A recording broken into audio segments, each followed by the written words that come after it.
The townsfolk assembled to celebrate the hero's homecoming. Sitting atop his horse, the hero acknowledged the crowd with gestures while the main character, clad in armor, attempted to maintain order by warning the citizens about getting too close due to safety concerns. The main character felt overwhelmed by the excessive enthusiasm displayed by the gathering. When the hero glanced toward the main character, it triggered feelings of irritation, prompting the main character to silently curse Mazel's name. The hero responded with a mischievous wink that only intensified the main character's frustration, particularly as it caused the female spectators to react with admiration. The situation escalated as the masses pressed even closer, with individuals claiming the hero's gestures were directed specifically at them. The main character recognized that Mazel had deliberately intensified the crowd's fervor. The scene shifted to a different location where a door swung open and a figure entered, receiving a welcome from someone present. The cloaked individual proceeded through the establishment filled with ambient conversation before stopping at a table where the main character sat. The cloaked figure then removed his disguise, revealing himself as Werner, who questioned whether the great hero should be present in such a place. Mazel deflected by pointing out Werner's own questionable presence, given his status as a Lord Viscount. Werner proceeded to request his customary ale, which Mazel appreciated as dependable behavior. They raised their vessels in acknowledgement of Mazel's successful return and consumed their beverages completely in unison, concluding with simultaneous belches. Mazel expressed his preference for this relaxed environment over more formal settings. Werner's thoughts revealed that the hero Mazel was actually his closest friend. He reflected on how certain situations suited different people better than others. Werner recalled that when they first encountered each other, he had actively avoided any association with Mazel. However, life's unexpected turns had changed everything, with Werner's very existence in this world serving as evidence of fate's unpredictability. In his former existence, Werner had been an unremarkable Japanese individual raised in a conventional family, employed at a standard company, and living as an indistinguishable person in the background. His previous life ended when a carriage transporting children overturned, claiming the life of the eldest child. Werner's next moment of consciousness occurred in what resembled a medieval European setting. Someone summoned the lady of the house to announce that Lord Werner had regained consciousness. A woman expressed relief upon seeing him awake. Werner recognized this phenomenon as a standard reincarnation scenario into an alternate world. The specific world into which he had been reborn was one from a game he had previously played, a traditional role-playing game featuring a hero's quest to vanquish a demon lord and rescue the world. While this might seem entertaining at first consideration, the reality became grim when accounting for the game's latter portion, where the demon lord's followers assault and devastate the capital. This destruction serves as the dramatic setting for the climactic conclusion where the hero receives coronation as monarch. Werner's predicament stemmed from the fact that he resided precisely where these catastrophic events would unfold. Furthermore, Werner occupied the role of a minor aristocrat never even referenced in the game, simply another faceless background individual. He theorized that this was likely the point at which his character would perish. Determined to avoid such a fate, he dedicated himself to relentless training. He maintained his grip on his spear through countless practice sessions, working tirelessly to develop his combat abilities so he could at least ensure his own survival. As time progressed, he gained admission to the capital's academy. While engrossed in reading material, Werner was interrupted by an acquaintance who commented on his constant study habits while gesturing toward him. Werner clarified that his behavior wasn't necessarily driven by academic dedication. The individual requested Werner's assistance with a political science concept, acknowledging Werner's position as the top student in their class. Werner's internal thoughts revealed that his true motivation was far from noble.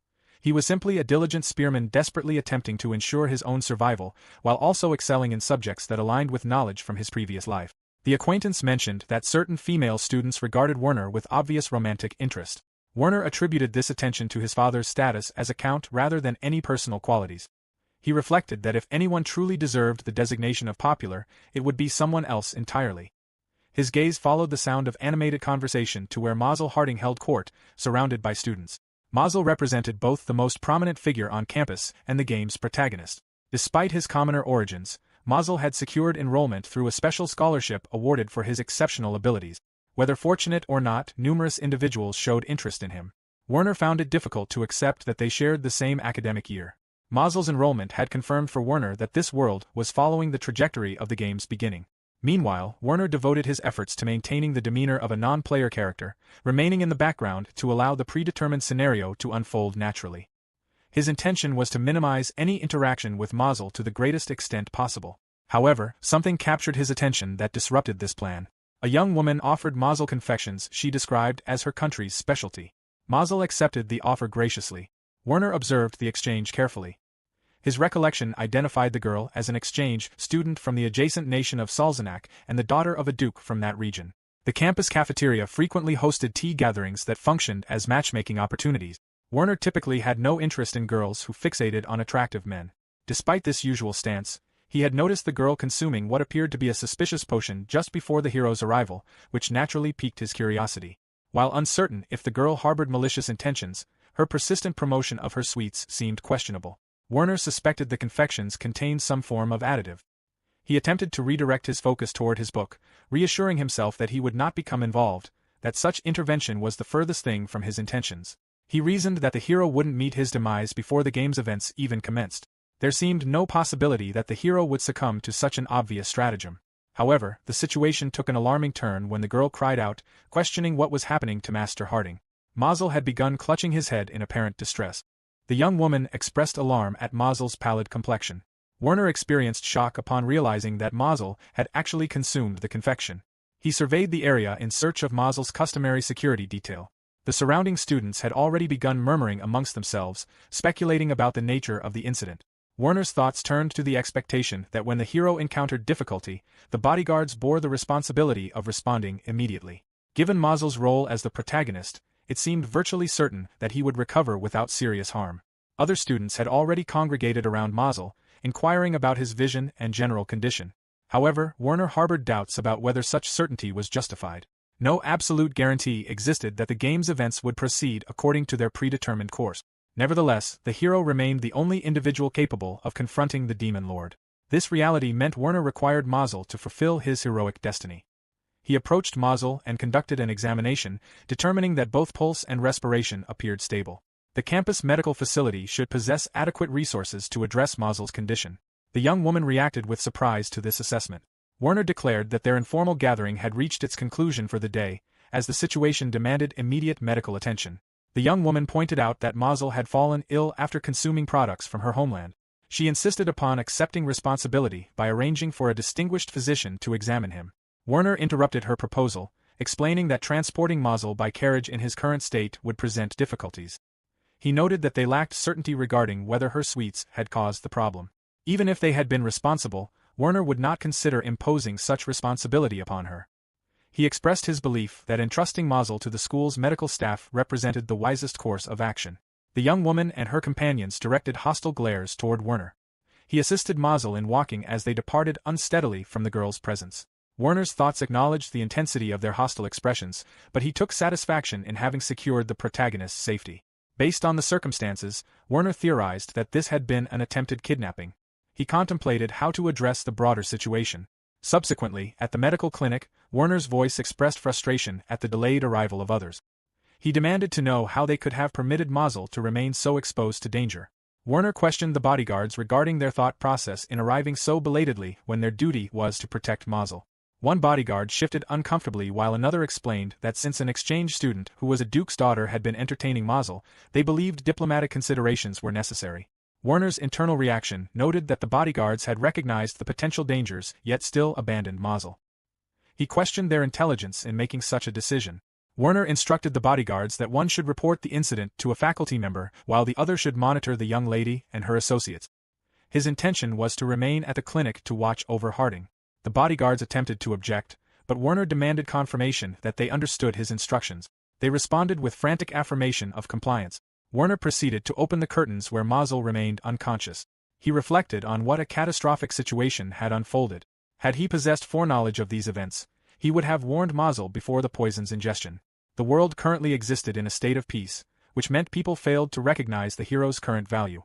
Werner worried whether this hero would prove adequate for the future conflicts ahead. Should the hero face targeting again similar to today's incident, such attacks would likely aim to undermine the hero's quests that would follow the Demon Lord's resurrection. Werner acknowledged a realization that had formed in his mind. Mazel regained consciousness and inquired about his location. Werner noticed his awakening and informed Mazel that he had been administered poison. Werner explained that while things might seem unclear, the antidote he had received would soon take effect. He provided water and advised Mazel to rest for a period. Mazel expressed surprise at the poisoning. Werner confirmed that the confectionery provided by the young lady had contained the poison. Mazel noted that the lady had also consumed them and asked about her well-being. Werner assured him that the lady remained perfectly healthy, having swallowed an antidote shortly before Mausel's arrival at the gathering. Mausel questioned whether the girl would commit such an act within the school grounds. Werner confirmed this emphatically. He explained that had he not intervened, the girl would have transported Mausel to the embassy after his incapacitation, and he would have been discovered the following morning unclothed in bed with the young lady, resulting in a forced marriage under duress. The scandal of a commoner spending the night with a duke's daughter would have provoked significant controversy. Mausel would likely have been transported to Salzach that same day. Mausel appeared stunned by this revelation. Werner added that aristocrats possessed no compunctions about executing such schemes, advising Mausel to maintain vigilance. Mausel responded with a smile followed by laughter. Werner inquired about the source of his amusement. Mausel observed the irony that Werner had made such a statement despite being an aristocrat himself. Werner asked if Mausel had been aware of his identity. Mausel confirmed their status as classmates and revealed that he had long desired an opportunity to converse with Werner. Werner noted that Mausel still appeared unwell and should recline. Mausel agreed with this assessment. Werner commented that since Mausel could speak normally, he attributed this to the advantage of being the protagonist. Mausel expressed confusion at this remark, but their conversation was interrupted by the door opening. When Werner directed his attention toward the entrance, a group of students had entered the room. Werner inquired about their purpose for being there. One of the students declared their intention to use the room and demanded Werner's departure. Werner regarded them with suspicion. He informed them that a student was currently recovering in the room and requested they maintain quiet. The student reacted with anger, questioning Werner's audacity as an underclassman. Werner recognized that regardless of his words, the student sought confrontation. However, the individual's physical build seemed inconsistent with that of a typical student. Werner considered whether they had recruited adventurers who couldn't be traced back to their employers, or whether this might be a loyal knight who would never divulge information. He speculated whether their plan involved assaulting him to abduct the hero under the pretext of their nation's responsibility for the situation. Werner struck the man's face with force. He now held a spear in his grasp. The man collapsed to the ground with an audible impact. Werner struck the floor with his spear and paused momentarily. His thoughts confirmed that this response was appropriate. To safeguard the hero, he would need to treat this situation as if repelling intruders. Accomplishing this objective would require defeating these individuals physically. He acknowledged that they possessed advantages in both muscular strength and numerical superiority. Werner calculated that he only needed to endure until a teacher could be alerted by the commotion. As the other men initiated their charge, Mausel suddenly intervened with a flying kick. Mausel's expression had transformed into one of serious determination. Werner observed Mausel's actions with attention. One of the attackers suffered a bleeding nose from the impact. Mausel proceeded to launch additional attacks against them.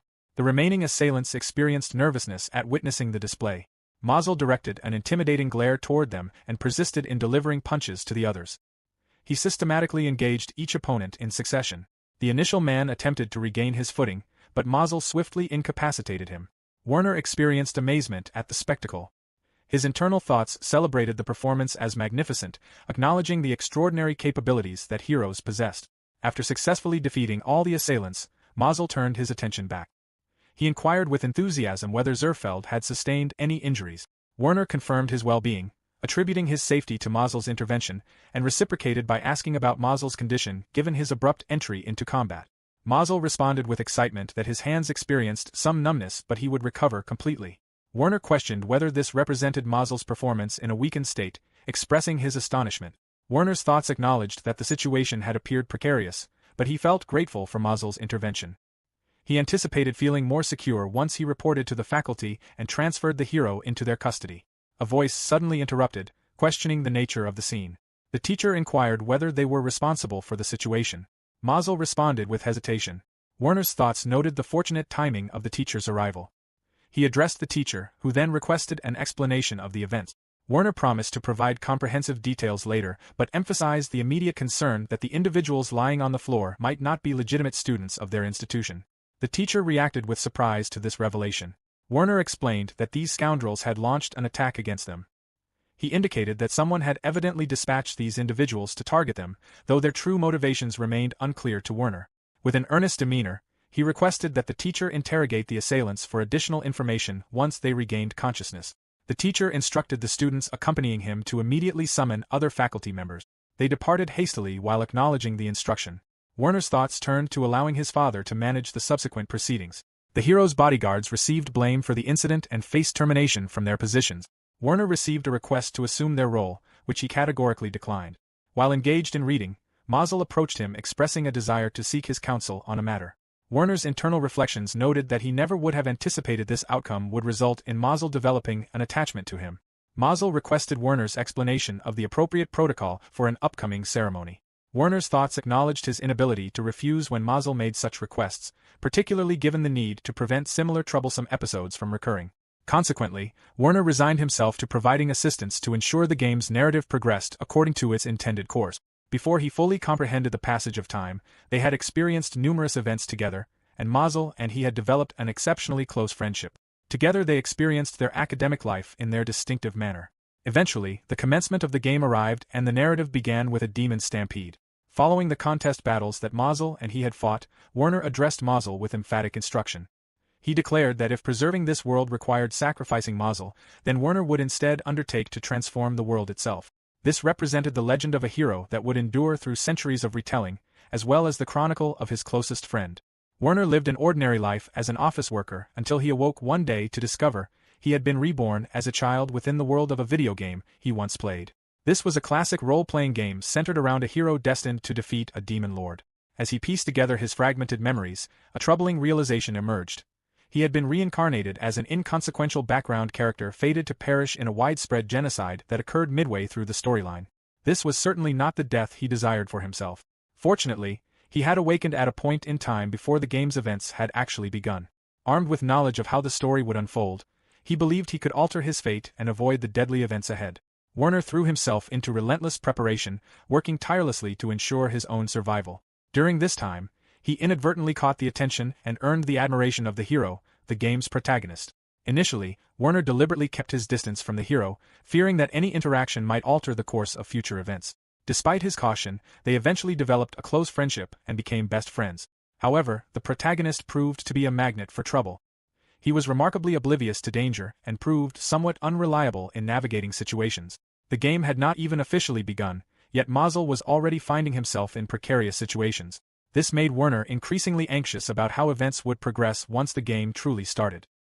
He came to the rapid conclusion that avoiding Mazel was actually the worst strategy he could employ.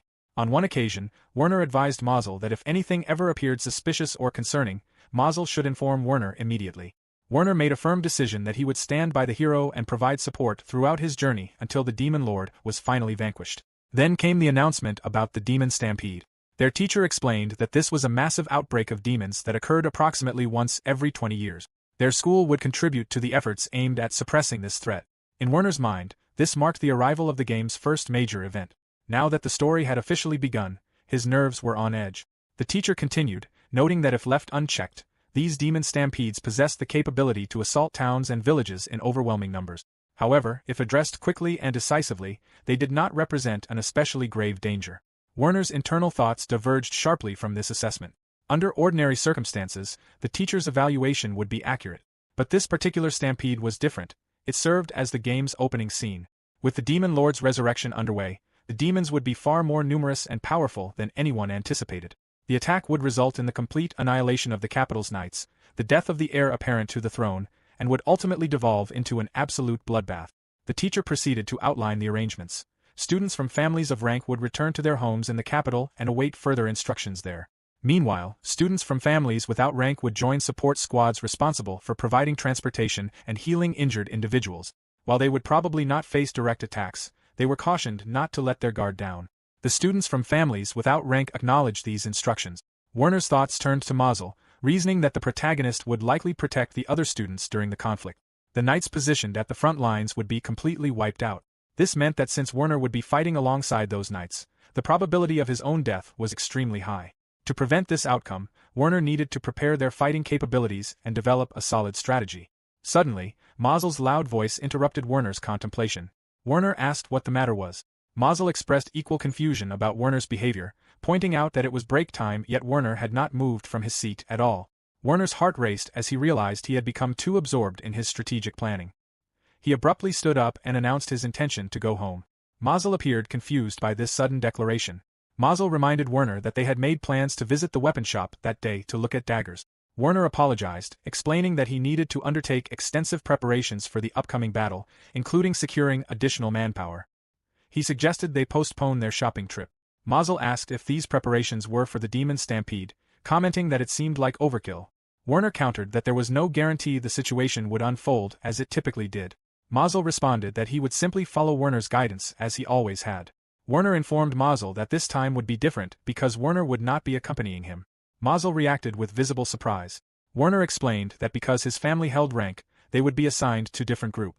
Mazel's enthusiasm immediately deflated, and his expression became noticeably dejected. Werner found himself wondering what kind of reaction this was, mentally comparing Mazel's behavior to that of a puppy. Werner patted Mazel reassuringly and advised him to simply proceed as he normally would, keep his guard up, and everything would work out fine. In Werner's thoughts, the reality was that Mazel would ultimately conclude this battle by defeating the demon who had been orchestrating events from behind the scenes. Not only would Mazel receive recognition for his courageous actions, but he would also become celebrated as the hero who saved the entire world. Werner reminded Mazel to bring an abundant supply of healing potions, as many as he could physically carry, and to ensure his armor was properly prepared. Mazel responded with a smirk, making a playful comparison to a mother's nagging. Werner added that in the best possible scenario, Mazel would not even need to consume a single potion. One of their classmates approached and asked what he should do in preparation. Werner expressed surprise at the question and simply told the student to follow the teacher's instructions. The classmate explained that he had never participated in actual combat before and felt frightened. Mazel observed that Kranich demonstrated skill with a bow and suggested he bring that weapon.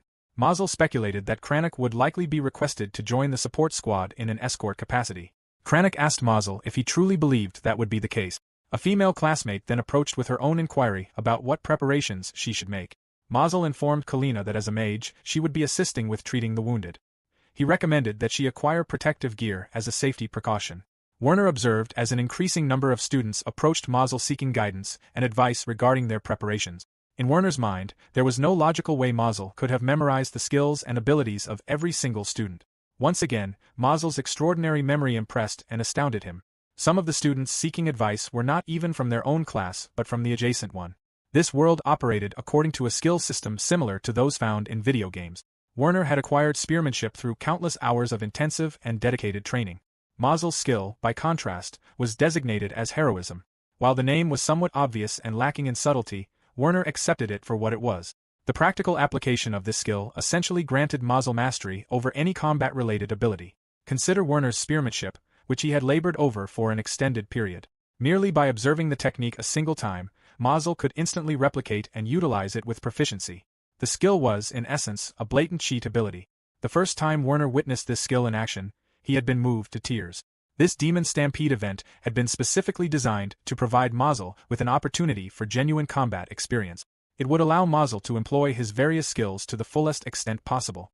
Werner had his own survival to worry about on his end of the conflict. He reiterated his reminder to Mazel not to forget the recovery potions. Mazel acknowledged this with affirmation. They concluded their exchange with a fist bump. Werner reflected that he needed to accomplish everything within his power to prepare. Later, Werner was making inquiries to someone about whether his father would be present at the battle. Norbert, who served as the Zerfield family's butler, confirmed that Werner's father would not be there. Werner's father would be attending to His Majesty the King instead of participating in the battle. This realization caused Werner's assessment of his own survival chances to plummet dramatically. Of course, given his father's position as both a count and minister of the state, there was no conceivable scenario in which he would be stationed anywhere near an active battlefield. Norbert proceeded to inform Werner that as a consequence of his father's absence, Werner would serve in a nominal capacity as commander of the count's troops. Werner protested with dismay at the notion of a student being placed in a commander's role. Norbert clarified that in actual practice, Commander Max Lyman would assume the leadership responsibilities. Werner could rest assured that a count's family would only be participating in a ceremonial fashion. In Werner's private thoughts, that assessment would indeed be accurate if this were a typical small-scale demon stampede. He instructed Norbert to summon Max to meet with him and also to handle the procurement of supplies and the hiring of additional soldiers. Norbert reacted with surprise to these requests. Werner reflected that while he was uncertain about the extent of what he could accomplish, his very life depended on these preparations. He had to commit completely and invest everything if he wanted to ensure his survival. The total military force assembled consisted of 4,200 foot soldiers, supplemented by 200 mercenaries and 100 students who would provide support functions. In Werner's estimation, these men likely did not consider for even a moment that they might lose this battle. Even this substantial force probably seemed excessive to them. A voice spoke from behind Werner, expressing the sentiment that assembling this many men for a conflict of this magnitude felt like an overreaction. The speaker was Max Lyman, the commander of the Zerfield soldiers. Warner's internal response acknowledged that this perspective was entirely reasonable. For these experienced warriors, a demon stampede was comparable to embarking on a leisurely picnic. As a family serving in civil administration, the Zerfields had typically participated in such events with merely 4 or 5 people accompanying Max, but Warner had now conscripted approximately 100 men. For individuals accustomed to routine demon stampedes, this level of mobilization represented complete overkill. Personally, Warner wished these men harbored a greater sense of danger regarding the upcoming conflict. Since there was no way to make them understand the true gravity of the situation, he simply felt grateful that they were cooperating with his request. He was in no position to voice complaints about their attitude. The 1st Platoon Commander Orjan remarked that this battle would prove somewhat boring for the royal grandson's first military engagement. Warner outwardly agreed with this assessment. In Warner's mind, the supreme commanders of this battle were the Crown Prince and his son, who was referred to as the royal grandson. Both individuals stood in the line of succession to the throne, and both were destined to perish in this battle according to the game's storyline. The complete annihilation of the knights combined with the deaths of both heirs would trigger numerous subsequent events designed to propel the hero into various adventures. Warner strongly preferred to prevent their deaths in order to avoid all the complicated consequences that would follow, though he recognized this might be asking too much of himself. Max leaned closer to Warner and mentioned that his lord might want to take the opportunity to greet Count first while he had the chance, since their army would be positioned nearby. Warner's expression turned sour at this suggestion. The Zerfield family consisted of civil servants, whereas the first family maintained a military tradition. Because their territories were adjacent to one another and their economic interests occupied different sectors, the relationship between the two families remained amicable, particularly regarding their cooperation in matters of distribution and commerce. Warner sighed with resignation and agreed that if such a meeting was necessary, Max should accompany him. Warner informed Orjan that he would be in charge during Warner's absence. Orjan acknowledged this instruction. When they came before Count Bastian Timo first, the Count acknowledged Warner as the son of Minister Zerfield. Warner introduced himself formally and apologized for the delay in making his introduction. First shifted his attention to the person standing behind Warner and identified him as Max. First expressed his trust that Max would provide excellent assistance to the minister's son. Max responded with affirmation and gratitude for the Count's consideration. Warner noted internally that first addressed Max by his personal name while referring to Warner only as someone's son, despite Warner having introduced himself properly. This made him wonder if he was somehow invisible to the Count. Military families tended to look down upon civil servants, so this treatment was expected and not necessarily intended with malice. From First's perspective, Max held the position of battle commander and therefore merited greater attention. Someone else entered the conversation. This was Tyrone, the son and heir of the First family. Tyrone posed the suggestion that his father could command Warner's forces as well. Max responded with a stutter of surprise. Warner thought to himself that such an arrangement would never come to pass. In essence, Tyrone's suggestion carried the implication that Warner was not yet ready for such significant responsibilities and should simply follow their lead. The suggestion was not intended as an insult but was offered from Tyrone's perspective as a generous gesture.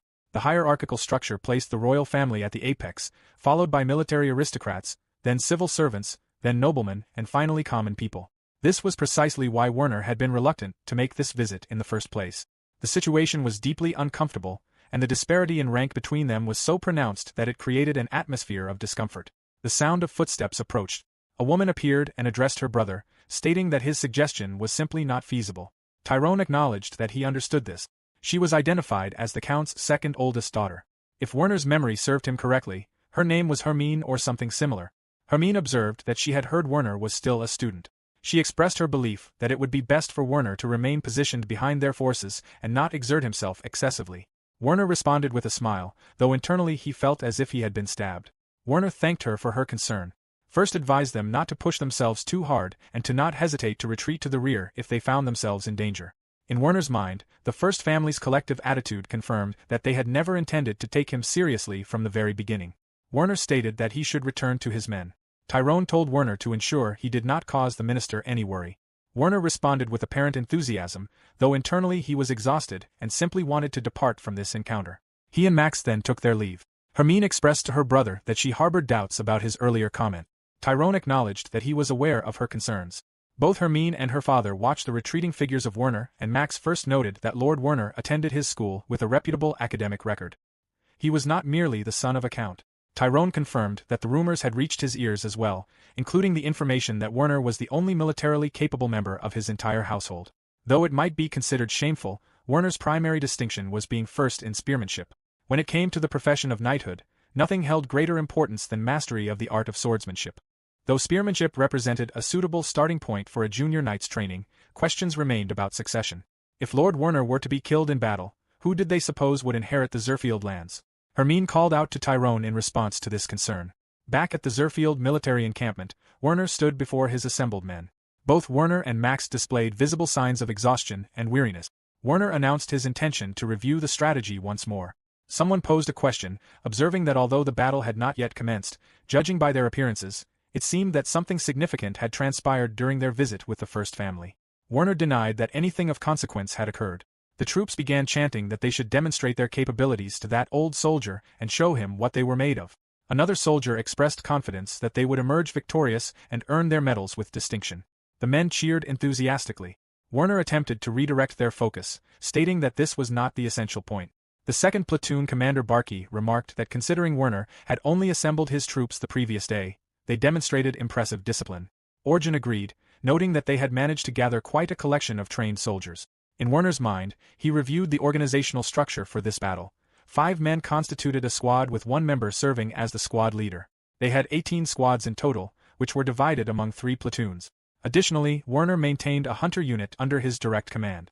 If the supreme commanders could successfully communicate their orders to the hunter unit and the 3 platoon leaders, then those instructions could be disseminated to all personnel with efficiency. Werner reminded his troops not to attempt to stand out during battle and to always function as a cohesive group. This applied not merely to their movements but also to their combat engagements, and they should never attempt to confront a demon in isolation. The soldiers shifted restlessly at these instructions. Werner acknowledged that he understood their perspective. This might only be a demon stampede, but he had no desire to suffer any preventable casualties. In other words, there would be no sacrifices. That was the objective of the Count's forces in this battle. Although Werner recognized internally that circumstances would not unfold in such an ideal manner. The confrontation against the demon forces would continue for an extended period until Mazel succeeded in defeating the boss. First and foremost, Werner had to ensure his own survival.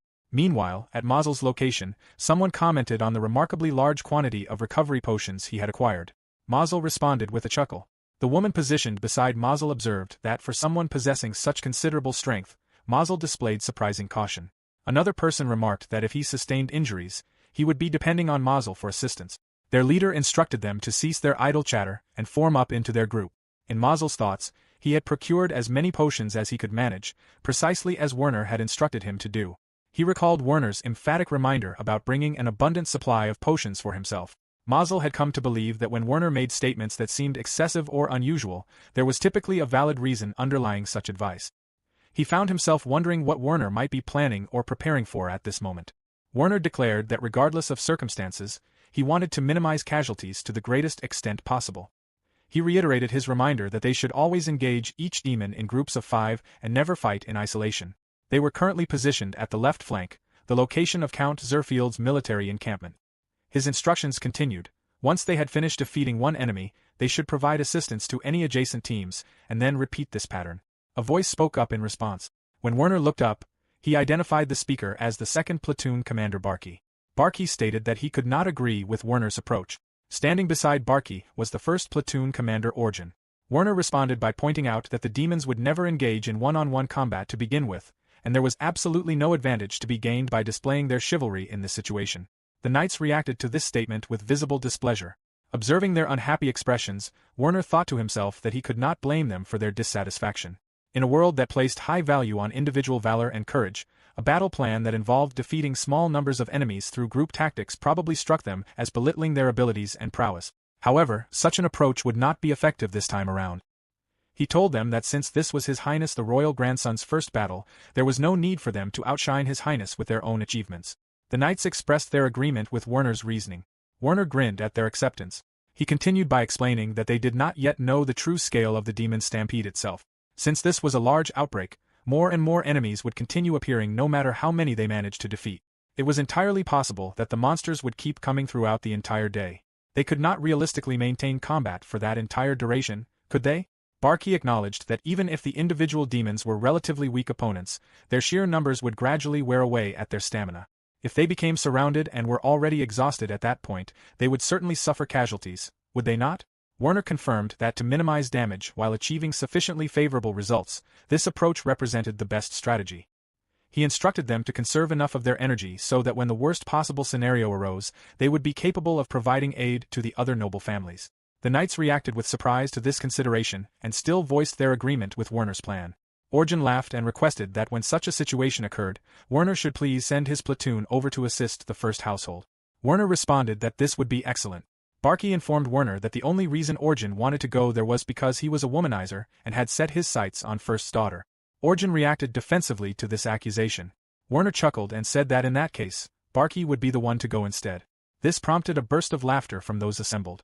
In Werner's mind, the knights seemed to be approaching this situation with levity, though he did not blame them for this attitude. Barky and Orjan engaged in a minor commotion between themselves. Max, standing behind Werner, suggested that they had better prepare themselves. Werner announced that there had been enough discussion and instructed everyone to return to their positions. The knights affirmed their understanding. Werner thought to himself that the atmosphere had taken on a chill, just as he had anticipated it would.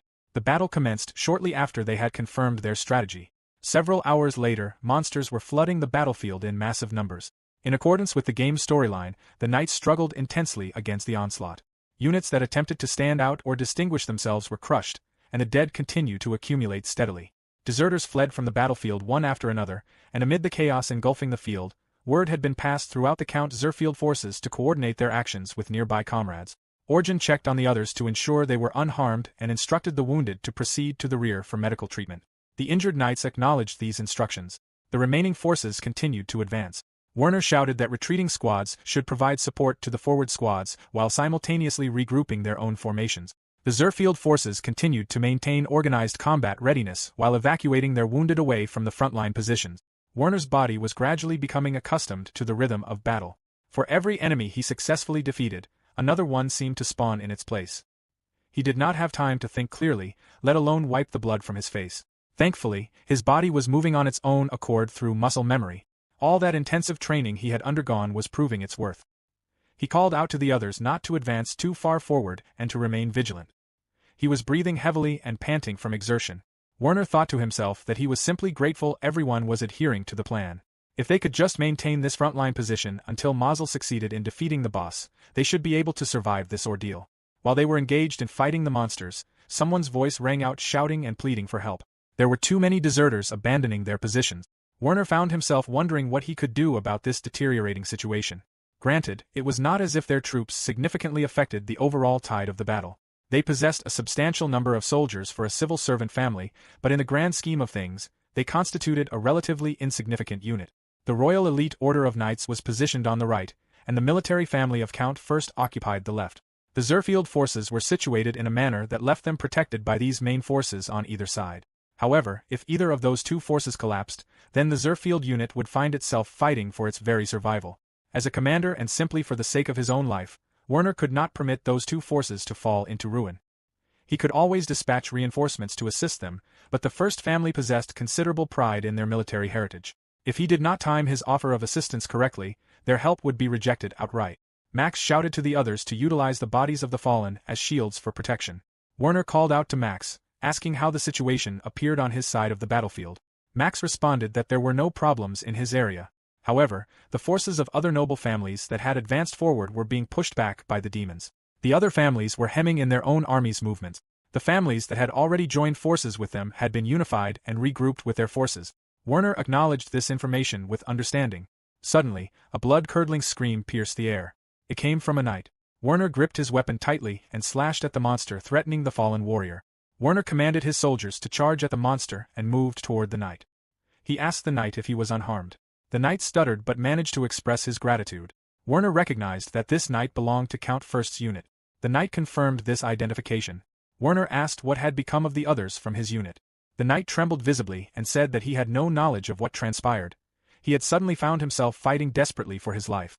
Werner expressed his understanding of the situation. He instructed his comrades that their first priority should be to tend to the knight's wounds and provide medical attention. It was not merely the slave soldiers who were struggling, but even the well-equipped knights were facing difficulties. Werner found himself deliberating whether he should dispatch reinforcements immediately or wait a bit longer before committing forces. After consideration, he decided against reducing the overall strength of his company over something so trivial or impulsive. Werner called out to Barky and instructed him that as soon as he was ready, he should proceed to provide support to Count First's unit. Werner thought to himself that they should regroup while there were still soldiers capable of fighting. Meanwhile, at the right flank where Count First's forces were positioned, they found themselves engaged in a grueling and brutal battle. Count First shouted encouragement to his troops, urging them not to falter and reminding them that these were mere weaklings they faced. While fighting, Count First found himself puzzling over the nature of this demon stampede. The demons were behaving strangely, acting in ways that defied his expectations. Many of his men, both knights and slave soldiers alike, were too frightened to be of any practical use in combat.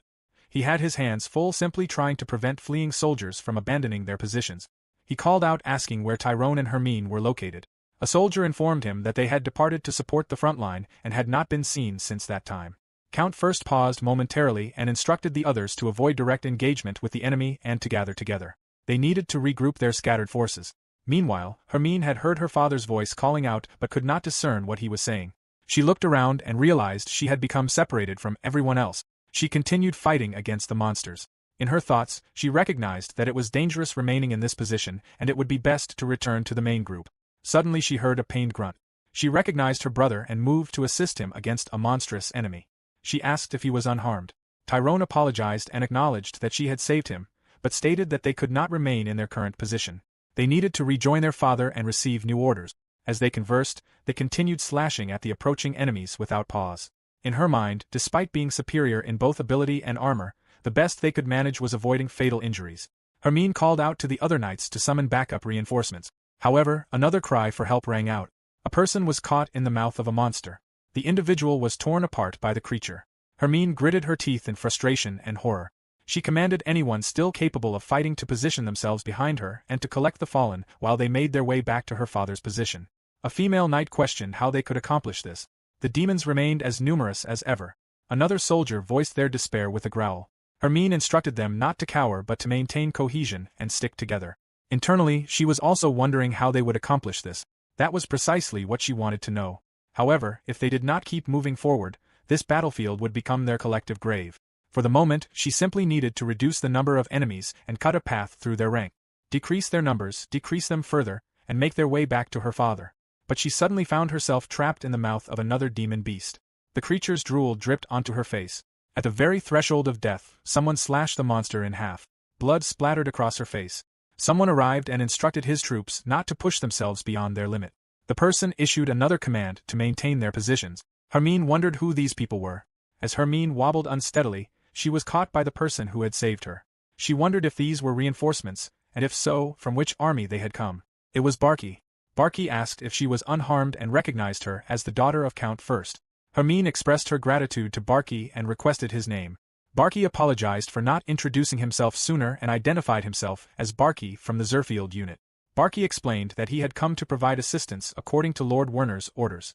Hermine could scarcely believe what she was hearing about the Zerfield forces. It seemed impossible.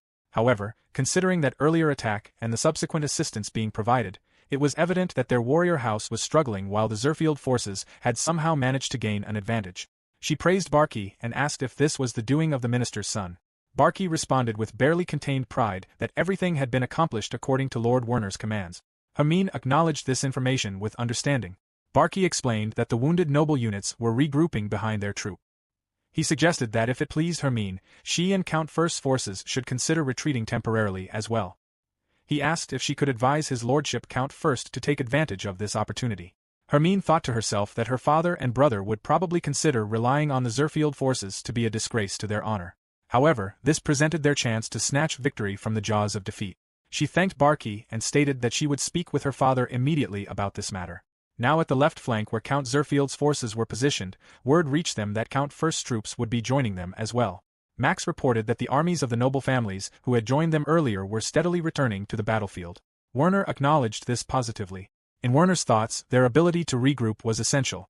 Even in this grueling battle, the only reason they had not been completely obliterated was because their enemies consisted primarily of weak opponents.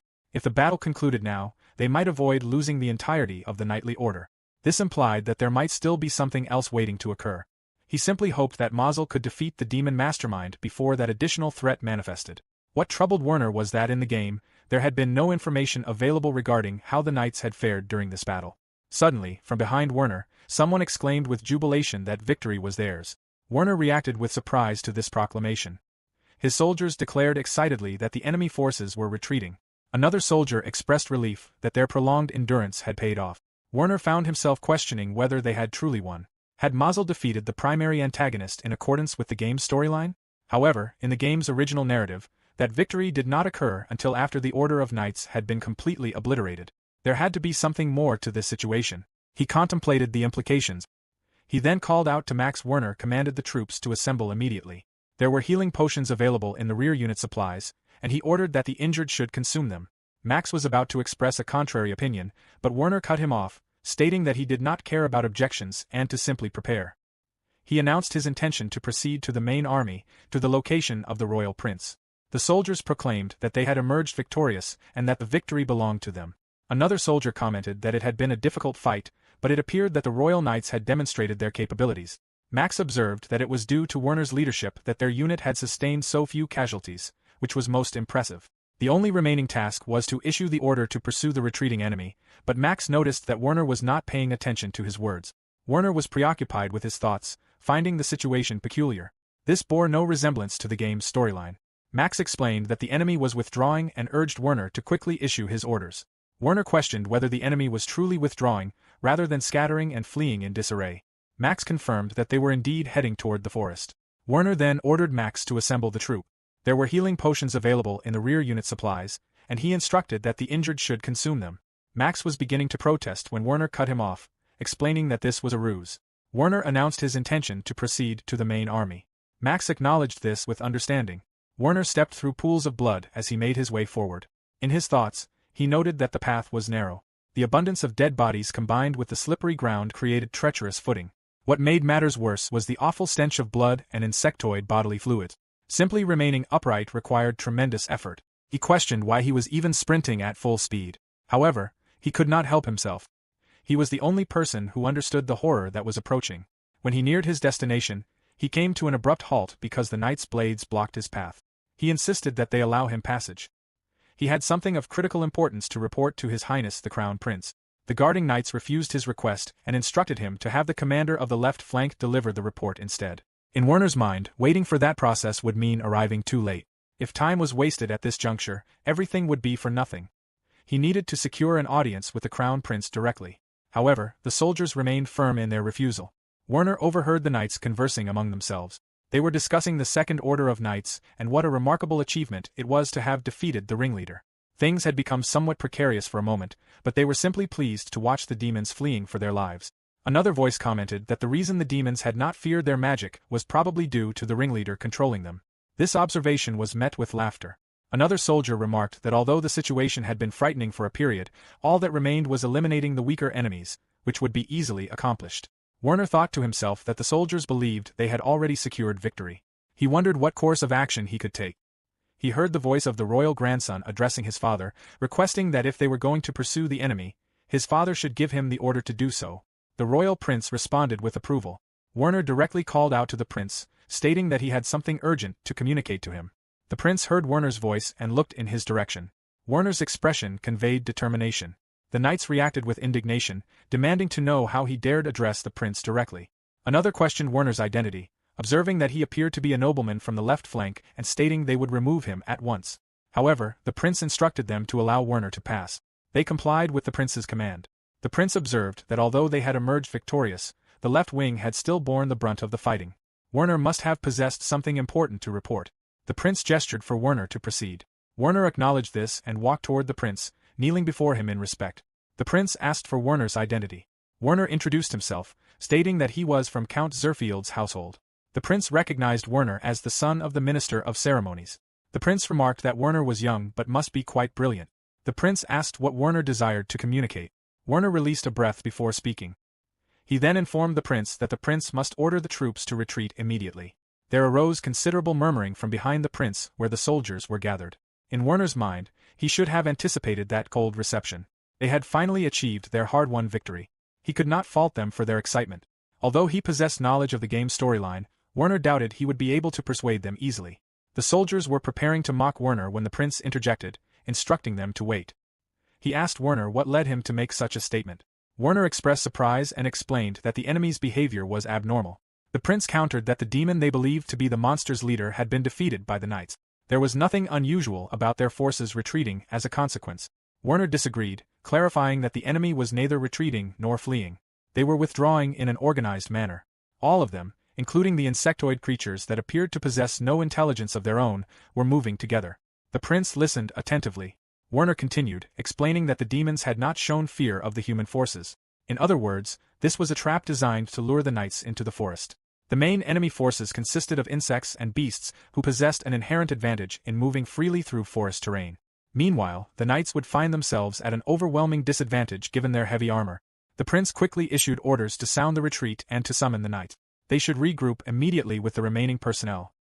His men reacted with shock, but the prince instructed them to make haste, and they affirmed their understanding. He asked Werner if there was anything else to report. Werner confirmed there was and asked if he could speak boldly.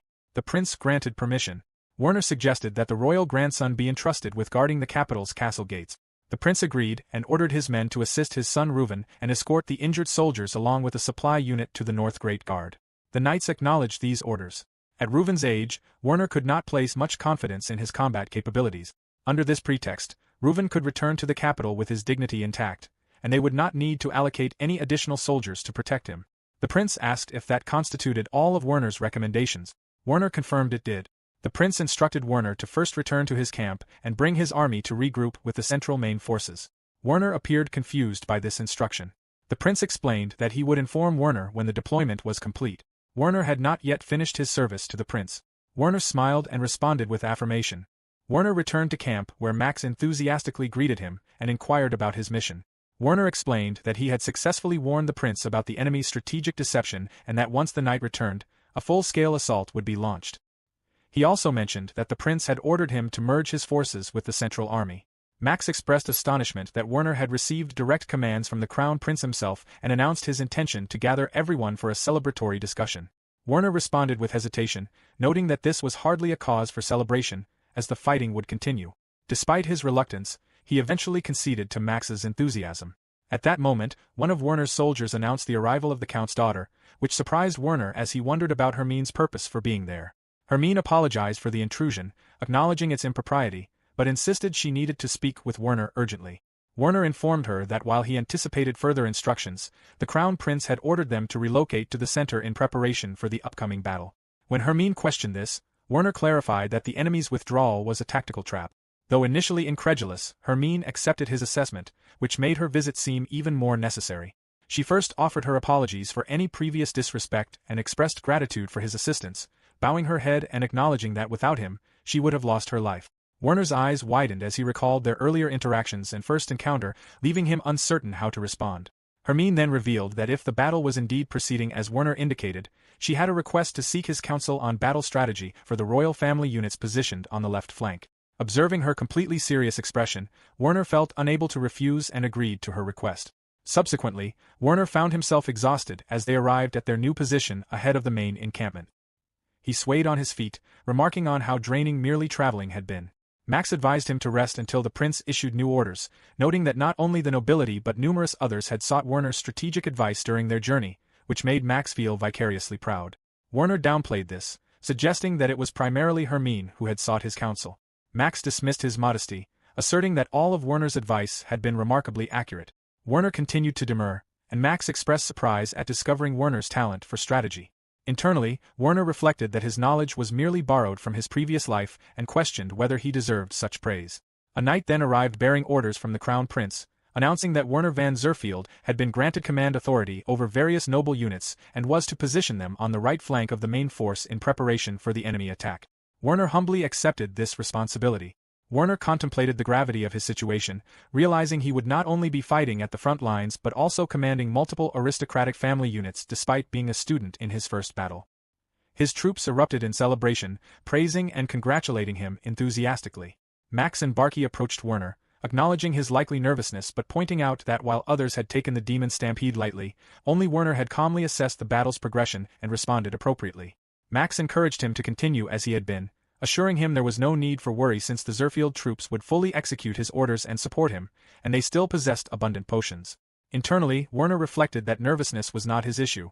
Rather, his companions and Hermine were crediting him too generously. He had simply known the outcome and reverse-engineered the situation based on that knowledge. His strategies were merely information gleaned from books, and he had no certainty they would prove effective in actual combat. He found the burden quite overwhelming but outwardly thanked everyone for their support. Werner's exhaustion was mounting, but he resolved to defer his existential crisis until after surviving the ordeal. He needed to remain patient until Mazel defeated the demon, clenching his fist with determination. His immediate priority was devising a troop formation, and he silently hoped that Mazel, the great hero, would resolve matters swiftly. Meanwhile, Mazel was engaged in his own combat situation. One of his subordinates, Lugens, complimented him, admitting that despite initial concerns about a student slowing them down, Mazel had proven quite capable. Mazel thanked him, and Lugens remarked on the reassuring abundance of potions they had brought, which they were utilizing extensively despite initially thinking Mazel had been excessive. Another companion questioned why Mazel had brought such quantities. Mazel explained that his friend Werner had advised him to bring them, describing Werner as exceptionally intelligent and someone who consistently helped him. He recounted how nervous he had been upon his appointment to the search party, but Werner had counseled him to simply act naturally, remain vigilant, and everything would work out.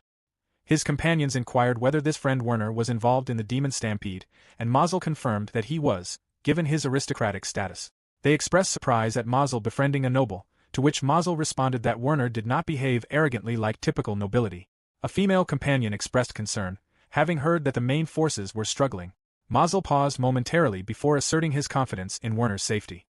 He described Werner as exceptionally prepared and skilled with a spear, noting his friend's remarkably calm demeanor and thoughtful approach to situations. Lugens agreed that they needed to locate the enemy commander quickly, for Mazel's friend's sake as well. Their conversation was suddenly interrupted when Lugens urgently commanded everyone to take cover. Mazel questioned what was happening, and Lugens indicated they had hit the jackpot. An approaching presence revealed itself with a hoarse female voice announcing that the humans had arrived. In the video game's narrative, the demon stampede represented the first major story event, during which the knights suffered devastating losses and the crown prince met his death. The battle was thoroughly brutal, and when the enemy appeared to retreat, everyone felt encouraged. However, this was actually a trap designed to eliminate the remaining knights. Fortunately, because the crown prince heeded Werner's counsel, they managed to avoid that catastrophic outcome. Nevertheless, the subsequent wave of combat would likely escalate into total warfare. Werner inquired about the current circumstances, and received a report indicating that the units under his command had already been given orders by the crown prince and were mobilizing. The prince had approved Werner's proposed tactical strategy and troop arrangement, and their arrival was imminent. Werner acknowledged this information with gratitude. Regarding the other units, they had successfully withdrawn from the hazardous area. An additional report mentioned that some of the wounded were being transported to the capital accompanied by Prince Reuven, and those unable to continue fighting had been asked to follow. Werner internally noted the name Reuven, realizing this referred to the royal grandson. The knight further reported that they were currently retreating while maintaining awareness of the units surrounding the prince's entourage. Max expressed his appreciation, crediting Werner with enabling them to avoid being overwhelmed and stating his immense gratitude for Werner's presence. Werner responded by noting that the difficult phase was only beginning. Internally, he reflected that while he had been relocating to the right flank of the main forces, the crown prince had been efficiently managing the overall coordination. Now that the enemy's trap had been thwarted, their next strategic move would undoubtedly be a comprehensive assault. Although the main unit was rapidly preparing for withdrawal, the crown prince showed no indication of abandoning the main encampment. Werner found this admirable, recognizing it as the mark of a commander who refused to desert his soldiers. Suddenly, Werner was summoned by a messenger who reported that Lord Reinish's unit had been reorganized. Lady Degenkolb confirmed that Gok's unit had completed their deployment after establishing a proper chain of command. Werner acknowledged their efficiency but was internally stunned when three prominent individuals appeared before him: Degenkolb, Reinisch, and Oliver Gok. He questioned why a student would be given command over such elite soldiers and wondered about the crown prince's reasoning. Max informed the elite soldiers that Werner had been designated as their commander by the crown prince, and Werner introduced himself. Internally, Werner noted that two of them came from noble families, though neither Sir Reinisch nor Lady Degenkolb held titles themselves. Given that Werner's father and siblings were titled nobles, their social standing was essentially equivalent to his own. In terms of family hierarchy, Werner's household held the rank of count, which was superior, making it appropriate for them to address him as lord for the present. Reinisch addressed Werner, expressing his awareness that this was Werner's first military campaign, yet praising how calmly he had interpreted the enemy's movements. Werner observed that Reinisch clearly possessed more experience than himself and responded by attributing his success to prudence necessitated by his inexperience. Reinisch laughed and remarked on Werner's humility. Werner privately acknowledged that he would not fault them for lacking enthusiasm about this arrangement, as these were direct orders from the crown prince that they had no option but to follow. Despite the courteous words, there was no way to determine Reinish's genuine intentions, and while there was no substantial reason to anticipate betrayal on the battlefield, Werner hoped his suspicions were misplaced. Degen Kolb mentioned that during their journey, she had heard from those who had received Werner's advice, and they all held him in high regard. She stated that this was why they were pleased to serve under his command and asked for Gok's perspective. Gok affirmed that Werner had demonstrated impressive judgment on the front lines and, as a mercenary, assured that he would work diligently to execute any orders received. Degen Kolb expressed satisfaction that everyone was in agreement and sought Reinish's confirmation, which he provided. Werner briefly contemplated the situation, recognizing that Gok was a mercenary serving as temporary commander of the adventurer and mercenary units. He appreciated Gok's lack of protest but remained skeptical about the other two. Setting aside their excessive compliments, he decided to accept their words provisionally. He thanked them and pledged to do his utmost not to fall short of the prince's expectations, then requested to review the battle situation and confirm their strategy. Later, at the left flank where the first family unit was positioned, someone's voice commanded the shields to be assembled, with small ones directed to their designated area and round ones positioned accordingly. First proceeded to review their collective unit movement. According to the message received from the Crown Prince, the enemy's numbers had increased and consolidated to a certain extent. The adversaries had observed that the Allied forces were not going to charge into the forest and had reversed course. It appeared that more intelligent forest goblins had joined their ranks. The enemy held a slight numerical advantage of approximately twice their strength, but this was not an insurmountable obstacle. In fact, the enemy had shown signs of being intimidated by the attacks from the magic squadron. Therefore, first instructed his troops to engage in combat in a manner that would maximize the demoralization of the enemy. While acknowledging that the enemy possessed superior numbers, regarding the overall movement of their unit, the plan would proceed as follows. The 1st and 2nd Night Brigades, who were currently fighting while retreating, would divide to the left and right. With the enemy's front exposed, the main left and right flanking units would launch a counterattack. Their objective would be to agitate the enemy and disrupt their movements while gradually but steadily executing a retreat. That was the established plan. Tyrone observed that the distance between the main unit and the capital was less than an hour's journey by horseback, and with so many uncertainties, allowing demons to approach so close to the capital would be catastrophic. First concurred but noted that if the conflict devolved into a war of attrition, their lack of preparedness would place them at a severe disadvantage. They needed to prioritize creating time for preparation while simultaneously undermining the demons' fighting spirit without diminishing their own forces. Tyrone agreed with the prince's tactical approach but could not accept a strategy conceived by someone as young and inexperienced as Werner, particularly one that constrained traditional chivalric methods. Hermine reminded her brother that they had already discussed this matter and that Marquis Norpoth, the commander of the left flank, had already granted his approval. Tyrone continued to object. First added that Hermine had mentioned Werner's strategy was innovative and expressed his desire for Hermine to be deployed to reinforce Marquis Norpoth's forces. Hermine consented. Tyrone suggested that if asked specifically, the Marquis would have provided approval regardless. First acknowledged understanding Tyrone's feelings but insisted that Werner's strategy was indisputably the most logical given their current circumstances. He emphasized that a knight only truly became a knight through achieving valorous deeds, and as nobles, they had to consider casualties including their slave soldiers. Tyrone was about to respond, but first continued his explanation. He pointed out that while they currently outnumbered only the lesser enemies, there was no certainty about when more formidable threats might emerge. Although they appeared to have defeated a demon presumed to be the enemy commander, a puppet master was still orchestrating events from behind the scenes, and a search for this entity was ongoing. The situation was already sufficiently abnormal, and there was no guarantee that an inadequately equipped search party could handle what they might encounter. If circumstances deteriorated, they would be confronting something far more dangerous than the minor threat. The other participants in the meeting voiced their understanding, realizing this was where their role would become crucial. However, first cautioned that it would be preferable if matters did not escalate to that point. Back at Werner's position, his troops were advancing in formation. Werner observed with satisfaction that the knights were finally mobilizing. Suddenly, someone's shout served as the signal, prompting Werner to think they should proceed. He commanded his forces to charge, noting they had achieved a favorable beginning. The fundamental combat methodology remained consistent. As a precautionary measure, Werner had placed the knights from the Count's families under new leadership. Surveying the scene, he recognized that their numbers had increased substantially. His previous existence had never involved managing 200 subordinates, and everything had been arranged at the last moment. Nevertheless, he had established a messenger network to relay instructions to the various captains, and if they maintained this approach, success seemed achievable. He then signaled for them to withdraw and subsequently ordered others to open fire. The enemy forces were struck by flames. Observing the results, Werner could see their tactics were effective. Regardless of how many times he witnessed it, magic remained an enigma to him. After producing its effect, it immediately vanished, and he could not comprehend the fundamental principles governing it. The soldiers behind him commented on the enemy's panic, attributing their success to Werner's commands. Werner deflected this, noting it was actually the Crown Prince's orders. Internally, Werner reflected that his response was not merely humility. He could not accept such credit when he knew how the narrative was supposed to unfold. They had accomplished so much in such a brief period, and he had to acknowledge the Crown Prince's exceptional abilities. One of the knights directed his attention toward Werner.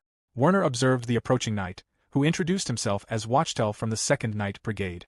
Werner reciprocated the introduction. Wachtel stared intently at him. Werner inquired about the purpose of his visit, and Wachtel explained he hoped to discuss the right flank's actions. Werner asked what orders had been issued by the main unit. Wachtel reported that after delivering a significant blow, they wanted coordination between forces to repel the enemy. Werner understood this meant working in conjunction.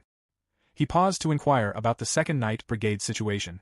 Wachtel responded that casualties had been accumulating but they would endure for the present. Werner recognized this as the response of a seasoned veteran. Honestly, Werner wished for the knights of the main force to return to the main encampment, where they were currently outnumbered, to protect the Crown Prince. Due to the earlier operation, the 1st and 2nd Knight Brigades had been separated and divided. Werner acknowledged understanding and instructed Wachtel to join the right flank and advance toward the main unit's position to defend it, while he would proceed to the center to assist the Crown Prince. Wachtel stared at Werner seriously. A silence hung between them. Then Wachtel spoke, questioning whether Werner, as someone from a count's family, felt exhausted. Werner grew anxious, wondering about the intense stare and whether Wachtel was angry. He questioned if he was interpreting the situation correctly. Perhaps Wachtel was thinking about why Werner was putting his own knights at risk for the prince, or something along those lines. Werner could imagine Wachtel asserting that as a knight, protecting the prince was his trained duty. Perhaps Wachtel was suggesting that since Werner's troops must be exhausted, they should exchange positions. However, Werner knew nothing about the situation on the left flank. If they were struggling there, movement would naturally be difficult. At present, his forces were positioned immediately to the right of the main unit, making them the ones who could move most efficiently. Werner murmured that he could imagine how taxing this was. Internally, he personally had no desire to undertake something so dangerous. However, if the Crown Prince were to fall in battle at this location, the entire army would fragment and they would ultimately be overwhelmed by the demonic horde. Therefore, he told Wachtel that presently no unit could afford to take this action, so they must all do whatever they were capable of doing. Wachtel remained silent. Werner added that in the worst-case scenario, the enemy would break through at this position. The trembling Wachtel expressed his appreciation for Werner's resolve. Werner was taken aback. Wachtel stated that they would maintain the right flank and bowed deeply. Werner wondered if perhaps Wachtel had not been angry after all, but questioned why such a low bow was necessary. The other soldiers expressed surprise at this display. Wachtel exclaimed that despite Werner's youth, he was remarkably principled, and as a knight, he felt humbled by Werner's presence. He declared Werner to be his inspiration and then departed from the scene. Werner remained standing in place when Max hurriedly rushed back, inquiring about what had transpired. The adjutant general was running toward Werner. Werner questioned why Max's face was splattered with blood. Max wiped his face and offered an apology. Werner informed Max that his arrival was perfectly timed, as the Zerfield unit would be departing to provide assistance to the main camp's center. Max comprehended immediately, understanding that they were to function as a protective shield for the Crown Prince. Werner expressed surprise at this interpretation. Max remarked that he was astonished to witness someone from the Knight Brigade become so animated and express gratitude in such a manner. However, for someone of Werner's age to possess both loyalty and exceptional strategic abilities created an awkward silence between them. Werner internally grasped what this was about. They were simply buying time until Mazel could defeat the final adversary. However, if circumstances deteriorated, Werner's natural inclination would be to escape. It had never occurred to him that others might misconstrue his actions as a willingness to serve as a sacrificial shield himself. This explained why he felt their perspectives were not aligning properly. Max became emotional and tearfully asked when Werner had matured into such an admirable young man. Werner found himself feeling nostalgic for their training sessions together in the courtyard with all their companions. Max declared that he would exert his utmost effort to serve Werner faithfully. Werner responded with some uncertainty that they would all do their best. Internally, Werner reflected on how desperately he wanted to clarify this misunderstanding, but acknowledged that Max had no awareness of the depth of his desire to correct it.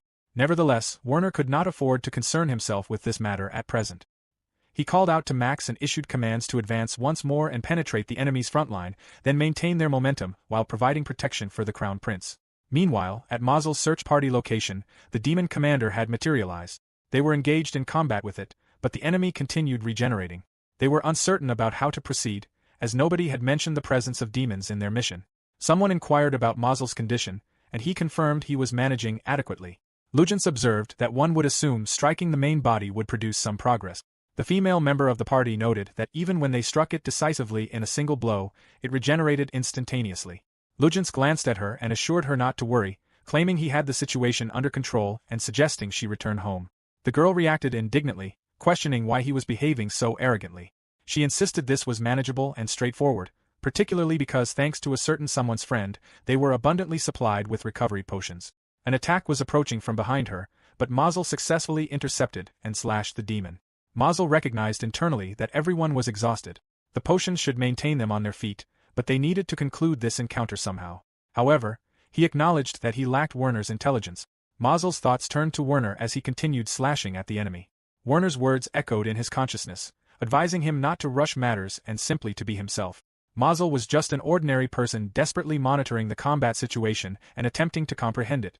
Werner had told him that Mausel possessed an exceptionally good memory and was superior to Werner in that regard.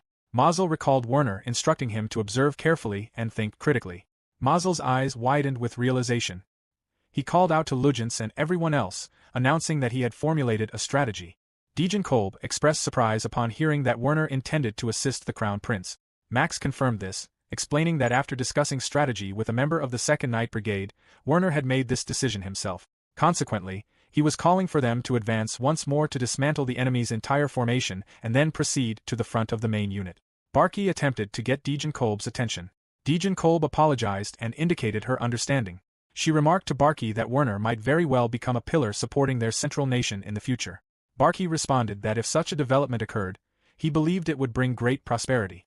Subsequently, a voice could be heard expressing comprehension of the details. Reinisch observed that Werner had accumulated more than sufficient military merit, having seen through the enemy's trap and now offering to serve as a protective shield for the Crown Prince. Gok acknowledged that given the circumstances, it was indeed prudent for the remotely positioned 2nd Night Brigade to relocate to the front of the main unit. Reinisch praised how splendid this was for someone so young, and reflecting on his own college years, he felt genuinely ashamed of himself. He laughed at this thought. Reinisch fell silent for a moment.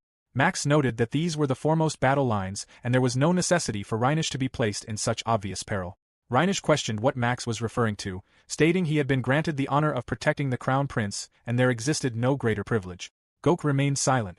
Max expressed satisfaction at hearing Reinisch's sentiment, mentioning they had been given the opportunity to wield their blades to their fullest extent for the prince's sake and could not thank Lord Werner enough. A short time later, Werner found himself engaged in combat with enemy forces. He reflected that the quantity of adversaries was absolutely insane. In the game, even if one engaged in extensive grinding to reach maximum level, it was impossible to completely eliminate the demons. Werner wondered from where they were continuously spawning. Someone called out from behind Werner, informing him they had completed transmitting messages to all unit. Werner acknowledged this positively and commanded them to advance 3 steps forward and push. The soldiers behind him affirmed the order. They thrust their weapons into the goblins' faces. Additional enemies remained present. Werner instructed others to contact the main unit, informing them of their retreat. The orcs hurled stones at them, and they employed their shields for protection. Werner was about to speak further but his voice faltered and crumbled. It was unsurprising that his voice had deteriorated from overuse. All that remained was to maintain their defensive posture while advancing to the front of the main unit where the Crown Prince was positioned.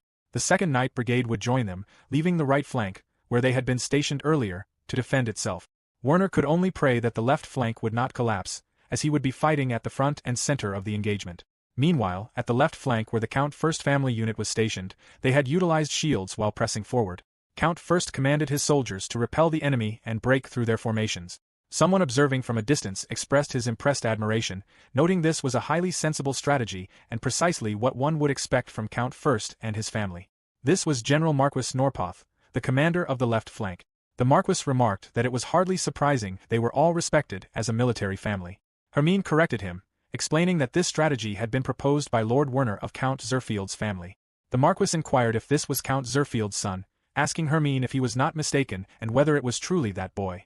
Hermine confirmed there was no mistake about it.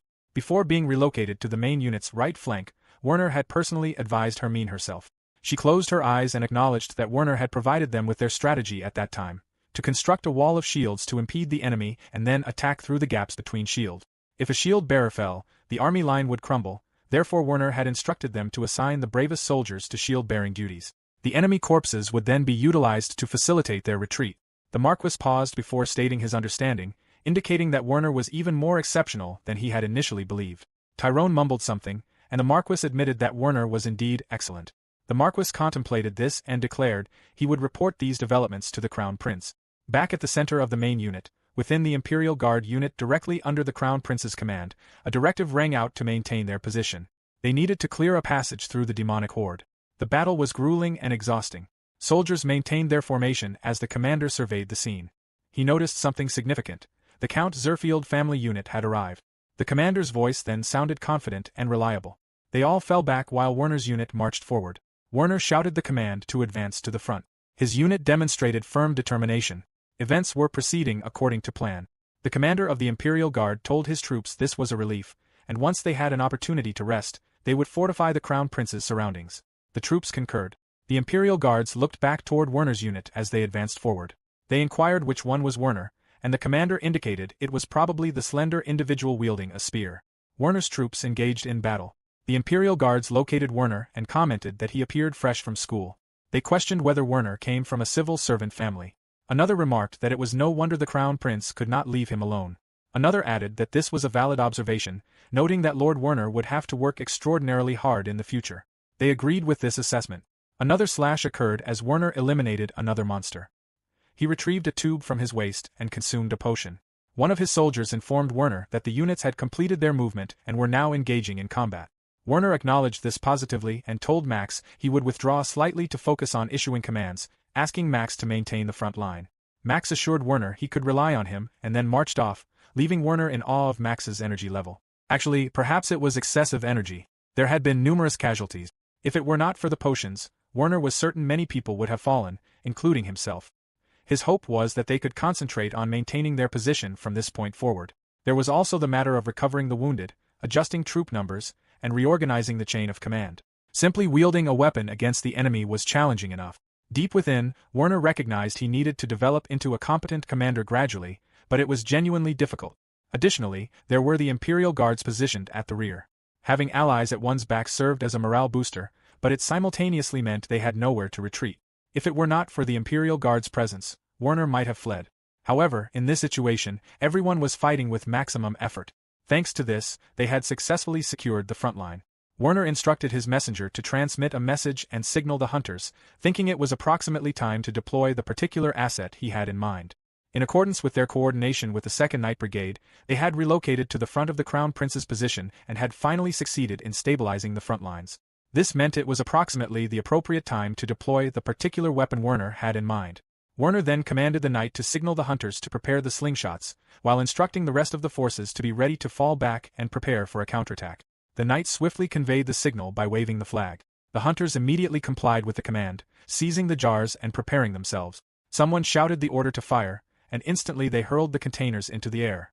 As they landed, flames erupted around the monsters, engulfing them in fire. Werner observed with satisfaction that it was functioning as intended. It was an improvised incendiary weapon constructed from perfume oil contained in flame pot. Unlike magic that disappeared immediately after inflicting damage, this would continue burning. Werner noted that demons would desperately roll about when set ablaze, and when the stampeding demons charged forward, their burning comrades would act as obstacles and impede their advance. Werner shouted the command to push forward, and the knights affirmed the order. Internally, Werner acknowledged that thanks to the enemies who had broken formation while engulfed in flames, a gap had opened between the enemy's 1st and 2nd unit. In other words, if they broke through at this moment and then fell back, this would provide them time until the next wave arrived, creating space for retreat. A knight commented that the strategy had worked well as they regrouped. Werner responded positively, instructing them to continue pressing the attack. He reflected that ideally he would repeat this tactic indefinitely, but they simply lacked sufficient pots. Additionally, all the perfumed oil had cost them a substantial sum. Werner was surprised that essential oils existed in this world, but they were treated as precious commodities with very limited availability. They had been able to acquire this quantity so rapidly due to their proximity to the capital and because of his father, who utilized perfumed oils for diplomatic events in his capacity as Minister of Ceremonies. Naturally, his father would be absolutely furious. Werner silently expressed gratitude to his father in his thoughts, acknowledging he had used his father's name to purchase it all, but reasoned it was preferable to dying. He then commanded the commencement of the 2nd volley, and everyone complied. Werner wondered how long this strategy would remain effective. Simultaneously, at another location, someone shouted at Mazel demanding he explain his plan immediately. Mazel affirmed as he cut down an enemy. He indicated the creature on the left, explaining that when they inflicted damage on that particular entity, that specific part of its body regenerated first, while the remainder of its body regenerated more slowly. The female companion questioned whether this was accurate. Mazel confirmed it was true, though only slightly noticeable.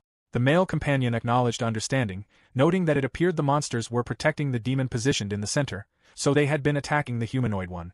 Mazel stated he was uncertain which of them constituted the main body, but even if the left one was not the primary entity, the likelihood was high that it functioned as recovery support. The female companion indicated her understanding, concluding they should concentrate all their strength on that target first regardless. Mazel explained that he would continue pretending to attack the center demon as they had been doing, thereby drawing attacks from both adversaries simultaneously. This would create the opportunity for Lugens and Anna to position themselves and strike the leftmost demon with maximum force. Lugens objected, expressing concern that if they executed this plan, Mazel would be in danger. Mazel assured him it would be acceptable, insisting they possessed sufficient speed to accomplish it. If his assessment was correct, the middle demon should falter, enabling him to eliminate both opponents. Mazel added that if circumstances became precarious, they should throw him a potion. Rick nodded in acknowledgement and agreed to proceed. Before Mazel could respond, a monster appeared behind him. However, Lugens intervened by slashing the enemy, instructing Mazel that if he found himself in a difficult situation, he should prioritize protecting himself first. He grinned as he said this, and everyone silently concurred with the plan. Mazel smiled brightly in acknowledgement. Lugens called out to Anna, asking if she was prepared. Anna enthusiastically confirmed she would incinerate their enemies completely. Lugens shouted for Mazel to proceed, and Mazel affirmed as he sprinted forward. The demon muttered dismissively that this was the same old tactic and expressed boredom. At that precise moment, Mazel slashed with his sword, causing blood to splatter. The demon gasped in shock and clicked her tongue in frustration. Mazel closed his eyes and launched another attack. The demon's eyes widened, her body freezing in shock at his incredible velocity. His silhouette materialized through the dense smoke, and the demon swiftly rotated toward it, fury blazing in her expression. She roared about this impudent fool just as Mazel lunged forward and slashed through her body. Lugens shouted in triumph as the jewel embedded in the demon's forehead fractured and her body collapsed to the ground. Lugens exclaimed excitedly about discovering a treasure chest, questioning whether it contained valuable items inside. The demon suddenly began chuckling despite her condition. Mazel turned his attention toward her. Lugens' voice echoed with enthusiasm about the appearance of the chest. Meanwhile, the demon continued to display a smirking expression. Mazel questioned what she found amusing. The demon responded by stating it was nothing significant, merely imagining his face distorted in despair, explaining that her offspring would have annihilated those knights by this point. All he would witness upon his return would be an expanse of corpses. In a rapid motion, Mazel positioned himself above her and shouted, demanding to know what she had said. The demon laughed once more, expressing her appreciation for that particular expression and declaring it a fitting prelude for the awakening of the One. She found it delightful and laughed wickedly again. Mazel immediately turned and called out to Lugens. However, Lugens remained overwhelmed with joy at their victory, celebrating their success and marveling at the enormous treasure chest they had discovered. Rick contributed his own excited comment. Mazel called Lugens' name again, but Lugens did not hear him as he speculated about expecting rewards from these adversaries as well. Mazel interrupted, announcing that the demon had claimed her forces had obliterated the knights. Instantaneously, all three of them turned toward him in shock. Mazel shouted that they needed to return immediately. Simultaneously, at another location, the knights were occupied with combating the monsters. Someone called out to Lord Werner, informing him that the hunters were reporting they were nearly depleted of flame pots. Werner acknowledged this information and authorized the baggage handlers and hunters to withdraw, instructing them to transport only the horses to the Zerfield estate. The knight affirmed the order and departed. After his departure, Werner reflected internally that despite their progress to this point, the enemy's offensive pressure showed no signs of diminishing, and since they remained ignorant of the demon's origin point, withdrawing presented considerable complications. If he did not have the Imperial Guard positioned at his rear and had thrown the flame pots at the enemy en masse, he would have been almost eager enough to attempt outrunning them. Werner began experiencing exhaustion. Meanwhile, a substantial quantity of monsters remained present. Standing motionless, Werner commanded everyone to push the enemies back immediately. Everyone reacted with confusion and surprise. Someone attempted to reason with him, questioning the order. However, Max intervened, asserting that Lord Werner must have formulated a plan and noting that the enemies were wavering.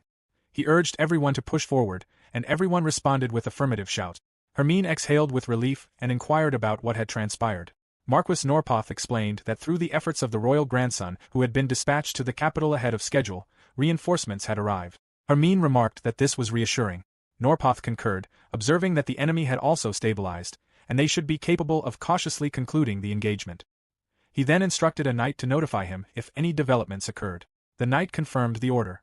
Hermine questioned where Norpoth was going. Norpoth displayed a smirk, stating he was contemplating joining the action for enjoyment, which surprised Hermine. He added an invitation asking if she cared to accompany him. Hermine responded with a smile. Shortly thereafter, on the battlefield, Count Bastian, Degen Kolb, Rheinisch, Tyrone, and Hermine fought with maximum effort. The king, Commander Norpoth, Oliver, and the other knights engaged in fierce combat against the monsters. Throughout the area, the other groups battled relentlessly, with blood splattering across their armor as Max and Werner clenched their teeth, advancing forward with pure determination. As the conflict continued to rage, the monsters were gradually being forced into retreat. A knight shouted in celebration that they had achieved victory. Jubilant cheers erupted across the entire field. Joy and relief manifested on everyone's faces, though Werner stood in place, barely capable of processing the reality. His eyes widened in disbelief. He whispered in shock, questioning whether they had truly won.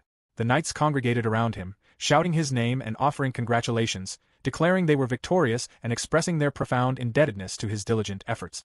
Werner reflected internally, realizing he had become so absorbed in the situation that he had truly complicated matters for himself. He was certain his father would be furious, he muttered. However, he reasoned it was acceptable as his consciousness gradually began to fade away. The knights reacted with shock, calling out Lord Werner's name with concern. Max urgently ordered someone to bring a potion immediately. Someone confirmed the order. Werner assured himself internally that he was still alive. He had been a commendable individual, but ultimately he was merely a civil servant. Nevertheless, it appeared he possessed courage. People remarked that he had perished while protecting his younger brother. Another person questioned whether it was due to insufficient training. A woman responded that if the younger brother survived, then the line of succession remained secure. Someone murmured acknowledgement of this fact. Werner stood silently in the corner, listening as the guests engaged in gossip. A lady inquired whether the eldest son had been married yet. Someone replied that she had heard he had been engaged to the eldest daughter of the first family, noting that she had just departed. Meanwhile, Werner reflected with disgust that a child had died and this was the topic of their conversation. Norbert addressed him as young master and indicated they should proceed in a certain direction. A lady from the crowd muttered a question, identifying that person as the heir. Another asked about his capabilities. However, when it came down to it, he was merely a civil servant, the lady responded. Werner's facial expression darkened as he thought how disgusting this was, while Norbert guided him outside. At that moment, a loud laugh resonated in his ears. Werner quickly turned around, recognizing that person as his brother's fiancée. Without displaying any trace of sadness, the lady remarked that now she would not have to end up married to someone from a civil servant family. Werner's body became immobilized. He questioned internally whether this was the nature of this world, and even so, whether this was not excessively cruel. He concluded they were not humans but monsters, his eyes sharpening with this realization. Werner found himself completely startled. Someone shouted commands to push through without flinching in the midst of chaos. At that moment, Werner awakened, drenched in perspiration, questioning internally whether it had been a dream. He noted it was the funeral dream again, and remarked it had been quite some time. Despite having encountered the first family, he wondered why he had not seen his brother's former fiancée among them. He felt nauseated. He paused for a moment, realizing the demon stampede had commenced and he had been present within it. Suddenly, a voice shouted that Lord Werner had regained consciousness and burst into the room. Werner exclaimed in pain that everything hurt. His mother told him that naturally it hurt, considering how he had pushed himself to such extremes. He had received treatment, but he had been unconscious for an entire day, and they had been extremely worried. Werner expressed surprise and offered an apology, noting internally that his voice was completely hoarse. His mother stated they would begin by treating his throat, as one required it for issuing commands. She summoned Norbert for the potion. Norbert presented it to Lord Werner, who consumed the potion in a single gulp and then glanced at them. He reflected internally that they had been genuinely concerned, which reminded him of his reincarnation. He questioned whether he had not transferred worlds again. Werner inquired about the outcome of the demon stampede. His mother smirked and assured him not to worry, as they had achieved victory. Werner expressed his relief and silently observed that his mother's expression was quite intimidating. He sighed internally, confirming that he had not dreamed those cries of victory. His mother suddenly addressed Werner, instructing that once he was able to speak properly, he was to report to his father. Subsequently, at his father's office, his father stated there were numerous matters he needed to discuss with Werner. However, given that Werner had received commendations from the royal family, he could not reproach him excessively. Werner questioned what this meant. His father informed him that the previous day, an envoy dispatched directly from the royal family had arrived to check on his condition. Werner asked with some surprise whether this was true. His father added that this was followed shortly by representatives from the First and Rhinish families as well. He presented a list for Werner to review as a precaution. Werner opened the scroll and exhaled softly in surprise. His father continued, explaining that additionally, Werner would have the opportunity to receive a Medal of Honor before the prince in 5 days' time and should keep this in mind. Werner closed the scroll and apologized to his father for having caused him inconvenience. His father's eyes narrowed as he released a brief sigh, acknowledging that Werner's ingenuity had saved numerous lives, which was undeniably true, and that Max and the others could speak of nothing but him. He commended Werner on his accomplishment. His father then inquired whether Werner was feeling improved. Werner confirmed he was feeling much better. His father murmured acknowledgement, then stated he would require Werner's report concerning the perfumed oil, though it was not a priority matter. Werner affirmed this. His father added that until the ceremony, Werner need not attend school and should utilize this time for rest. He concluded their meeting. As they departed, Norbert remarked cheerfully that it was gratifying to see the master so delighted. Werner questioned whether he was indeed delighted, expressing hope that this was accurate. He suddenly recalled something and mentioned there was some documentation he would like Norbert to retrieve for him. Subsequently, while reviewing the document, Werner muttered that Viscounts Crank and Mittig had perished. The militant Baron Donenal had sustained serious injuries. Werner reflected that the fatalities had extended to the nobility as well. The majority of the students were among the casualties. It was one matter if they were nobles, but when they were commoners, the expenses for treatments and funerals weighed heavily. Although he had not known them personally, it still affected him. Werner then instructed Norbert to verify which of his school friends were among the deceased. He would compose letters of condolence in his name, and Norbert should have a personal representative attend the funerals. Additionally, should any of the deceased have younger siblings who desired it, he wanted to support their enrollment in the academy in subsequent years in the name of the Count's family. He would submit this proposal to his father. Norbert acknowledged this and stated he would dispatch someone suitable before departing. Werner muttered internally that people had died, not merely people, but his schoolmates. He questioned how he could be so disturbingly calm about this. He was fairly certain that if Max or the others had died or sustained injuries, he would not be maintaining such composure. He wondered whether this detachment existed because he understood this was the world of a game. In any case, if this truly was a game, then this victory represented a deviation from the established narrative. He hoped this would not produce a negative impact on the hero's journey. Werner added to his reflections that looking back at the events, he believed he could trust in the Crown Prince's decision-making capabilities. As someone who needed to prepare for a potential attack on the capital, it was quite reassuring to know he had such a ruler and the Crown Prince's knights supporting him. He recalled that the next major conflict in Mausel's story would occur at Warisa Fortress. The question remained whether events would still unfold according to the game's predetermined script. He had no alternative but to allow circumstances to develop naturally, but in the interim he wished to strengthen the capital's defenses. Perhaps this could be accomplished through equipment upgrades or strategic planning. The demons had stampeded in a direct line toward them, which had allowed him to manage the situation with borrowed knowledge, and moreover they had primarily been minor adversaries. If they were to face an enemy possessing both intelligence and strength, then training for coordinated group warfare would become essential. However, despite being the son of a count, he did not personally hold a title, and furthermore they were a civil servant family in a world that valued martial prowess. He would need to depend on Max and his most trusted subordinates to disseminate that combat technique to the others. It appeared that news of the Demon Lord's revival had not yet circulated widely. Now that the demon stampede had concluded, it would be challenging to instill a sense of urgency in anyone. This world honored individual valor, and there would be numerous people who would resist his proposals. He needed to make them comprehend the situation and recognize how vital group warfare and strategy truly were. Werner reflected that the Demon Lord's revival would certainly alter the distribution and power of the demons. If he could make everyone perceive this reality, then they would realize just how critical the situation genuinely was. At that moment, someone addressed Lord Werner, introducing himself as Frenson. He had been requested to personally represent Werner at the funerals. Werner expressed his appreciation and instructed that if the bereaved families appeared to be in need of assistance, Frenson should distribute funds to them. If this proved insufficient, he should request additional resources later. Frenson acknowledged his understanding. As the man departed, Werner thought internally that he wished to determine their next course of action while managing the aftermath of the demon stampede. Assessing the damages, conducting funerals, providing medical treatment, and awarding medals for distinguished service all required considerable time. Meanwhile, outside, rain poured down heavily. Werner gazed outward and reflected that he might actually appreciate not having to attend school. Several days later, in the garden, the loud clashing of metal resonated intensely. Werner dodged while Mazel launched another attack. He seized Werner's arm and then lifted him upward. Mazel displayed a smirk as he stepped on one foot and threw Werner into the air. Werner looked at him with surprise before gasping in pain as he landed. Mazel gripped his arms behind his back. Werner requested that Mazel ease off, reminding him he was supposed to be recovering. Mazel smiled and responded that he would never consider going easy on the hero of the demon stampede. Werner shouted for him to cease. Subsequently, a servant arrived and provided refreshments. Mazel stated he could not help himself because Werner had been truly remarkable. The entire school was already discussing it, Mazel said cheerfully, elaborating on how Werner had observed the enemy's movements and identified the trap, then launched the counterattack precisely as the enemy was collapsing.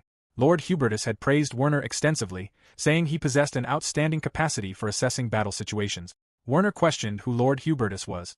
Mazel then scratched his head and exclaimed that Lord Hubertus was the Crown Prince, apologizing for the force of habit. Werner realized who this referred to and remarked that Mazel was making excessive importance of these matters, rubbing his forehead. Mazel added that the Crown Prince had also commented that Werner had devised a mysterious fighting style resembling a porcupine. Werner appeared confused by this description. Mazel explained that the Crown Prince had never witnessed anything similar previously, but had declared it exceptionally effective. Werner reflected internally that the Crown Prince must have been referring to the phalanx formation. The first family had been able to execute it on the battlefield quite successfully despite his inadequate instructions, which he attributed to their status as a military family. He decided to cease thinking about it before becoming cynical. Mazel suddenly directed Werner's attention to some letters he was displaying. Werner questioned what they were, and if they were tea invitations. He had already informed Mazel of his response. Mazel interrupted, explaining that one was from Kalvitz's younger sister, another from Balzar's father, and another from William's family. They had requested that Mazel convey their gratitude when he attended their funerals, and they had all been profoundly moved that someone from the nobility would treat them with such consideration. Werner responded that the students who were neither nobility nor registered as adventurers should have been maintained on standby. Mazel agreed but noted that no one had anticipated the situation would develop as it had. Werner acknowledged this was correct. Mazel smiled and expressed that thanks to Werner, what they had wished to protect had been safeguarded. Not only were they pleased that peace had been restored, but there was someone who would mourn their deaths. It was simply unfortunate that the deceased could not be restored to life. Mazel added that with all his heart, he believed it was fortunate they had someone like Werner. Werner was taken aback and then told him that if anyone deserved commendation, it was the valiant hero who had defeated the demon commander. Mazel protested that Werner was doing this as well. Werner insisted that Mazel should not be modest, as if Mazel had not defeated those demons and destroyed the crystal controlling the monsters, there was no telling how events would have concluded. Additionally, Werner inquired whether Mazel had ever discovered what that black jewel he had found actually was. Mazel replied that apparently the very material composing it was unknown. Werner muttered his surprise at this revelation and questioned internally whether this had been present in the game. He then smiled and reiterated that it was all attributable to Mazel's achievements as the hero. Mazel responded that he had received sufficient praise at school already. He then explained that the reason he had sought refuge at Werner's residence was not solely to deliver the letters. It had required everything the commoners possessed to create an escape route for him. Werner remarked that this seemed somewhat dramatic. Mazel countered that as a commoner, he had no understanding of how to decline an aristocrat's invitation. He did not even know what to wear or how to conduct himself at the medal ceremony scheduled for the following day. Werner muttered internally that he wanted to blame the teachers, but as a friend, he could not neglect Mazel when Mazel approached him for assistance. Werner then responded that this was indeed his area of expertise. Mazel exclaimed with relief that this was extremely helpful. Werner thought he would need to intervene when he returned to school. He then explained that regarding declining invitations, there was no issue with using the standard excuse that he was merely a student. Additionally, Mazel should simply wear his school uniform. Mazel questioned whether this was truly acceptable. Werner confirmed that it was considered formal attire. Meanwhile, Werner thought silently that initially he had wanted the victory celebration to proceed without complications, with discussions to follow afterward, or at least that should have been the plan. On the day of the medal ceremony, the king announced that furthermore, to the legitimate son of Lord Zerfield, Werner von Zerfield, he bestowed upon him the title of Viscount. Werner questioned internally how this had transpired. Several days after the monster invasion concluded, a victory celebration took place at the palace, and everything proceeded without incident. Just as Werner believed he could begin contemplating future matters, the day of the award ceremony arrived. The king made his announcement, declaring that first place in the order of merit belonged to Hubertus Nals Weiss Weinzierl. The Crown Prince responded by attributing everything to His Majesty's magnificence. The king then announced that next in order stood Ingo Fathy Zerfeld. The king stated that his unit had played an essential role in the recent conflict, and his accomplishments deserved high commendation. The man who had been named performed a bow, expressing profound gratitude for the king's benevolence. The king proceeded further, addressing the legitimate son of Lord Zerfeld, Werner von Zerfeld. Werner reacted with internal shock to hearing his name. The king continued, announcing that he was bestowing upon him the title of Viscount. Werner mentally shouted in disbelief, questioning the reasoning behind this decision, even as he bowed and expressed that he could not adequately convey his gratitude for the king's generous recognition. He humbly acknowledged His Majesty's kindness with formal words. Both individuals rose from their bowed positions. Werner sensed hostile gazes directed at him from behind and reflected internally that if visual expressions could cause death, he would already be deceased. The assembled men stood in silence. Werner released a sigh, shifting his visual attention upward. He contemplated that despite this world's rural settlements remaining fixed in a medieval aesthetic, the capital city and palace uniforms possessed a surprisingly contemporary appearance. He speculated whether this combination of stylistic elements resulted from the world's origins as an entertainment program. Occasionally, he experienced a powerful sensation of disconnect from these incongruities. The king indicated they would proceed with the ceremony. Werner muttered internally that none of these observations held particular importance. The king announced that third in the order of merit stood Mazel Harding. Mazel advanced forward and knelt before the king. Werner wondered internally whether, in truth, Mazel should not occupy the first position in merit. He resolved to keep this opinion private. Werner observed and thought that Mazel presented an aesthetically pleasing image, as one would anticipate from the narrative's central character. Nevertheless, Werner wished Mazel's family could witness their son dressed in ceremonial attire. Werner expressed internal frustration that Mazel had not even invited them, much less informed them of the ceremony. Werner recalled Mazel's stated reasoning that his family resided at such a distance that they would require lodging accommodations. Werner acknowledged in his thoughts that Mazel's family home was indeed located in Arlia, which sat at a considerable distance from the capital.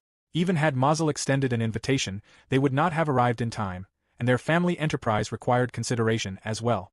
In the original entertainment program, families could remain without cost and receive complete restoration of their vitality. They held a special significance in his affections for that reason. Nevertheless, Mazel maintained positive relationships with his family members. He likely would have experienced happiness had they been able to attend. If they possessed the magical footwear item that enabled rapid travel, they could have accomplished the journey instantaneously. This reminded Werner of something. He wondered why such items were not available for purchase near the capital.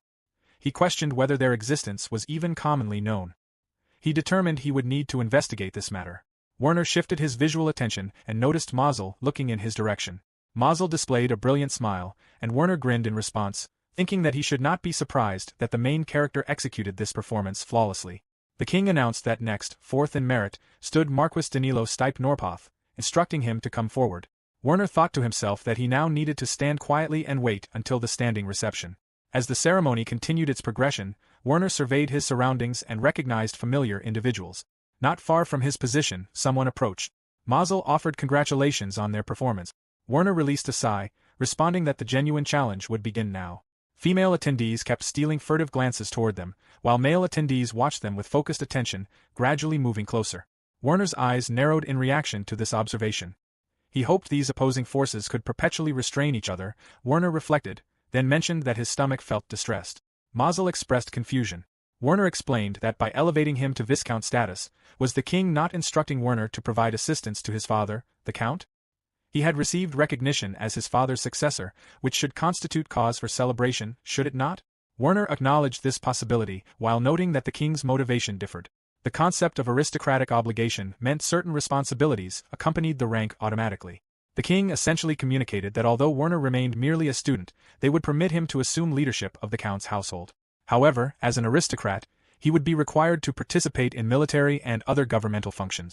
Mazel responded that this certainly sounded demanding, but Werner had established a history of successful task completion. He understood why authorities desired to utilize Werner's capabilities. Werner protested that this observation provided no assistance, then reflected internally that for him, the circumstances could not be more unfavorable. Despite the probability that the capital would face attack, he would be spending considerable time within the royal castle, fulfilling his obligations and similar duties. Additionally, the more frequently he appeared on battlefields, the greater his probability of being killed. Werner's facial expression became gloomy. Observing this reaction, Mazel commented that he believed Werner represented the only individual viewing this new title as an unfavorable development. Werner retorted that this perception existed because Mazel was not observing carefully enough. At that moment, someone interrupted their exchange. The person addressed Werner von Zerfeld by his full title. Both individuals quickly turned and saw Marquis Norpoth, who stated he wished to extend his congratulations. Mazel and Werner performed bows. Werner responded that this represented quite an honor, addressing His Excellency Marquis Norpoth. He added that he felt profound regret for his disrespectful behavior during the recent battle. He requested acceptance of his most sincere apologies. Marquis Norpoth displayed a knowing smile, remarking that as long as Werner comprehended the situation, all was well. He mentioned having had a conversation with the Crown Prince. Werner asked with surprise about the Crown Prince's involvement. The Marquis explained that he had been instructed not to reprimand Werner too severely due to his youth. He could now see that such leniency would prove unnecessary. Werner expressed his gratitude. The Marquis muttered that Count Zerfeld appeared to possess an exceptionally fine son. He stated he would be observing Werner's professional development with considerable interest before departing from them. Werner offered thanks with great formality. As soon as the Marquis had left their presence, Mazel quickly inquired about the nature of that exchange. Werner provided clarification, stating that in simple terms, during the monster invasion, he had approached the Crown Prince directly to alert him that the creature's withdrawal represented a strategic deception. However, proper protocol required him to first report to his immediate superior, Lord Norpoth, who would then relay the information to the Crown Prince. Mazel questioned whether following such procedures would have left insufficient time to respond. Werner agreed with this assessment. He had lacked the luxury of time needed to persuade Marquis Norpoth of the urgency. Nevertheless, if individuals were permitted to violate established procedures simply because their objectives seemed justified, maintaining military discipline would become impossible. Mazel muttered a brief acknowledgement. Werner sought clarification of what Mazel had said. Mazel then inquired whether they truly shared the same age, expressing that he would never have possessed such knowledge himself. Werner attributed this to his aristocratic background. Someone suddenly interjected, suggesting that Werner's noble status could not fully explain his capabilities. Werner turned toward the speaker. Count Bastian elaborated that Werner had demonstrated exceptional performance during combat. Werner responded with polite modesty, crediting his knights for any achievements. The Count smiled somewhat before stating that he wished to express regret for his discourteous behavior prior to the monster invasion's commencement. Werner's eyes widened as he insisted no apology was necessary. Count Bastian firmly rejected this dismissal as nonsense. The reality was that he had underestimated Werner's command abilities. Werner remained silent, recognizing that Count Bastian desired to deliver a personal apology. Proper protocol dictated that Werner's father, who served as head of the Count's family and held the position of Minister of Ceremonies, should receive a direct apology from the head of another Count's family. However, such a formal gesture would escalate into a significant matter. Additionally, considerations of reputation and other factors complicated the situation. Werner found aristocratic relationships tiresome. Werner acknowledged acceptance of the Count's gesture. Avoiding explicit mention of the apology represented Werner's courteous behavior as someone of lower rank, he reflected internally. However, Count Bastian's eldest son, Lord Tyrone, did not appear on the roster of those seriously wounded. Even if Tyrone had sustained injuries, this world possessed restorative potions and healing magic capable of addressing minor afflictions. If Tyrone wished to attend, he could have done so. In fact, Tyrone should have been present. Werner would be dishonest to claim this absence did not concern him. Proper etiquette dictated not drawing attention to such matters. Count Bastian mentioned that their territories bordered one another and expressed hope for continued positive relations. Werner affirmed that both his father and he anticipated the best possible relationship moving forward. Should any matters arise, he requested they be directed through his father. Count Bastian agreed before excusing himself. Hermine addressed Werner and he glanced toward her. She expressed interest in discussing military tactics with him at leisure sometime. Werner indicated his availability. Hermine smiled before departing. Werner observed that based on her demeanor, she no longer appeared to regard them with the condescension she previously displayed toward families serving in civil administrative roles. Simply maintaining peaceful relations with neighboring territories without incident satisfied Werner's expectations. As both visitors departed completely, Mazel commented that Werner appeared to face difficulties from multiple directions, expressing sympathy. Werner acknowledged this reality while noting it paled in comparison to Mazel's situation, gesturing toward the assembled crowd. Mazel appeared confused by this comparison. Shortly thereafter, a nobleman proposed that Mazel consider meeting his daughter. Werner quickly intervened, questioning Viscount Unger about whether his daughter was only 3 years old. Mazel added that as merely a student, he requested consideration if an opportunity ever arose. Someone from the gathering requested Mazel's attention. Another voice urged patience. Yet another nobleman introduced his own daughter. Meanwhile, Werner thought internally with frustration, questioning how people could misrepresent situations so egregiously despite the age difference. He objected mentally to the practice of presenting very young girls and elderly women to Mazel as potential matches. Werner continued his internal reflections, speculating that this demonstrated the appeal of a commoner possessing heroic abilities, particularly following their defeat of the monster invasion. He supposed this courtly entertainment would not have occurred had events followed the original narrative's trajectory. In that version, the royal knights would have been annihilated, and both the crown prince and his son would have perished. Werner considered that peace represented a positive outcome, though he expressed some uncertainty. The undeniable fact remained that circumstances had diverged substantially from the established storyline. All Werner could do was hope that the fall of Fortress Warisa would occur according to the predetermined sequence. When that event transpired, numerous individuals currently present would likely die. Werner remained aware that he wished for this outcome. After they extracted themselves from the crowd, Mazel expressed gratitude for Werner's rescue. Werner noted internally that Mazel seemed fatigued, which represented an unusual state, though understandably so. Werner proposed treating Mazel to a meal on a future occasion. Mazel suggested 3 such occasions would settle any debt between them. He added that the recent experience had been quite remarkable. Werner acknowledged that he could only imagine the situation Mazel faced at the educational institution. However, Werner reflected privately that this represented merely the beginning. To be precise, circumstances needed to develop this way, or they would encounter serious problems. This growing prominence resulted from the defeat of demons and monsters. In other words, Werner desired Mazel to face increasing challenges. He recognized that feelings of powerlessness transformed individuals into self-centered beings. His thoughts focused solely on his own survival. He had dedicated over 10 years to this singular purpose. Nevertheless, his contemplation was interrupted. A woman suddenly spoke, apologizing for interrupting their conversation. Both individuals turned toward her, and upon seeing her, Werner immediately performed a respectful bow. The woman indicated that such formal manners were unnecessary, addressing Werner by his title of Viscount Zerfeld. She identified herself as Laura Louise Weinzierl. Werner's thoughts began racing with alarm, questioning whether this could be real. According to his knowledge, she was supposed to appear much later in the sequence of events. He wondered what she was doing present at this time. The game's female protagonist, Princess Laura, now stood before them.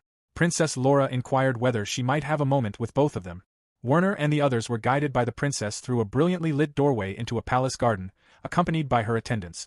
As Michael remarked on the princess's beauty, Werner mused that attractive appearance seemed to be a royal requirement. He noted they were venturing deep into the castle grounds, to an area that in the game only became accessible after significant destruction during the capital's devastation. Werner recognized their surroundings as the princess announced their arrival at the gazebo, where someone awaited them. The elaborate design of the gazebo struck Werner as unmistakably palatial, vastly different from anything he knew back home. When the crown prince greeted them by name, both Werner and Mazel were visibly shocked. The prince smiled and expressed his apologies for summoning them. Werner's heart raced as he took in the situation. The crown prince, the heroine, and the protagonist all gathered together, with him as merely a background character feeling out of place among such distinguished company. Though technically Werner held noble status while Mazel did not, Mazel appeared completely at ease, which Werner attributed to his role as the story's main character. The prince then bowed his head in gratitude for their assistance during the recent stampede, creating an uncomfortable moment for Werner. Both young men deflected the praise modestly, though Werner felt extremely uneasy watching royalty bow to him and attempted to redirect the conversation. When he addressed the prince formally, the heroine intervened to say formalities were unnecessary in this private setting and that Werner could use their given names without fear of reproach. Despite Werner's hesitation, both the heroine and prince gave their approval, leaving him no choice but to accept. Werner expressed surprise at finding Princess Laura at the palace rather than at the great temple of Finoi, where he had expected her to be.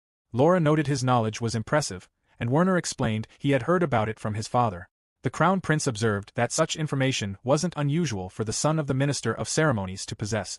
In reality, Werner's knowledge came from the game, where the temple was destined to be attacked by one of 3 demon generals, prompting Mazel to rush there and meet Laura for the first time. Werner felt uncertain whether their meeting here instead was fortunate or problematic.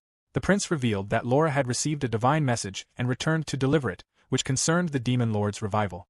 Werner was taken aback by this revelation, recognizing it as state-secret information, while Mazel questioned its authenticity.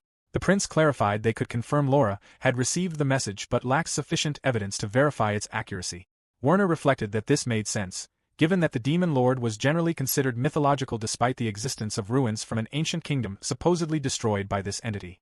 Laura explained that divine messages had varying levels of significance, something only understood by oracles capable of receiving them. This particular message carried such weight that she had returned to the capital to convey it personally to her father, the king. Werner grasped that while the king's belief remained uncertain, the crown prince likely found the message credible given the recent abnormal demon stampede they had experienced. However, Werner remained puzzled about why he and Mazel had been summoned for this revelation. Laura disclosed that the divine message suggested the hero would play an exceptionally important role in upcoming events, which prompted her to arrange this face-to-face meeting. Werner understood that in this world, being designated a hero didn't necessarily mean possessing the power to defeat a demon lord, but rather indicated the possession of rare abilities. He pondered how they would have approached sending a freshman hero against the ultimate evil, setting aside the glory-seeking nobles. He speculated that in the game, the king had likely received news of the divine message as well, which explained why Mazel embarked on his demon lord-slaying quest following the stampede. Werner questioned why he specifically had been summoned alongside Mazel. The prince explained his desire for Werner to serve as both a bridge and protective wall for the hero. When Mazel sought clarification, Werner deduced that since the divine message couldn't be made public knowledge, the royal family couldn't openly and repeatedly summon a commoner like Mazel to the palace. Werner's astute understanding pleased the princess, while Werner privately reflected that if the crown prince had perished in battle, the demon lord revival story would have gained more credibility, and no one would have questioned the king consulting with a commoner like Mazel. The fact that the king now couldn't take such action was partially Werner's responsibility for saving the prince. The prince stated their intention to thoroughly investigate the truth behind the revival and expressed their wish to maintain close connections with Mazel for this purpose. Werner found reassurance in the fact that despite significant deviations from the original storyline, the royal family still recognized the hero as essential to defeating the demon lord. Mazel acknowledged that it would appear natural for a viscount like Werner to make visits to the castle, earning a nod of agreement from the prince. Werner added that Mazel could speak with him on campus, which prompted Mazel to inquire about Werner's role as a protective wall. Werner elaborated that this would be similar to how he had previously shielded Mazel from nobles attempting to claim exclusive access to him. He explained that the royal family currently lacked adequate justification to officially take Mazel under their protection, making it impossible for them to openly prevent other nations or noble houses from attempting to recruit him. If Mazel became affiliated with a particular noble family, the royals would be forced to negotiate with that house when they most needed Mazel's assistance, with no assurance that the noble family would prove cooperative or reasonable in such negotiations. The prince concurred with this assessment. The prince then proposed making Mazel Werner's knight, asking if Werner would object to such an arrangement. Werner reacted with alarm and urgently requested that the prince not impose this upon him. Internally, Werner recognized multiple compelling reasons to refuse this proposition with all his strength. He explained to the prince that he and Mazel shared a friendship based on equality rather than a hierarchical relationship between superior and subordinate. While Werner would certainly obey any royal commands and spare no effort in assisting Mazel, he had no desire to become Mazel's lord and master. In his thoughts, Werner recognized that the hero was destined to vanquish the demon lord and win the princess's heart, and if Werner assumed the position of lord and master, he could potentially be killed in political conflicts that might arise. The prince suggested they could maintain a master-servant relationship in appearance only, mentioning he had friends in similar arrangements. Werner perceived the prince's growing insistence but understood the underlying motivation. He realized that by framing this as a proposal rather than a direct order, the prince was attempting to gauge Werner's level of ambition and personal objectives. Despite understanding this, Werner maintained his refusal. The prince accepted this decision but still requested that Werner continue supporting Mazel's activities while in the capital. Werner humbly agreed to this request, though internally he would have preferred to avoid even this level of involvement given what he knew Mazel would soon undertake. However, since the royal family had already acknowledged their friendship publicly, Werner felt it was too late to withdraw completely. He consoled himself with the thought that he wasn't being asked to embark on an adventure himself, but merely to provide support from his position as a noble. The princess expressed gratitude toward Werner, remarking on his kindness. Werner's thoughts turned to practical matters, recalling that in the game, the hero departed to subjugate the demon lord with only meager funds, insufficient to purchase the best armor available in shops. He contemplated whether this might be an opportune moment to request financial support from the prince, reasoning that any preparations made now would improve Mazel's chances of successfully defeating the demon lord. The prince expressed his anticipation of working with Mazel, who responded affirmatively before the prince announced his departure and walked away. As Werner glanced at Mazel, he reflected on his friend's exceptional kindness, noting that Mazel had been too concerned about others at school to boast about his achievements during the stampede. Werner reconsidered his earlier reluctance, acknowledging that providing equipment and social connections was far preferable to being unable to assist his friend who would soon embark on a journey bearing the fate of the entire world on his shoulders. Princess Laura apologized for her older brother's behavior, but Werner assured her he genuinely didn't mind, leaving Mazel confused by the exchange. Werner dismissed Mazel's concerns, though Mazel remained doubtful. Werner observed the prince and Princess Laura, noting that without prior knowledge, he would have mistaken them for parent and child given their significant age difference. A sudden realization struck him as he looked at the heroine and protagonist together, recognizing this as an ideal opportunity for them to interact. Werner announced his need to use the restroom momentarily, then instructed Mazel to take charge of the situation. Mazel appeared flustered by this sudden responsibility. Werner found Mazel's panicked response endearing as he confirmed he would return shortly and requested the attendants direct him to the facilities. An attendant smiled and agreed to escort him. Internally, Werner apologized to Mazel while acknowledging his personal desire to advance the relationship between the main character and the princess. Though somewhat premature, he saw no harm in bringing them closer together and wished Mazel luck. He reassured himself that the princess appeared playful and friendly at first impression, so Mazel would manage fine. Werner wondered whether, even if specific details changed, the overall narrative might remain intact, or if this was merely wishful thinking on his part. Nevertheless, he recognized one crucial aspect of the storyline that still needed to change. He contemplated whether Mazel would eventually traverse the ruins of this very palace, and while walking through the hallway, he wondered if the guards he passed would become corpses and what fate awaited the attendant currently guiding him. One of the attendants addressed Werner, and he turned his attention to her. She requested forgiveness for their boldness but expressed their deepest gratitude toward him. Werner questioned what warranted such thanks, bewildered by what he might have done to deserve this response. The attendants exchanged meaningful glances before one explained that her father served as a knight while her companion's older brother served Count first. They had learned how Werner had detected the monster's trap, and without his insight, both their family members might have perished in battle. They conveyed their profound appreciation for his actions. Werner froze at this revelation. The attendant apologized again for any rudeness but emphasized their strong desire to express at least a word of gratitude to him. Werner found himself at a loss for how to respond, managing only to mumble that they were most welcome before the ladies continued escorting him to the restroom. Later, as he activated the faucet to wash his hands, Werner appreciated the existence of running water in this world. Since the game had never depicted bathrooms, he had felt relieved upon discovering they existed here. He reflected that medieval conditions would prove challenging for a modern Japanese person to endure. Werner reasoned that if magic could create matter from nothing, it made sense that scholars would study essential life necessities such as infrastructure and water systems. However, he acknowledged that even with magic's existence, people still died, as it wasn't omnipotent. This reality explained why he had needed to struggle so intensely for survival. Since childhood, when he had recovered memories of his previous life, he had known how the demon stampede would unfold. He had planned to give everything he had to the effort. Though he had survived and overcome this initial obstacle, there were moments when he questioned whether he could have done more to help others. Werner reflected on how he had delegated everything to Mazel and ceased worrying about the other students, questioning whether this stemmed from a deep-seated belief that this world was merely a game. However, he now recognized that the guard, the maids and their families, Mazel, and the students were all living genuine lives within this world, maintaining real human relationships and connections. He acknowledged he wasn't arrogant enough to believe he could handle everything, nor could Mazel shoulder such a burden alone. Upon further contemplation, Werner accepted that perhaps he could only make a limited difference, but if he could believe he had given his absolute best effort, it would allow him to sleep more peacefully at night. Werner considered his shared objectives with the two attendants, admitting that truthfully, he had only sought his own survival, and his actions had simply coincidentally benefited others.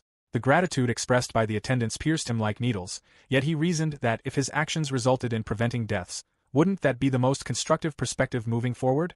He couldn't match Mazel in combat abilities, nor did he possess any overpowered capabilities. However, he did have knowledge derived from the game as well as influence stemming from his noble status. Werner concluded he shouldn't leave the entire burden to Mazel alone and that it was acceptable to strive for goals beyond mere self-preservation. He remained absorbed in these thoughts. Meanwhile, the princess posed a question to Mazel about whether he and Werner placed considerable trust in each other. Mazel confirmed this should certainly be the case and apologized to Princess Laura if his next inquiry seemed strange, explaining he was simply very curious. Laura assured him she would answer whatever questions she could address. Mazel asked why Werner had earlier declined the proposal to make Mazel his subordinate, reasoning that if Mazel became Werner's knight, he would receive fewer approaches from other countries and noble houses, thereby reducing Werner's burden. Additionally, Werner would be more willing to dispatch Mazel when orders came to defeat the Demon Lord. Mazel expressed his inability to comprehend why Werner would refuse such a proposal when it was offered. Laura explained that her brother had been testing Werner's ambitions through that proposal. She stated her belief that the Demon Lord's revival was factual and that Mazel represented their sole hope for defeating him. If Mazel became Werner's knight, Werner would possess immeasurable power as Mazel's master. She expressed her conviction that Lord Werner wasn't the type to prioritize his personal interests above all else. However, she acknowledged that many people, including her brother, harbored doubts about this, as numerous individuals wished to exploit Mazel for their own purposes. Laura recognized that Mazel might find this perspective offensive, but both her brother and father believed that claiming Mazel as a member of the country and having him belong to the royal family served the nation's best interests, which Werner understood. Laura added that this was purely her personal speculation, but as Werner had stated, she believed he genuinely desired to remain Mazel's friend. She shared that she too had friends who were precious to her, too valuable to ever make into servants. This revelation surprised Mazel considerably. Laura questioned whether this was truly so surprising and expressed feeling hurt by his reaction. Mazel frantically offered his apologies for any offense. Laura responded with laughter, admitting she was only teasing and had felt the need to lighten the atmosphere somewhat. This response shocked Mazel even further, prompting the princess to ask if her teasing had upset him. Mazel quickly assured her it hadn't, to which she expressed satisfaction. Mazel found himself laughing in response. Werner had already arrived back at the door, and could hear voices conversing inside the room. He apologized for the interruption as he entered. Both Laura and Mazel welcomed his return warmly. The princess informed Werner that Mazel had just been recounting the time they had encountered a confrontation with older schoolmates. Werner responded with mild surprise at this revelation. Laura clarified that she had been the one to request the story from Mazel and expressed her desire to hear Werner's stories as well. Werner observed the pair, and subsequently they all found themselves laughing together as they shared various anecdotes.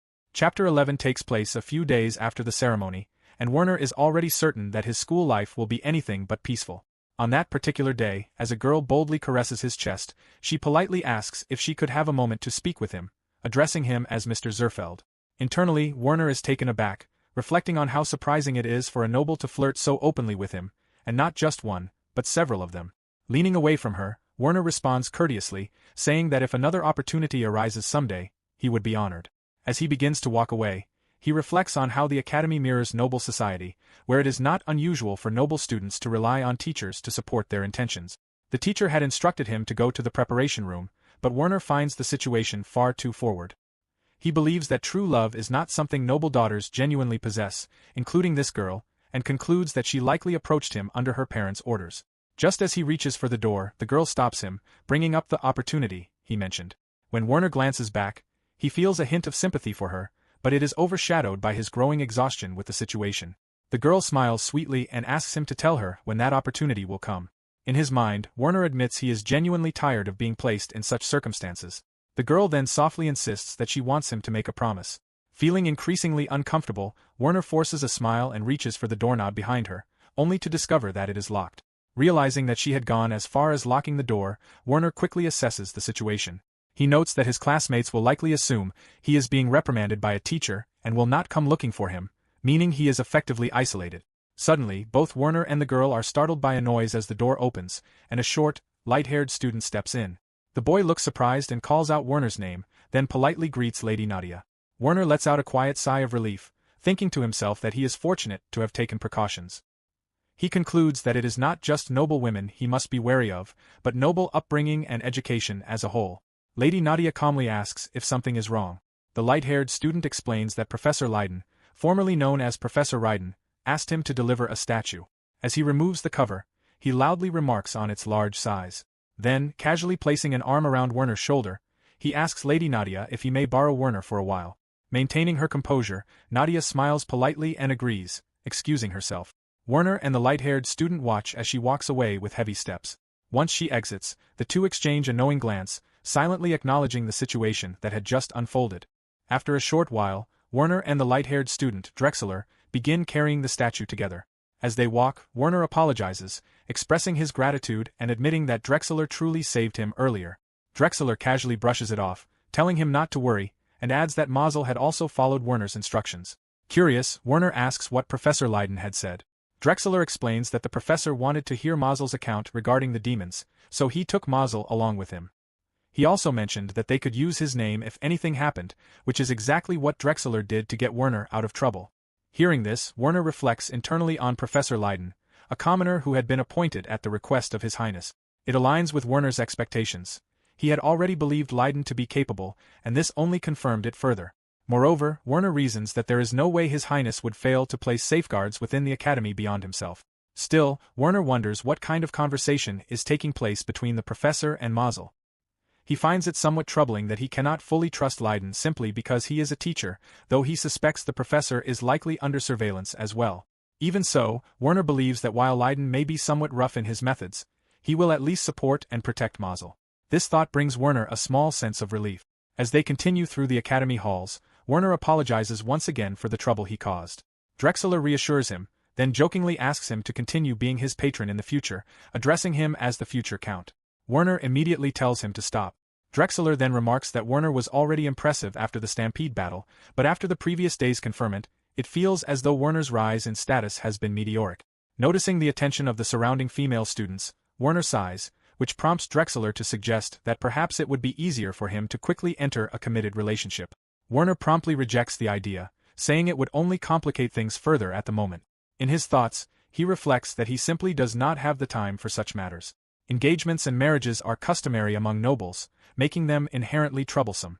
If possible, he would prefer to avoid them entirely for the rest of his life, especially since he is uncertain whether he will even survive long enough for such concerns to matter. Drexler glances at him and asks if that is truly how he feels, to which Werner confirms it plainly. Changing the subject, Werner then asks what they should do about their current situation. Drexler observes that people seem to be avoiding them in a favorable way, and suggests they simply take advantage of it and head straight to the classroom. Later, back in the classroom, Mazel lets out a long sigh, saying that he can finally relax. Werner observes that he looks exhausted, and Mazel readily agrees. As the lesson continues, Werner tells himself that there is only a little time left before the class ends. However, as his eyes wander around the room, he notices the lingering stares of their classmates. He had thought that returning to the dormitory would offer him some peace, but the attention clearly follows him, prompting a quiet sigh. Turning to Mazel, Werner suggests that if anything troublesome were to happen in Mazel's room, he could use Werner's room at the dormitory instead. He even offers to lend him a key. Mazel reacts in disbelief, asking if such measures are really necessary. Werner calmly points out that Mazel likely cannot sleep peacefully either. After a brief pause, Mazel accepts the key, muttering his understanding. He assures Werner that he will remain cautious in his own room but will keep the key just in case, thanking him for the gesture. Internally, Werner reflects that while nothing seems out of the ordinary, there is still a difference between a commoner's room and a noble's. While someone might accidentally enter the former, the latter is far more secure. Mazel then quietly asks about Werner's own plans. Werner explains that on the first day at the castle, there will likely only be a brief explanation, after which he intends to return home, as he has many preparations to make. Mazel acknowledges this with a quiet response. After a short silence, Mazel brings up another matter. He tells Werner that he wants him to meet someone who helped him during the Stampede battle. Werner narrows his eyes slightly as he recalls the name, Lugens Laser, an adventurer who, in the original course of events, declined to attend the ceremony and played a significant role in the story. Normally, Lugens and Mazel were meant to form a duo after the battle, though this time there seemed to be additional companions involved. Werner agrees without hesitation, asking how many people he will be meeting. Mazel replies that it is only one person and adds that he believes this individual can be trusted. In his thoughts, Werner notes that this development still aligns with what he remembers. Lugens is meant to take part in the fight against the Demon King and serves as a link to the royal castle. There is no reason to refuse. Werner responds that if Mazel trusts him, then he has no objections. He also mentions that he has something important to discuss with Mazel as well. Mazel immediately understands, asking if it concerns that particular matter. Werner confirms and says he will contact him later to arrange a time and place. Mazel nods, saying he is counting on him. As the lecture comes to an end, Werner glances around at their classmates and notes that the moment has arrived. When the final bell rings, he reminds Mazel to follow the plan they discussed earlier. Mazel responds with a firm acknowledgement. Moments later, both the professor and the students are stunned as Mazel suddenly pushes open the classroom window. Before anyone can react, he leaps out. Shocked voices erupt throughout the room, some shouting for him to stop, others unable to believe what they are seeing. Students rush to the window, looking down in disbelief as Mazel falls from such a height. Meanwhile, Werner calmly exits the classroom, a faint smile forming on his face. In his thoughts, he notes that the hero has undoubtedly become the center of attention now. After all, only Mazel could survive a fall from that height. As he moves swiftly down the hallway, Werner reflects with a hint of nostalgia. It has been decades since he last ran through corridors like this. A few hours later, Werner returns home, where Norbert greets him warmly and thanks him for his hard work in attending school again after some time. Norbert then inquires about his visit to the royal castle, asking if everything went smoothly. Reflecting briefly on his journey to both the academy and the castle, Werner calmly replies that it did. As he settles in, Werner informs Norbert that it seems he will not need to visit the royal castle frequently, so he expects to return home earlier the following day. He adds that he will prepare a list of everything he needs for work and asks Norbert to have those items ready in his room. Norbert acknowledges the request with a respectful response. While walking through the halls, Werner asks about his father. Norbert replies that he has not yet returned. Werner had already anticipated this. In his thoughts, he reasons that his father must still be dealing with the aftermath of the recent battle, as well as the troubling suspicions surrounding the possible revival of the Demon King, matters that undoubtedly require significant effort. After a short pause, Norbert asks if Werner would like him to pass along a message. Werner agrees, saying that he needs some advice and will write it down later, asking Norbert to deliver it at the appropriate time. Norbert nods in understanding. Changing the subject, Norbert then asks what Werner plans to do for the rest of the day and whether he would like to eat first. Werner declines, stating that he intends to train. He asks that his meal be brought to his room after he has finished bathing. His response surprises Norbert and the other servants. A maid gently urges him not to overexert himself. Werner reassures them, saying he understands and simply wants to clear his mind, promising to take it easy. Satisfied with his answer, Norbert acknowledges his instructions. After Werner departs, the servants begin to express their concern. Norbert remains silent as one of the maids comments that while Werner has always been somewhat like this, she did not expect him to change his attitude even after being granted a peerage. However, she admits that given the immense responsibilities he now carries, it might actually be more worrying if he had not changed at all. Another maid adds that his body has not even fully matured yet, making his situation all the more concerning. Suddenly, a male servant speaks up with determination, declaring that he will inform the kitchen to prepare a nutritious meal for Lord Werner. Inspired, a female servant adds that she will also bring him tea to help him rest well before sleep. Norbert looks at the group in mild surprise before breaking into a smile. He agrees with their resolve and tells them that they will all watch over their young master together. The servants respond enthusiastically, united in their support for Werner. Outside, Werner plants the tip of his spear firmly into the ground and stares down in silence. In his thoughts, he reflects that there seems to be no issue with matters concerning the royal castle, and that life at the academy is, for now, somehow manageable.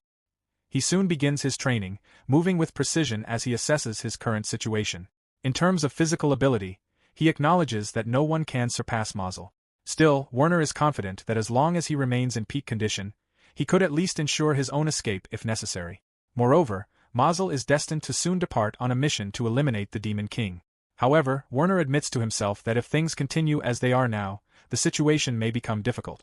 With a swift motion, Werner thrusts his spear into a training dummy. As he attempts to pull it free, he realizes he has pierced straight through it. His thoughts drift further as he considers the names Laura and Lugens. It feels strange to be interacting directly with what were once merely the main characters of a game he knew. He recalls that Laura spoke with the exact same voice he remembered, reinforcing his belief that this world still follows the same structure as the game. This leads him to wonder whether Lugens also has the same youthful voice he imagined. Since reincarnating and realizing that this world mirrors the game he once knew, Werner has made every effort to preserve his memories. He recalls his method, writing them down, then burning them, only to write them again and destroy them once more. To him, it is a necessary precaution, as allowing such knowledge to remain in written form could turn it into something as dangerous as a book of prophecy. As his training continues, Werner's gaze sharpens. He acknowledges that the knowledge he possesses has proven useful so far. If the original course of events remains unchanged, it should continue to serve him well in the future. And yet, he cannot shake a lingering sense of dissatisfaction. In his mind, he recognizes that there are many things he only came to understand after being reincarnated into this world, things that were never depicted in the game. The existence of a structured noble society, towns that never appeared on the game's map, infrastructure such as water supply and sewer systems, and even magic stones capable of storing magical power. Perhaps these details were simply beyond what the game could portray within its limitations. Driving his spear into another dummy, Werner's thoughts settle on a particular detail, the black stone dropped by the demon Mazel defeated. It seems important, yet no matter how hard he searches his memory, he cannot recall anything about it from the game at all. Werner winces as he struggles to pull his spear free, pausing to inspect his hand. In the end, he concludes that there is not a single thing he truly understands. This leads him to question what kind of connection exists between the world he now lives in and the game he remembered. Reaching for a potion, Werner decides that dwelling too deeply on such thoughts will only cause him to lose himself in confusion. Instead, he resolves to avoid overthinking and to find some form of compromise in understanding this connection. Despite the overwhelming number of complicated factors, he finds it difficult to piece everything together. Still, he reminds himself that nothing will change by repeatedly thinking about things beyond his understanding. As events continue to unfold, the number of matters requiring his attention will only grow. That is precisely why he must resolve whatever he can as soon as possible. His priorities become clear. First, he needs to obtain permission to form a group of merchants to strengthen the defenses of the royal capital and to provide equipment for Mazel and the others. To accomplish this, he will have to write a detailed report to both his father and his highness. As he spins his spear absently, he adds that he must also study the matter further. Fortunately, now that he has been granted a peerage, he has access to more documents, which should speed up the process. As for his proposal regarding group training, Werner notes that he has not yet been informed about the revival of the Demon King.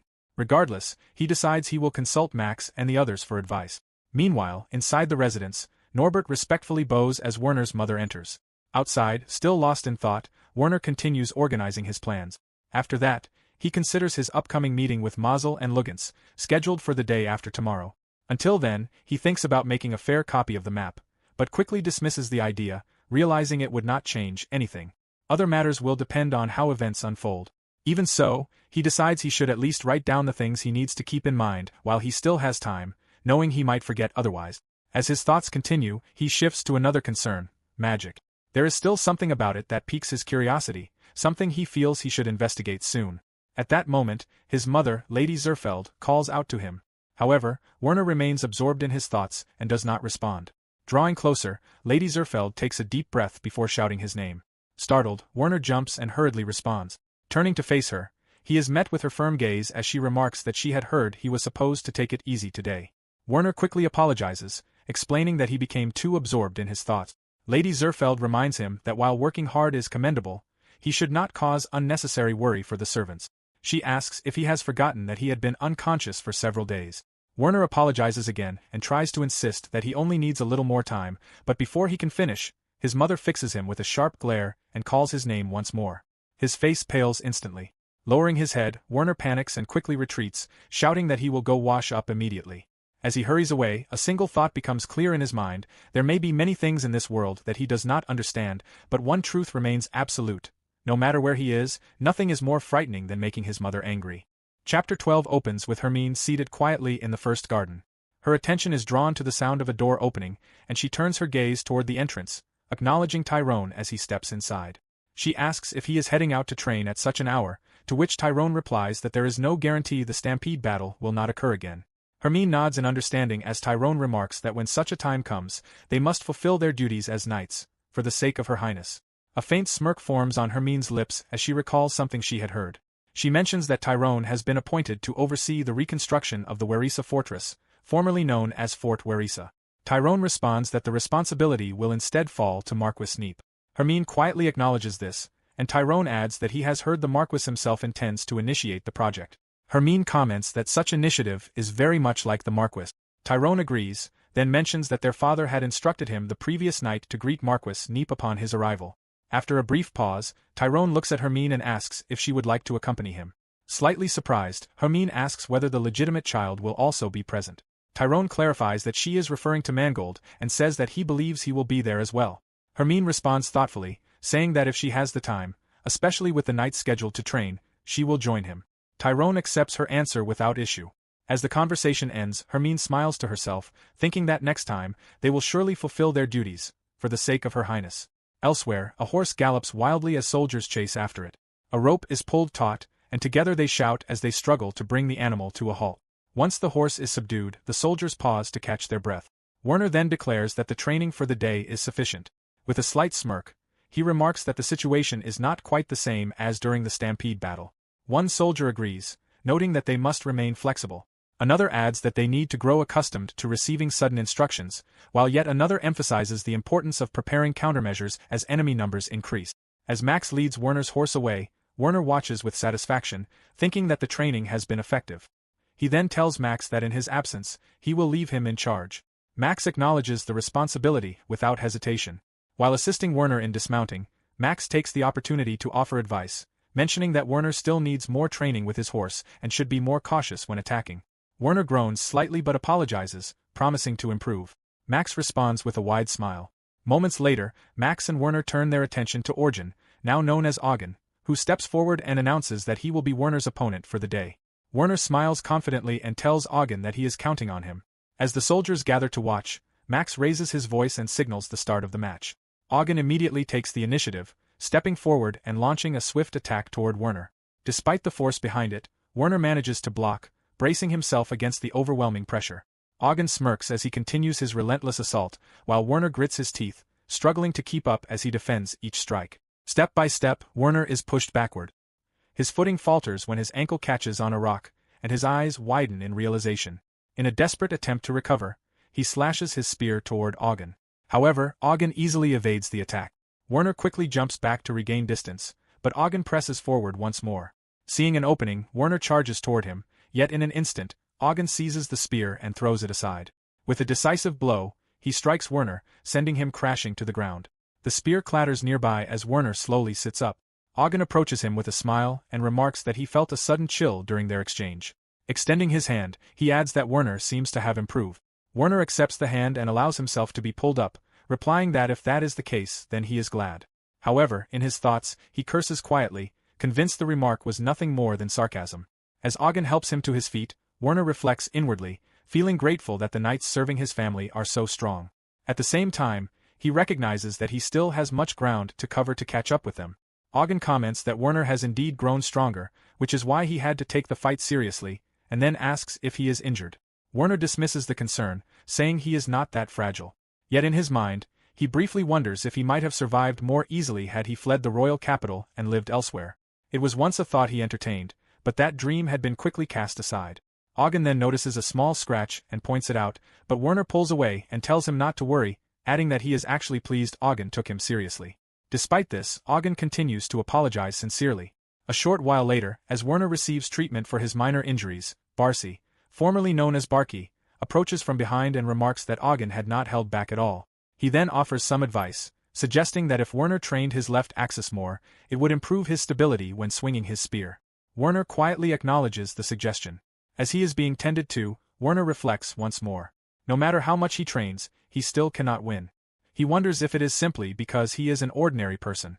However, he quickly dismisses the thought, reminding himself that his opponent is a professional knight, so perhaps the outcome is only natural. Just then, a soldier calls out to him, informing him that it is time to depart. Werner responds promptly, saying that he will be heading out right away. Later, as Werner prepares to go out and changes into proper attire, he reflects quietly to himself. As an ordinary person, he is still able to accomplish various things, and that alone is something he considers good. As he climbs into his carriage, his thoughts continue, reassuring himself that he is not particularly frustrated. He simply needs to focus on what he can do. As the carriage begins to move, Werner resolves that, regardless of circumstances, his training time will not be reduced. It is only natural, he thinks. He will continue to do his best. Some time later, in a lively tavern filled with chatter and movement, Lugens introduces himself to Werner, expressing that it is a pleasure to meet him. Werner responds in kind, politely returning the greeting. For a brief moment, Lugens studies him in silence, until Mazel interjects. Lugens then remarks that Mazel's description was accurate. Although Werner is a nobleman, he does not carry himself with arrogance. Werner remains outwardly composed, but internally he notes that Lugens is a character who harbors a dislike for nobles. This confirms for him that approaching Lugens through Mazel was indeed the right decision. Lugens continues, mentioning that he had already heard about Werner from Gok, though meeting him in person gives a very different impression. At the mention of the name, Werner recalls Gok, the mercenary captain from the time of the Stampede battle, known for his exceptional leadership as a platoon commander. He remembers that his father had even granted the man a special reward. Reflecting on the connection, Werner thinks to himself how small the world truly is. Given that Gok is a mercenary and Lugens is an adventurer, their acquaintance is not particularly surprising. Lugens goes on to say that Gok spoke highly of Werner, calling him an excellent spearman. Werner reacts with visible surprise, then politely expresses his gratitude, asking that his thanks be conveyed. Internally, however, he feels a genuine sense of happiness. If he continues to work hard and improve steadily, he begins to think that perhaps one day he might actually achieve victory. As Mazel playfully teases him, Lugens adds that Gok is not the type to hand out compliments lightly, so Werner should take pride in the praise and have confidence in himself. Werner watches as Lugens grins, and in his thoughts, he reflects on Lugens' abilities, particularly his mastery of weapons, which allows him to wield various arms with skill. While Lugens may not be on the same level as Mazel during the first major battle, his role resembles that of a reliable older brother figure who excels in physical combat. Werner finds himself blushing slightly as he realizes why Luggins is so popular among people, regardless of gender. However, Luggins' expression soon turns serious. Recalling the image he had formed based on Mazel's stories, he admits that Werner is quite different from what he had imagined. It seems he had been mistaken. Werner, confused, remains silent, unsure of what Luggins had expected him to be like. After a brief pause, Luggins shrugs off the moment and suggests they focus on eating and drinking for now, asking if ale and meat would be acceptable. Werner agrees, though inwardly he continues to wonder what kind of image Luggins had originally envisioned. Once their food is served, Luggins leans forward and directly addresses Werner. He mentions that Mazel had said Werner wanted to meet him, but questions his true intentions. There must be a reason they went through the trouble of arranging this meeting. Mazel and Werner exchange a glance before Werner finally speaks, asking whether a mercenary and an adventurer are capable of keeping secrets. Luggins answers without hesitation, of course they can. Chapter 12.2 opens with Werner telling Luggins that it appears the Demon King has revived. Luggins suddenly coughs and dismisses the statement as a joke, remarking that Werner needs to improve his sense of humor. However, Werner calmly insists that he is not joking. This prompts Luggins to question whether such a serious claim should even be discussed in their current setting. Werner explains that meeting in a noble's residence would draw unnecessary attention, whereas the noisy environment they are in allows for private conversation. In such a place, one would have to strain to overhear anything, making it ideal for secrecy. Luggins acknowledges this and comments that Werner behaves exactly as Mazel described, nothing like a typical student. Mazel stiffens as Werner turns his gaze toward him, causing Werner to wonder what Mazel might have said about him. Sensing the tension, Luggins quickly clarifies that Mazel had meant it as a compliment. As Werner briefly glances at Mazel, Luggins shifts the conversation forward, asking why Werner felt the need to share such an important matter. Werner explains that his goal is for Luggins to join forces with Mazel. Although the situation they discussed has yet to be confirmed, if it proves true, Mazel will likely be ordered by the king to participate in a subjugation mission. Hearing this, Luggins turns to Mazel and asks if he truly understands what he is getting himself into. Mazel responds earnestly that if there is anything he can do, he wants to help. Luggins mutters in mild disbelief before Werner adds that, as Mazel's friend, he is acting as a liaison between him and the royal family. However, Werner admits that the nation cannot act decisively without certainty. Furthermore, Mazel is still a student and lacks real-world adventuring experience. With this in mind, Werner asks Luggins if he would be willing to partner with Mazel and guide him. Mazel eagerly supports the request, expressing his desire to learn from Luggins, who possesses extensive real-life experience. After a brief pause, Luggins smirks and agrees, stating that he looks forward to seeing Mazel grow. Mazel beams with excitement and expresses his gratitude, saying he is eager to work together. As Werner thanks Luggins, he reflects internally that Mazel's words sounded exactly like a line from the game. Luggins then suggests they keep things casual and asks Werner what exactly he wants him to do. In response, Werner produces a sheet of paper and tells him to take a look. As both Luggins and Mazel examine it, Mazel hesitates, recognizing something unusual. Confused by the messy scribbles covering the page, he asks Werner what it is supposed to be. Werner, aware of how unimpressive it looks, laughs awkwardly and asks them not to judge him too harshly. He assures them that he will explain everything. After Werner finishes his explanation, Luggins nods in understanding and remarks that he sees the plan clearly now. Werner intends to dispatch a merchant caravan to gather equipment. He casually adds that the destination country is known for selling quality weapons and goods. Werner confirms this and explains that he wants to ensure they obtain only the best, which is why he needs Luggins to recruit capable adventurers and mercenaries to escort the merchants. Given Luggins' experience, Werner trusts that he understands how such arrangements work. Luggins affirms that he does. Mazel then raises a practical concern, asking about the funding. Werner explains that his household will initially cover the costs, but the state will reimburse it later. Internally, Werner reflects that this has already been approved by his father, largely because the Crown Prince himself had requested it. Werner has been consulting closely with him, and as a minister aware of the Demon King's revival, the discussion had proceeded smoothly. Mazel quietly comments on the scale of the effort, noting that all of this is being done just to allow him to go out into the field. Werner reassures him, saying it is fine. He even adds, half-jokingly, that they could likely recover the entire cost if the map were properly redrawn and sold, though he quickly asks them not to actually do that. Luggins responds with a sly smile, casually agreeing. As they continue examining the map, Mazel suddenly remarks that he knew it. Werner is strange. Werner immediately protests being called that, but Mazel presses on, pointing out that Werner somehow knows the location of every town on the continent despite never having seen a proper map. Yet, he has managed to create something so detailed and impressive. Werner brushes it off, saying that while such materials are not taught in school, what he has drawn is still only a small portion of the whole. Inwardly, however, Werner reflects on the reality of the world. Maps are treated as state secrets for national defense, which explains why Mazel has never seen one. Recognizing how inconvenient that is, Werner had pieced together fragmented information from memory, drawing heavily from his knowledge of the game, to painstakingly recreate a world map. He marked key event locations and towns known for offering high-quality equipment. Mazel observes that this level of work goes far beyond what an ordinary student would do. Lugens agrees, adding that it resembles the effort of a dedicated scholar more than anything else. Werner, in turn, reflects that without prior knowledge of the Demon King's return, such preparation might seem excessive. After all, life in this world continues relatively peacefully without that awareness. While creating the map, Werner had also realized that many towns were never even mentioned in the game. There had been no need to interact with local leaders or visit noble estates, except in rare cases, such as a town where the ruler had been replaced by a demon. As Werner's thoughts drift through these realizations, Mazel quietly resolves to himself that he must train harder as well. Werner snaps out of his thoughts and recalls something important. Turning to Mazel and Lugens, he advises that if they travel south and then follow the river east, they will eventually come across a forest. Within that forest lies an old shrine where monsters frequently appear, making it an ideal place for training. Lugens smirks at the suggestion and questions how Werner could possibly know about such a location. Without hesitation, Werner explains that he has a personal interest in demon ecology. However, in his mind, he admits the real reason. He cannot exactly tell them that the place was once a convenient early-game grinding spot when he played the game. Lugens shakes his head and jokingly tells Mazel that he has some truly strange friends. Mazel readily agrees, though Lugens soon adds that, strange or not, the location sounds perfect for training. Mazel nods and concludes that it would be a good opportunity to learn how to fight alongside Lugens. He suggests they go there whenever they are free from classes. Lugens responds with mild amusement, remarking that Mazel is the one who asked for it. As the conversation continues, Werner's thoughts drift once more, this time to the ruins of Werisa Fortress. If restoration efforts are being called for, then it likely means the area will soon be filled with people, just as it was in the game's scenario. To Werner, this signals that the first major flag has already been triggered. The fortress had appeared functional in the game, so there should still be time before the renovations are fully completed.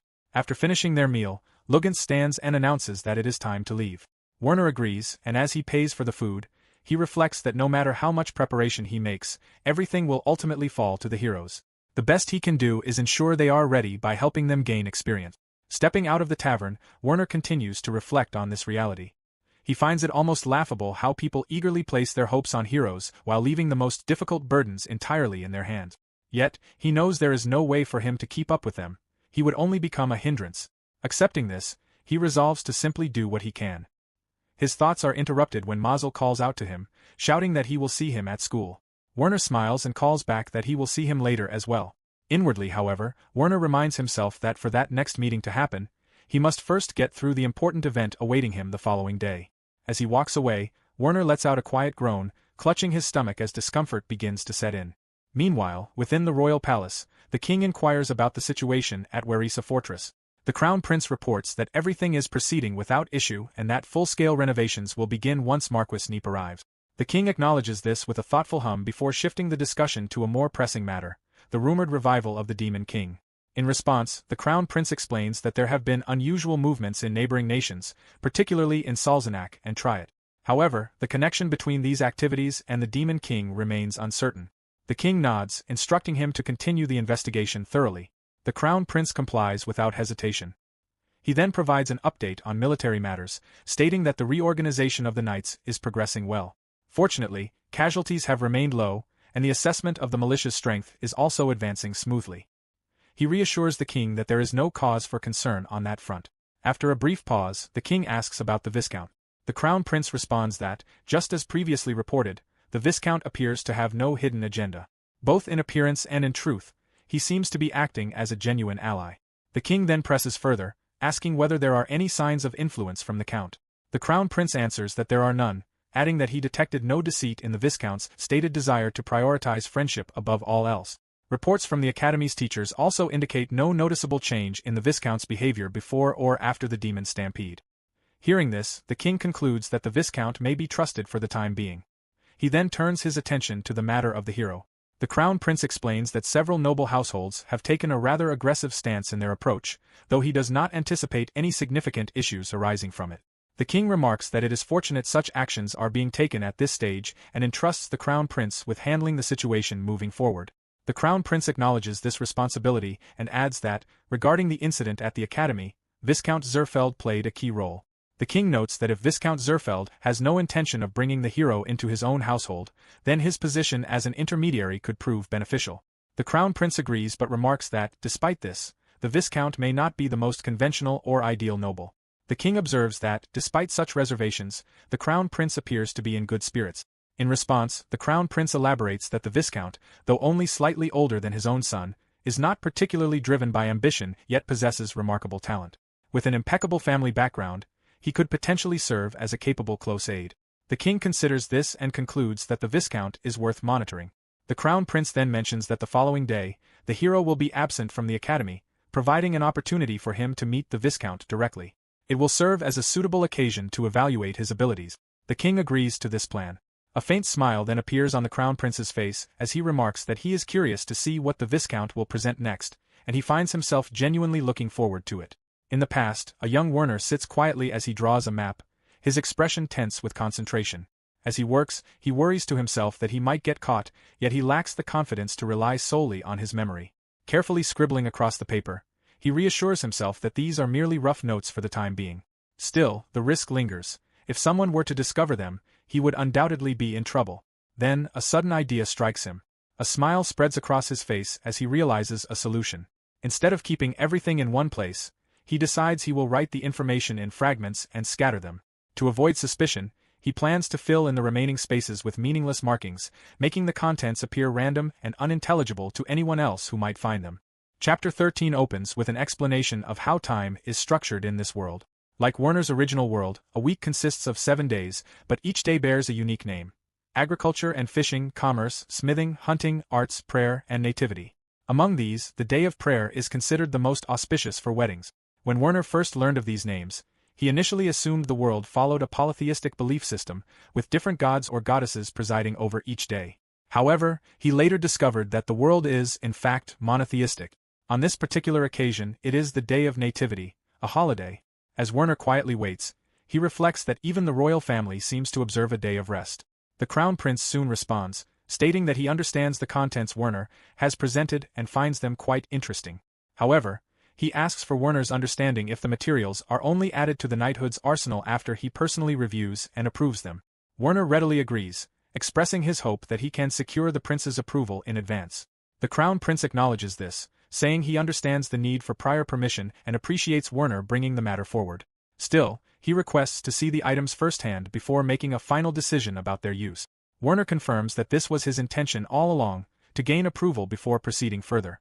Impressed, the crown prince praises Werner for his foresight but raises a concern. Is it truly possible to obtain weapons of such quality? Werner answers that, based on his research, it appears feasible. The crown prince notes that it would be ideal to procure such equipment domestically. However, he explains that within their country, all known ruins of the ancient kingdom have already been thoroughly explored. Hearing this, Werner reflects inwardly. Back when he was playing the game, he had overlooked this detail since he began in the royal capital. Even now, in reality, most of the equipment available there remains at a basic level. In contrast, luxury goods such as food and clothing are abundant. It is not that high-level equipment is entirely unknown. After all, Luggins himself had acknowledged the quality of the kingdom's gear. Yet, it remains puzzling that frontier towns offer equipment far superior in both performance and price. Werner agrees with the crown prince and explains that, to confirm his suspicions, he reviewed the latest excavation records. According to those documents, nearly all unearthed items had already been sold, except for those deemed valuable for research. Recalling his observations, Werner realizes that high-level equipment often originates from the ruins of the ancient kingdom, particularly from tombs. In other words, much of it comes from what could be considered tomb robbing. He elaborates further, explaining that reports from burial sites reveal groups of bodies interred while still armed. This accounts for the abundance of similar items found in these locations, including labyrinth. Rare items, in particular, are typically those recovered from such tombs. As a result, villages and towns tend to form around these ruins, thriving on the trade of excavated goods.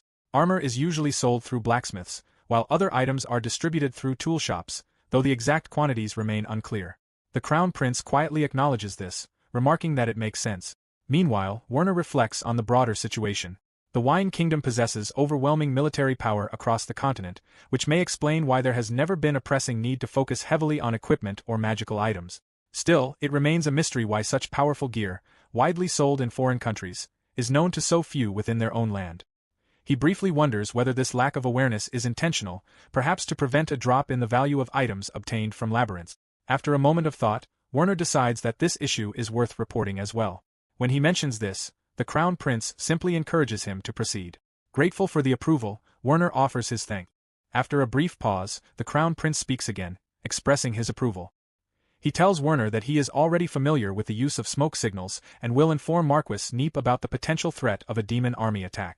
Werner responds with gratitude, acknowledging that such support would be a great help. The Crown Prince continues, noting that the capital lies close to Fort Warisa. Because of this proximity, receiving immediate notice of an, even during the night, would provide a significant strategic advantage. He then asks if Werner has anything further to report. Werner replies that there is nothing more. The Crown Prince instructs him to report immediately should anything else arise, to which Werner agrees. With that, Werner stands, offers a polite excuse for his departure, and exits the room. Once Werner has left, the Crown Prince remains silent for a moment before turning to his attendants and asking for their opinions. The first attendant remarks that, considering his age, the Viscount is remarkably composed, and that his suggestions are both logical and concise. The second attendant adds that everything will ultimately depend on the results, but it is unfortunate that Werner is only the son of a count. Closing his eyes, the Crown Prince listens as the second attendant continues, pointing out a more pressing concern: the possibility that valuable excavated items are flowing out of the country to foreign lands. This, however, hinges on whether Viscount Zerfeld's predictions prove accurate. The Crown Prince responds calmly, stating that it is never too late to act. He declares that measures will be taken if new ruins are discovered within the kingdom, and that investigations will also be conducted among those involved in excavation efforts. The attendants voice their agreement. Later, elsewhere in the city, a wavy-haired merchant greets Werner warmly as he arrives. Without hesitation, the merchant gestures toward a room and politely invites him to proceed to the back. As Werner follows, he reflects on how unexpected it is to be recognized even before introducing himself at the reception, and to be addressed by his title as well. It is exactly what one would expect from the Bierstedt Merchant House, led by a prominent figure within the royal capital's Merchants Guild. Upon entering the room, Werner watches as the merchant rings a bell and asks him to wait briefly, explaining that Bierstedt will arrive shortly to meet Viscount Zerfeld. Taking a seat, Werner quietly observes his surroundings. His thoughts turn to the matter of the aromatic oils, how he had made an unreasonable request here before, yet paid the full asking price. The transaction must have yielded a considerable profit for the merchant house. A faint smile forms on his face as he reflects on his situation. It is fortunate that the country rewarded him properly. Still, he reminds himself that he is dealing with an experienced merchant and must remain cautious. Even so, compared to negotiating with someone who could quite literally take his head if displeased, this encounter feels almost relaxing.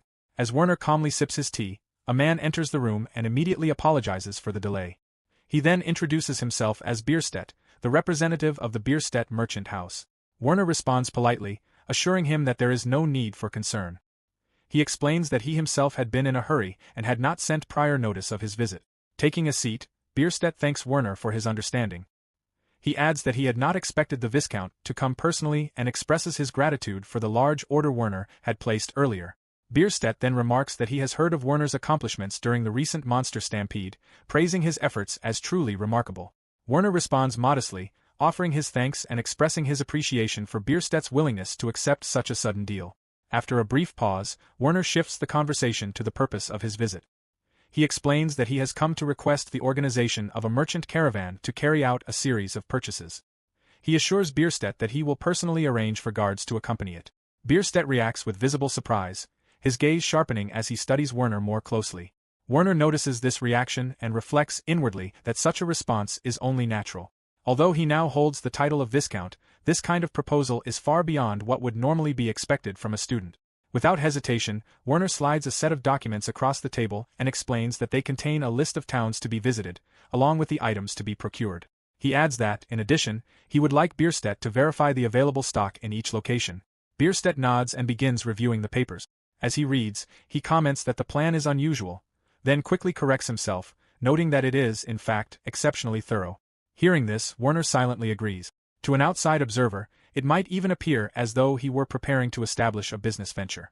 Werner then explains that, as Bierstedt may already be aware, the recent monster stampede was unlike any before. Bierstedt confirms that he is indeed aware of the situation. Werner continues, stating that the stampede was caused by demons. If such an event could happen once, he reasons, it could just as easily occur again, perhaps even multiple times. As Bierstedt listens, he remains thoughtful. Meanwhile, Werner reflects on the merchant networks that frequently interact with the royal palace. Given that there has been no official order to suppress information about the demons, it is only natural that merchants like Bierstedt would already know this much. It is even possible that rumors of the Demon King's revival have reached him. Even so, Werner reminds himself that, regardless of what Bierstedt may know, he cannot openly speak of such matters. Werner continues his explanation, adding that, due to his actions during the recent incident, he has gained a reputation as a military figure. Because of this, he believes it necessary to properly prepare his equipment. He then asks Bierstedt if he understands his reasoning. Bierstedt responds with an eager smile, affirming that he understands completely. He adds that he has heard Viscount Zerfeld was the second most distinguished during the recent events, and that it is only natural for the royal family to place high expectations upon him. Werner offers his thanks in return. After a brief pause, Bierstedt begins scribbling notes onto a sheet of paper. As he writes, he remarks that this request is far from simple and that the costs involved will be considerable. Werner calmly acknowledges this, stating that he is fully aware. For the time being, Werner requests that 8 units of each type of weapon, along with full sets of armor, be delivered to the Count's household. He makes it clear that he will personally cover the expenses. At the same time, Werner reflects inwardly on his broader intentions. Ideally, he would like to equip the palace soldiers as well. However, his current financial situation does not even allow him to fully outfit the Count's household. For now, his goal is to make the upper ranks aware of the existence of high-level equipment. Once that awareness is established, he intends to rely on national funds to expand preparations. Bierstedt then asks whether he may purchase quantities beyond what Werner has requested. Werner readily agrees, explaining that as long as the Count's household is sufficiently supplied, he has no objections. Any additional items acquired using the merchant house's own funds may be traded freely at Bierstedt's discretion. Inwardly, Werner reasons that if the merchant house begins buying and selling such equipment within the royal capital, it could help spread awareness of high-level gear and, in turn, strengthen the kingdom's overall defenses. While nobles would typically seek to monopolize such opportunities for profit, Werner sees little value in hoarding wealth if there are no people left capable of using or purchasing the equipment. As Bierstedt reviews the list further, he comments on several unfamiliar names, Halbach and Salzen, admitting that he has never heard of these places before. Werner clarifies that they correspond to the towns of Triot and Delitsdam. He assures Bierstedt that he will prepare a map and notes that he has already obtained a border crossing permit from the Crown Prince. Bierstedt studies Werner carefully before asking if he might also receive a copy of the map. Noticing the merchant's keen and calculating gaze, Werner reflects on the request. He wonders why a resourceful merchant like Bierstedt would not simply commission a map in secret. Perhaps he is wise enough to avoid actions that could be seen as defying the state, or perhaps there is another motive at play. In the end, Werner agrees, stating that a member of the Count's household will deliver the map. He assumes that once the route has been traveled, directions will no longer be necessary. Bierstedt acknowledges this, though he raises one final concern, whether the equipment Werner expects will truly be available in those locations. Werner interrupts gently, saying that he understands the uncertainty. In his thoughts, however, he admits that there is no definitive proof that the equipment he remembers from the game actually exists in this world. Even so, he cannot ignore a key observation. There are far more dangerous monsters in those remote regions than near the royal capital, yet the sparsely populated towns and villages there continue to thrive. From this, Werner concludes that those settlements must be protecting themselves not only with magical barrier tools, but also with high-level equipment. As Werner follows Bierstedt out of the room, he adds one final remark. Even if the specified items cannot be obtained, he will still cover all travel expenses. Bierstedt expresses his gratitude, acknowledging the generosity of the offer. While walking, Werner reflects on the situation. As time passes, the threat of a demon army invasion will only grow, and with it, the dangers of travel will steadily increase. If that happens, even simple investigations, let alone the transportation and purchase of goods, will become exceedingly difficult. Because of this, Werner wants to ensure that some groundwork is laid before conditions worsen. Stepping out of the merchant house, his thoughts continue. There is also the risk that individuals or factions might begin hoarding valuable equipment, which could ultimately weaken the overall defenses of entire regions. Still, Werner believes that each nation will take appropriate measures to prevent such outcomes. As he climbs into his carriage, he considers the broader uncertainty. The total number of weapons and magical items in existence remains unknown, just like the number of monsters. More than anything, however, his current concern lies with his own country. There are pressing matters at hand, particularly those related to Fort Warisa, leaving him with no choice but to prioritize carefully. Having made up his mind, Werner gives a clear instruction to the driver, to head for the Adventurers Guild. As Werner's carriage rolls away, he listens to the steady rattle of the wheels and reflects quietly. He reminds himself that if he were to become greedy or overestimate his own abilities, the consequences would not only ruin him, but could harm others as well.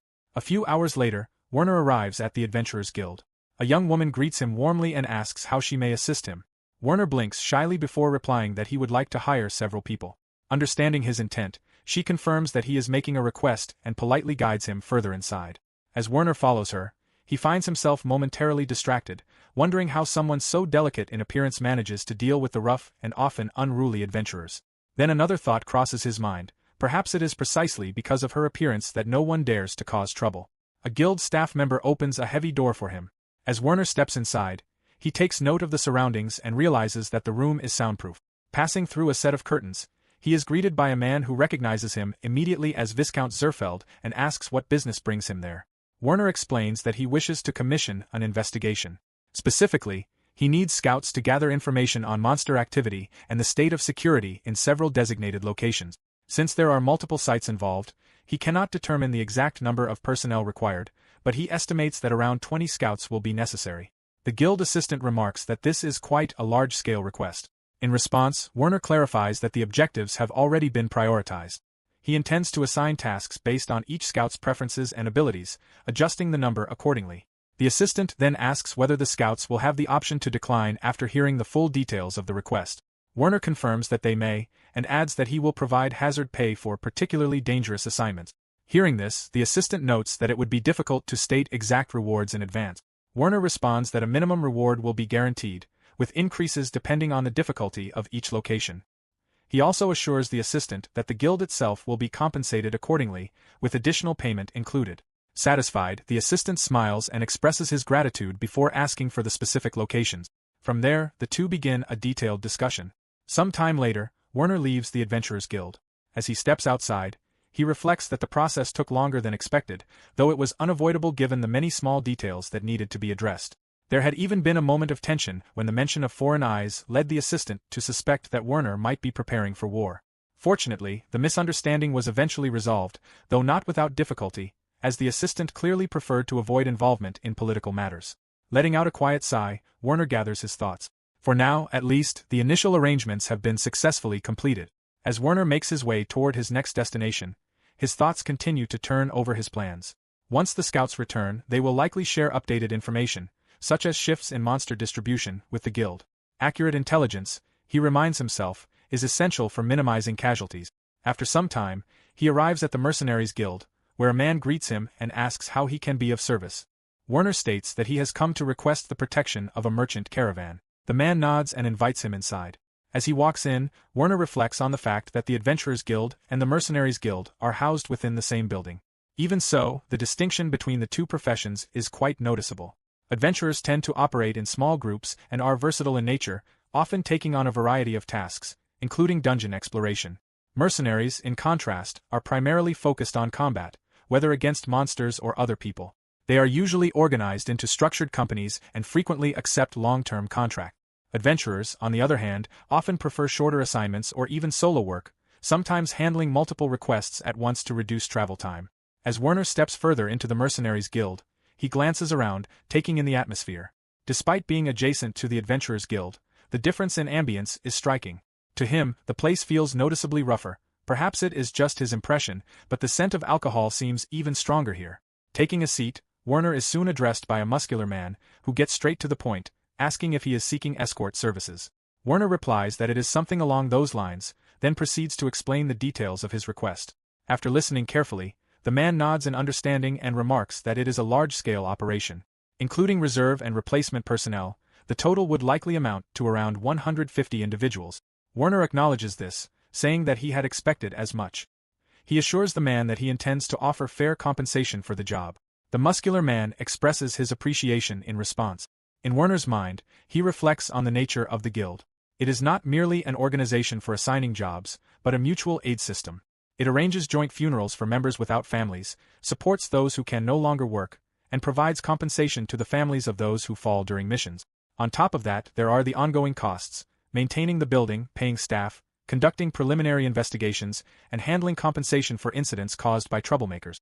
All of this requires a substantial amount of money. The guild's primary sources of income come from selling materials gathered from monsters brought in by adventurers and mercenaries, as well as commissions from handling requests like his own. With that in mind, Werner realizes that, however painful it may be, cutting corners on payment would only hinder progress. His thoughts are interrupted when the muscular man asks about the selection of personnel. Werner replies that he has entrusted the task to Lugens Laser and Oliver Goke. Upon hearing those names, the man reacts with clear approval, remarking that it is an impressive choice. Werner inwardly feels as though he has been praised. It occurs to him that those who would eventually become members of the Heroes Party, and even their close associates, already possess a certain level of reputation. With that matter settled for now, everything is placed on hold until the guild completes its preparations. Werner begins to think about his next step when suddenly a voice calls out to him from nearby, asking if he is the one with a job offer. The speaker introduces himself as Feli. As Werner turns to look, he is caught off guard. Not only Laura, but this individual as well is here. Feli casually asks if Werner would explain the details of the job. After a brief pause, Werner calls over a waiter and orders 2 juices. He then turns to Feli and asks if he would like something to eat, perhaps nuts or something similar. Feli responds enthusiastically, saying that nuts sound good, though dried fruits would be nice as well. Werner agrees and orders both. Once the waiter departs, Feli takes a seat beside him and jokingly remarks on the Viscount's generosity. Werner studies him quietly. This is Felix Ernert, a scout from the Heroes Party. With Feli around, there is said to be no dungeon that cannot be cleared. Despite being only 14 years old, his abilities are already exceptional.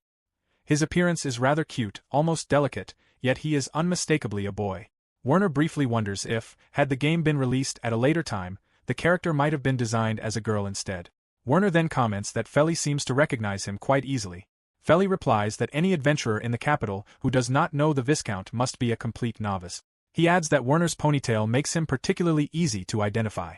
Werner mutters under his breath about the ponytail, prompting Feli to ask how long he has been growing it. Werner answers that it has been about 10 years. Feli remarks that it must be difficult to maintain, to which Werner admits that it can indeed be troublesome at times. Feli pauses for a moment in thought before asking what exactly the Viscount is trying to accomplish. Werner answers simply, explaining that he plans to go on a shopping trip, visiting various towns to purchase what he needs. Feli's eyes light up as he excitedly interprets this as scooping up everything. Werner quickly corrects him, saying that is not an accurate way to describe it. Feli then amends his statement, calling it hoarding everything, which Werner immediately denies as completely wrong. Feli laughs, clearly amused. Watching him, Werner reflects that Feli is quite friendly, or rather, exceptionally skilled at getting close to people. Then another thought crosses his mind. Feli is also quite literally skilled at getting close enough to pick people's pockets. Of course, if he were to demonstrate that particular talent within the guild, he would be expelled immediately, so it is unlikely he would attempt anything of the sort here. Werner then asks what Feli himself wants to do. Feli shrugs, replying that he has no particular preference, as long as it is interesting. Werner considers this response simple yet difficult to work with. In his previous life, he had often struggled with people like this. Muttering that he understands, Werner then proposes something more specific. Though it may be somewhat troublesome, would Feli be interested in a thrilling job? Feli grins and asks what kind of work he has in mind. Seeing that he has successfully captured Feli's interest, Werner begins to think more strategically. In his mind, he weighs his options.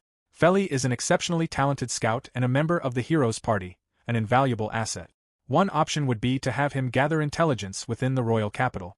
Another would be to send him along with the merchant caravan to scout terrains and towns along the route. Werner considers the latter more carefully. If the expedition succeeds in obtaining the flying boots, a valuable item, then they would be extremely useful once Feli officially joins the Heroes Party, as they allow instant travel to familiar locations. Having made his decision, Werner tells Feli that he would like him to accompany the merchant caravan they discussed earlier. He adds that, given the recent monster stampede, the situation in Various has likely changed. Feli reacts with mild reluctance, commenting that it sounds like a hassle and would probably take a long time. Werner quickly counters, pointing out that Feli would be able to enjoy delicious food in many different towns. In addition to his regular pay, Werner offers him a stipend specifically for dining. Feli's expression brightens as he remarks that it is indeed a very delicious proposal.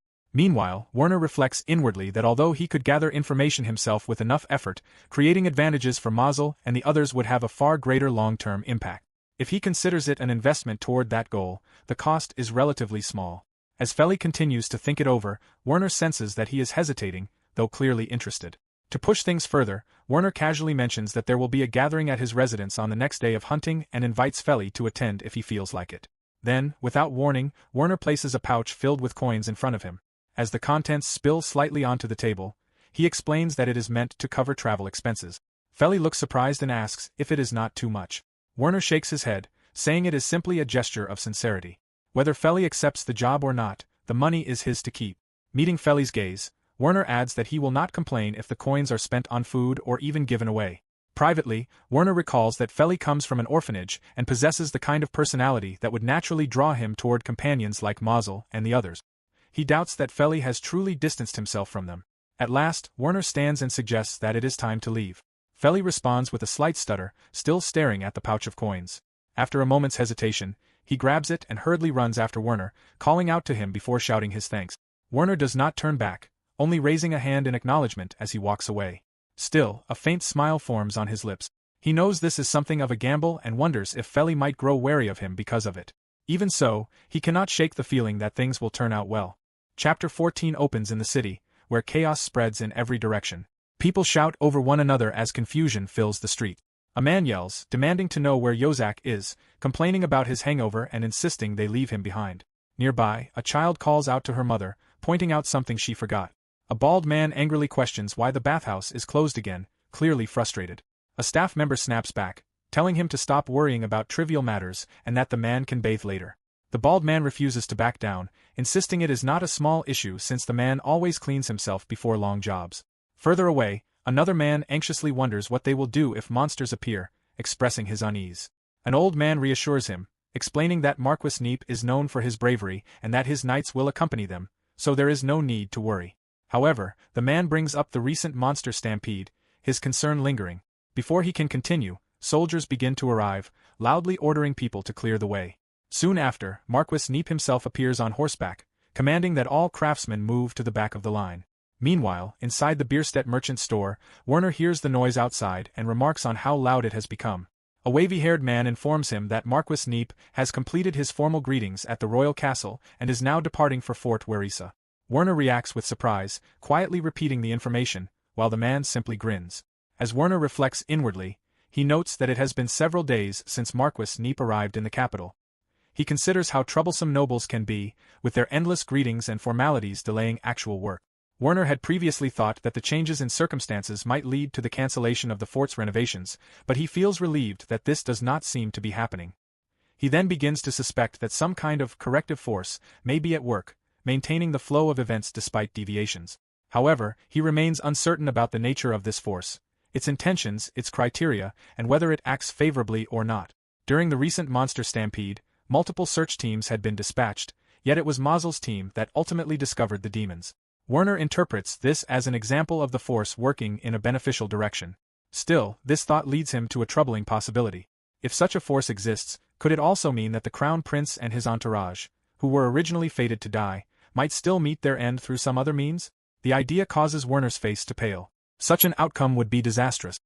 He reminds himself that the knights prioritize protecting them and that their defenses are typically strong, offering some reassurance. Werner also considers his own situation. As someone who caused many of these changes, the fact that he is still alive might indicate that his actions have not been deemed problematic by whatever force governs these events. Yet certain inconsistencies trouble him. Before the monster stampede, he had no recollection of the Crown Prince or the royal grandson, despite having had many opportunities to learn about them through his memories of a past life. This realization leads him to question what it all means. He recalls that he clearly remembers the second princess, Laura, and the king even before meeting them. However, he cannot remember anything about the first princess. He wonders whether meeting her in the future might resolve this gap, or if some unknown force is influencing the royal family itself. Finally, Werner reflects on another inconsistency. He should have at least known the name of Marquis Neep, yet he had never heard it before. This leads him to suspect that his awareness of information outside the game is incomplete, possibly indicating that even his memories are being influenced or restricted by it. Werner was startled when Bierstedt suddenly entered the room. After greeting him, Werner's thoughts continued to churn. Even with all the work keeping him occupied, he could not shake off the lingering sense of unease. In the end, as he completed his tasks, he told himself that there was nothing more he could do about it for now. The next day, after making the necessary preparations, Werner gathered everyone for a meeting. He began by thanking them for coming and introduced himself as Werner von Zerfeld, the person in charge of the merchant caravan dispatch. Frentzen followed, introducing himself as the assistant butler of the Zerfeld family. He explained that he would accompany the caravan as Werner's representative. Next was Mazel Harding, who stated that he had been praised by His Majesty during the recent monster stampede and had decided to join in order to acquire better weapons and prepare for future threats. Lugens Laser introduced himself calmly as an adventurer, explaining that his role this time would be to handle preliminary research and arrangements. Werner briefly considered making a more formal statement as a noble, but chose instead to move things along and prompted Gok to continue. Gok introduced himself as a mercenary, stating that he had taken on the role of escorting the caravan. After him, the wavy-haired man from the Bierstedt merchant house stepped forward and introduced himself as Avant. He explained that he had been entrusted with leading the caravan and asked for everyone's cooperation. Finally, Felix, who preferred to be called Feli, introduced himself, stating that he would also be joining the caravan. With introductions complete, Werner addressed the group again. Since time was limited, he suggested skipping unnecessary formalities and encouraged everyone to speak casually. Frentzen hesitated for a moment before asking whether that applied to him as well. Werner replied that while he would prefer that it did, he understood if it was difficult for him. However, he asked everyone to keep in mind that the meeting would be informal and to overlook differences in speech and manners. Frentzen acknowledged this and agreed. Turning back to the group, Werner proceeded with the discussion and asked Lugens to explain the situation around the royal capital. Lugens summarized the situation as unusual. He explained that he and Mazel had visited an old shrine the previous week and noticed that the monsters appearing there were clearly different from before. Mazel added that he had initially assumed they were remnants of the recent monster stampede, but that no longer seemed to be the case. Avant confirmed that this aligned with what he had heard. Even among merchants, there had been reports of previously unseen monsters appearing near the royal capital. Hearing this, Werner concluded that the situation was becoming more troublesome than expected. He warned that the caravan's journey could be quite dangerous and asked if everyone was prepared for that. Privately, Werner reflected that he had anticipated such development. However, he was concerned that merchants unaccustomed to dangerous conditions might struggle. To be certain, he felt it was necessary to confirm their readiness. Gok responded without hesitation. To him, it was simply part of the job. As long as they remained more cautious than usual in protecting the cargo, there would be no problem. As the discussion continued, Werner found himself thinking that he would have preferred to address Gok as Sir Gok. However, since he was acting as the employer this time, he had to call him simply by name. It was something he still found difficult to get used to. Gok had previously told Werner that he accepted the request because Werner had left a good impression during the monster stampede. For that reason, Werner felt deeply grateful to have someone as capable as Gok, someone who could take command in chaotic situations and serve as the leader of the caravan's escort. Feli then spoke up, saying that he did not mind the danger. To him, it simply meant they needed to be more vigilant about their surroundings and be prepared for possible attack. Werner responded, somewhat hesitantly, that it would be a very difficult task. However, Feli replied nonchalantly that he would still do it. Inwardly, Werner reflected that he had initially been unsure whether Feli would even agree to come. Contrary to his expectations, Feli seemed unusually eager, which left Werner wondering about his true motivation. At that moment, Mazel leaned in and quietly asked Werner if it was really all right for Feli to join them. Werner answered confidently that he trusted Feli's abilities. Mazel accepted this with a shrug, saying that if Werner believed so, then it must be fine. This reaction caused Werner to briefly question whether Mazel should have been more skeptical. Clearing his throat, Werner turned to Feli and remarked that he seemed quite motivated, which was reassuring. Feli glanced at him before explaining. Recently, during a conversation with Werner, he had mentioned a severely ill child at the orphanage. Neither he nor the orphanage had the funds to call a doctor or purchase medicine, so he had been searching for work. Hearing this, Werner realized that this was likely why Feli had been reluctant to accept a long-term assignment before. Feli continued, explaining that thanks to the money Werner had given him, they were able to call a doctor and obtain medicine. Because of that, he felt indebted and intended to repay Werner by taking on this task. That was all there was to it. Werner paused before responding. He told Feli that he understood and appreciated his gratitude, but he had never intended for it to become a debt. He also asked Feli to stop addressing him as Viscount. Feli, however, ignored that request entirely. This left Werner wondering if this situation was, in some way, a form of coercion. Although he had felt good about helping at the time, he had not expected it to influence things so strongly. The person Werner was most concerned about next was Avant. As soon as Werner's gaze shifted toward him, Avant quickly assured everyone that he had no issues either. Werner asked if he was truly certain, given the risks involved. Avant responded enthusiastically, explaining that if they were heading into dangerous areas, the goods they acquired there would sell for much higher prices. Werner found himself momentarily stunned, even wondering if Avant was practically glowing with excitement. He questioned whether this was simply the mindset of a merchant in a world filled with monsters. Merchants, it seemed, were far tougher than he had expected, and while that was reassuring, it was also somewhat surprising. Cutting off his wandering thoughts, Werner decided to move the meeting forward. He placed several documents in front of the group and explained that he had already dispatched scouts to a particular town, as well as to a village near a nearby bridge. As Lugens reviewed the documents, his eyes widened slightly when he noticed Anna's name. He asked Werner if the names listed were those of the people in charge. Werner confirmed this, adding that he had assumed Lugens and the others had already agreed on the arrangement, and asked if there was any issue. Internally, Lugens recalled that he had specifically told Anna and Rick not to get involved. Despite this, he simply replied that it was nothing to worry about. Beside him, Gok smirked, clearly amused by the situation. Werner reassured them that if any problems arose, they should inform him, as there was still time to make adjustments. However, Lugens quickly insisted that everything was fine and that there were no issues. Werner hesitated for a moment before accepting the response, quietly muttering his acknowledgement as the meeting continued. Werner continued the meeting by explaining the role of the scouts. He stated that those assigned would investigate various factors, such as monster distribution and the condition of the planned lodging locations. If any area appeared too dangerous, the group was free to gather information from the scouts and adjust their route accordingly. Gok then asked who would have the final authority in deciding the route. Werner replied that, under normal circumstances, it would have been Frentzen. However, for this mission, Gok would be given the final say. Frentzen stepped forward and humbly admitted that, while he would do his best, he was still an amateur when it came to dangerous roads and dealing with monsters. He bowed politely and asked everyone to look after him. After a brief pause, Werner confirmed that everyone agreed with the arrangement. To ensure clarity, he mentioned that he would leave the decision documented in writing. As he spoke, he noticed Avant carefully studying the map. Werner picked it up and Avant's eyes followed its movement closely. Seeing no further questions, Werner proceeded to the next topic. He explained that the purpose of the merchant caravan was to prepare for the possibility that monster invasions might intensify in the future. Privately, Werner acknowledged that this was only the surface explanation.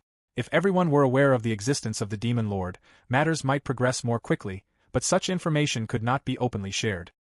He briefly wondered whether anyone had spread rumors about their earlier conversation at the tavern. Returning to the discussion, Werner brought up the kingdom's efforts to repair Fort Werisa as a countermeasure. However, he openly criticized the decision, calling it ill-advised.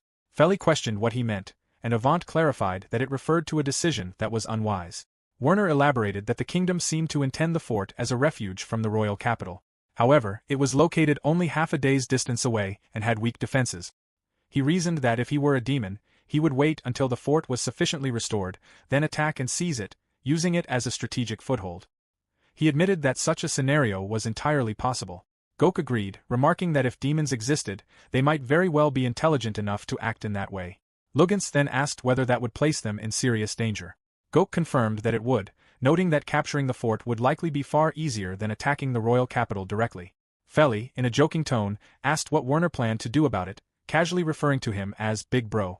Werner was briefly puzzled by the nickname but chose to answer seriously. He explained that all he could do was offer suggestions to the kingdom, which he had already done. However, he could not be certain how seriously the field commander would take his advice, and unforeseen developments could always occur. Because of this uncertainty, Werner stated that he wanted to outline a course of action for the worst-case scenario, if the fort were to fall. He instructed that even if news arrived that monsters had attacked or captured Fort Werisa, the caravan should not rush back to the capital. Instead, they were to complete as much of their mission as possible before returning. Gok asked for the reasoning behind this decision. Werner explained that he wanted to avoid a situation where their weapons might be confiscated under the pretext of reclaiming the fort. Mazel questioned whether that was truly a possibility. Werner clarified that if reclaiming Fort Werisa were simple, he would not mind such an action. However, the enemy would not act without a plan. If the fort were occupied, it would likely serve as a staging ground for further attacks. Mazel quickly grasped the implication and stated that the demons would most likely target the royal capital next. Werner confirmed this, adding that such an attack would eventually follow if the fort fell. He further explained that engaging the enemy at the fort would be more advantageous, as it would allow them to intercept the enemy as they advanced, rather than being trapped and besieged themselves. Mazel nodded in agreement, acknowledging that the strategy made sense. Deep within his thoughts, Werner acknowledged his true intentions. What he truly needed was for the hero to reclaim the fort.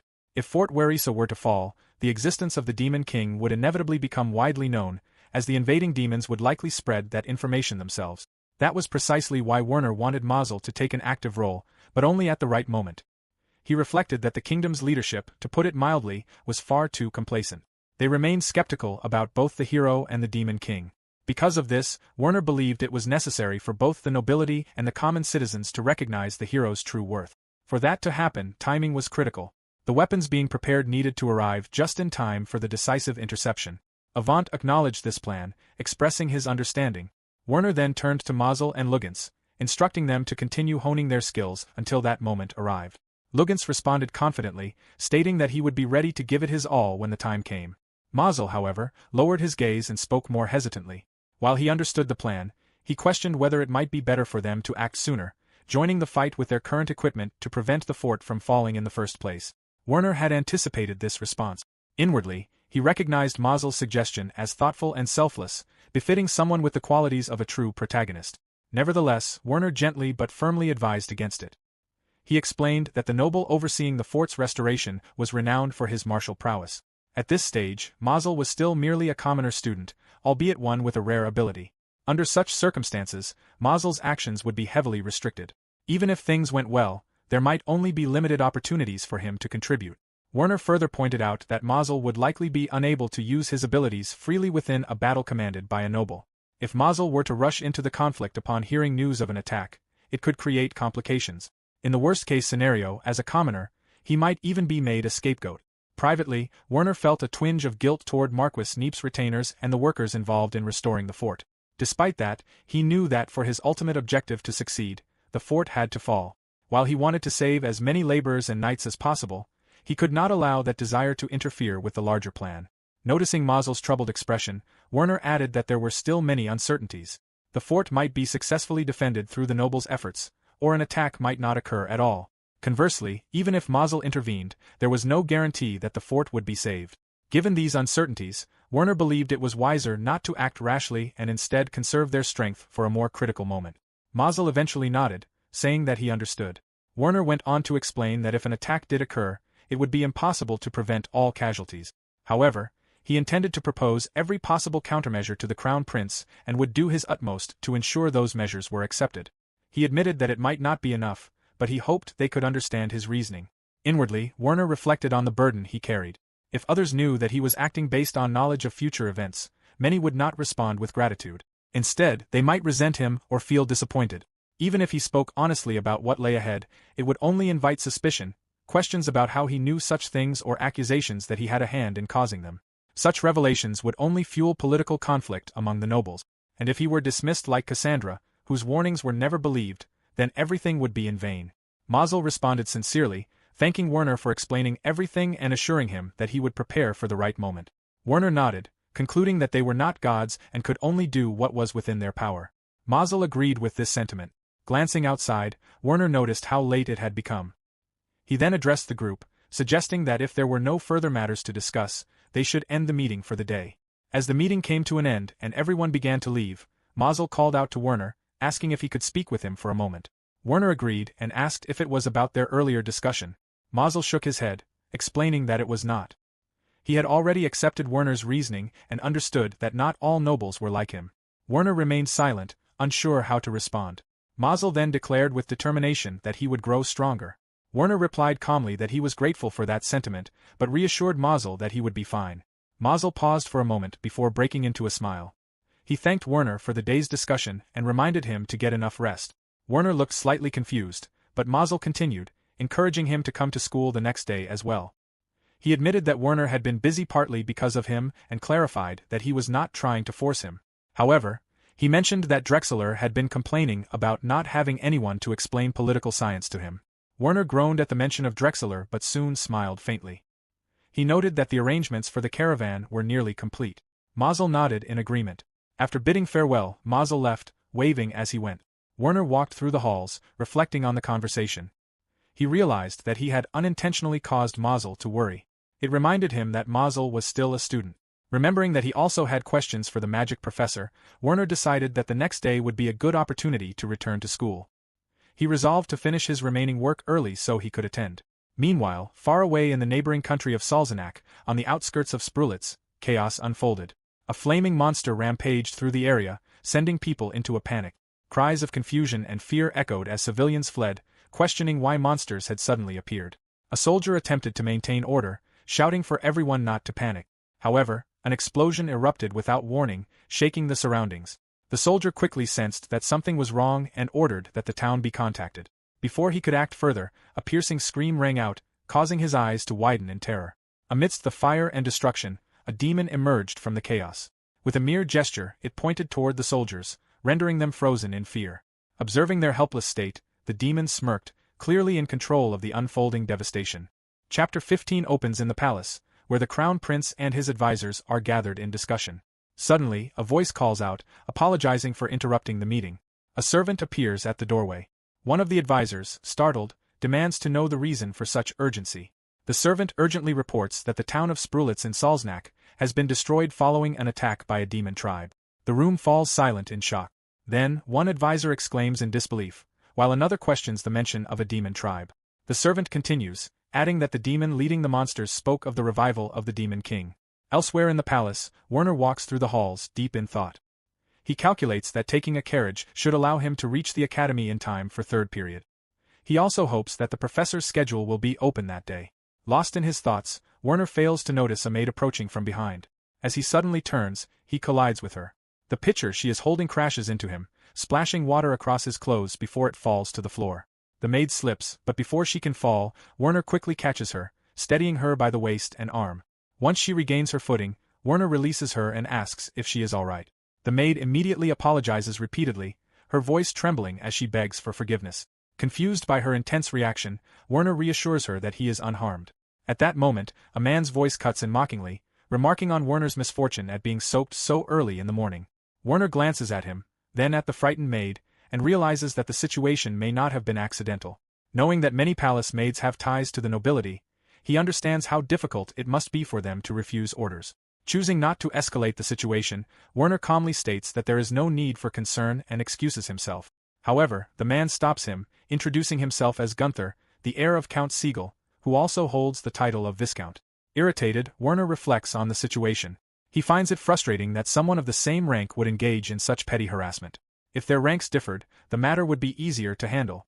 Ignoring Gunther could cause trouble, yet responding poorly would not lead to anything good either. Before the situation can worsen, another voice interrupts. A young woman introduces herself as Hermine, daughter of Bastian Timo I. Gunther greets her, surprised to see her after some time. Ignoring Gunther, Hermine approaches Werner and informs him that her father wishes to speak with Viscount Zerfeld regarding the recent demon stampede. She then glances at Gunther, prompting him to take his leave upon hearing Count First's name.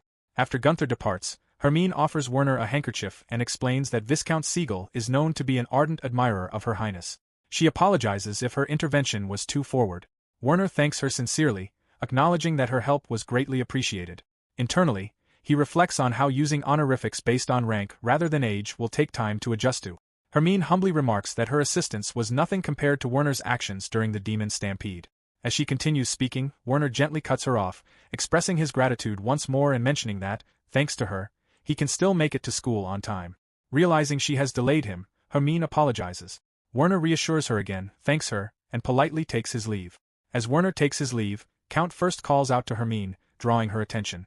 She turns to her father, greeting him respectfully before offering an apology. Count First gently dismisses it, asking what had happened. Hermine explains that she had just encountered Viscount Zerfeld, but he had to leave for school. She admits that it was somewhat disappointing not to have had a proper conversation with him. Hearing this, Count First pauses. He softly calls her name, then slowly remarks that perhaps it is time he tells her something. Later, at the academy, Drexler notices Werner's disheveled appearance and questions what had happened to him. Werner responds simply that a lot has taken place. Drexler sighs, commenting that just as things at the academy seemed to be calming down, everything else had suddenly become busy again. He admits he is unsure how to feel about it. Meanwhile, Werner reflects silently. He recalls Mazel's invitation to the academy and his determination to focus solely on his studies. There had also been rumors about several noble students, those who had aggressively pursued Mazel, suddenly withdrawing from the academy of their own accord. All of this had once drawn intense attention to Mazel, but now that attention had faded. Werner considers the situation carefully. While it might be normal for someone to leave school after losing a parent, it would be unusual for a noble to do so. Other possibilities come to mind, such as sudden arranged marriages or obligations like assuming a governorship. It is difficult to determine whether these withdrawals are truly connected to Mazel. Still, Werner suspects that the royal family may have intervened behind the scenes, though he does not know the full extent of their involvement. In the end, Werner concludes that, regardless of the circumstances, he is simply glad that Mazel now has an environment where he can focus on defeating the Demon King. Werner is pulled from his thoughts when he notices Drexler grinning at him. Draping an arm over Werner's shoulder, Drexler tells him that, as Viscount Zerfeld, he should make the most of his student life. As Werner looks ahead, he spots Mazel approaching. Drexler continues teasingly, suggesting that Werner might even help his fellow students with their studies. At that moment, Mazel arrives, cheerfully apologizing for the wait and informing Werner that the professor is requesting him immediately. Understanding the situation, Werner apologizes to Drexler. Drexler mutters in mild frustration, saying that he is sorry as well. Werner smiles faintly as Mazel explains that it concerns magical studies. Hearing this, Drexler quickly steps back, declaring that he will leave them to it. A few moments later, as Werner and Mazel make their way to the professor, Werner apologizes, explaining that he had only thought of this plan late the previous night. He felt it would be best to make contact beforehand, and since Mazel would already be in class, it seemed easier to go through him. Mazel responds cheerfully, saying it is no problem at all. In fact, he admits that he enjoys being able to help in this way. After walking for a while, Mazel asks if Werner takes any magic classes. Werner replies that he only attends the mandatory ones. Privately, Werner reflects on his situation. Despite having been transported into a medieval world of swords and magic, he possesses no natural aptitude for magic. While it is technically possible for someone without talent to learn magic through immense time and effort, what gifted individuals could achieve in their teenage years might take an untalented person an entire lifetime, if they could even reach that level at all. Because of this, Werner had given up on pursuing magic early on. Mazel comments that he himself is not particularly skilled at magic either. Werner quickly counters, pointing out that Mazel's ability to wield weapons so effectively, combined with his use of both magic and holy magic, is already more than enough. Mazel then mentions a recent conversation with Mr. Luggins. As they prepare to face stronger enemies, they will need someone proficient in healing or defensive magic. Werner agrees, noting that Luggins himself cannot use magic, so having a cleric capable of holy magic for healing and defense would certainly be reassuring. At the same time, Werner recognizes that Feli is not truly part of their magical combat force either. As his thoughts deepen, Werner reflects on what he knows of the future. As the story progresses, Princess Laura is destined to join the heroes' party, and even before her, a certain monk is meant to appear. That monk would be capable of using holy magic alongside physical attacks, meaning Mazel's concerns, while valid, would eventually be resolved. Additionally, the merchant caravan is expected to return with powerful equipment, and Mazel and the others have already grown significantly stronger. Even so, Werner sighs inwardly, acknowledging that he cannot reveal what lies ahead for the heroes' party. Instead, he advises Mazel in practical terms. Recovery items will never go to waste, so he should gather as many as possible. Werner also promises to keep an eye out for any trustworthy and skilled individuals who might assist them. Mazel smiles and thanks him. Werner adds that, for now, as long as Mazel has access to magic recovery potions, he should be able to rely on recovery magic in emergencies. Mazel agrees but points out that there may still be situations they cannot handle if they are unable to use intermediate or advanced level magic. As they continue, Werner looks down at his food thoughtfully and asks for confirmation. If Mazel had an unlimited supply of magic potions, would he be able to use magic indefinitely? Mazel considers the question for a moment before answering that, if he could continuously restore his stamina with potions and similar means, then it would likely be possible. Werner pauses, then slowly asks whether magic recovery potions truly work as intended. Mazel reacts with confusion, prompting Werner to clarify. He explains that he was simply curious, comparing it to how eating food provides nourishment to the body. Mazel nods, agreeing with the comparison. Werner continues explaining his thoughts, suggesting that magic recovery potions might function similarly to food by replenishing the body. That had been his initial assumption. However, he begins to question that idea. If a magic recovery potion is essentially a concentrated mass of magical energy, then perhaps it could be used differently. He wonders aloud if throwing such a potion directly at an enemy might turn it into a form of attack.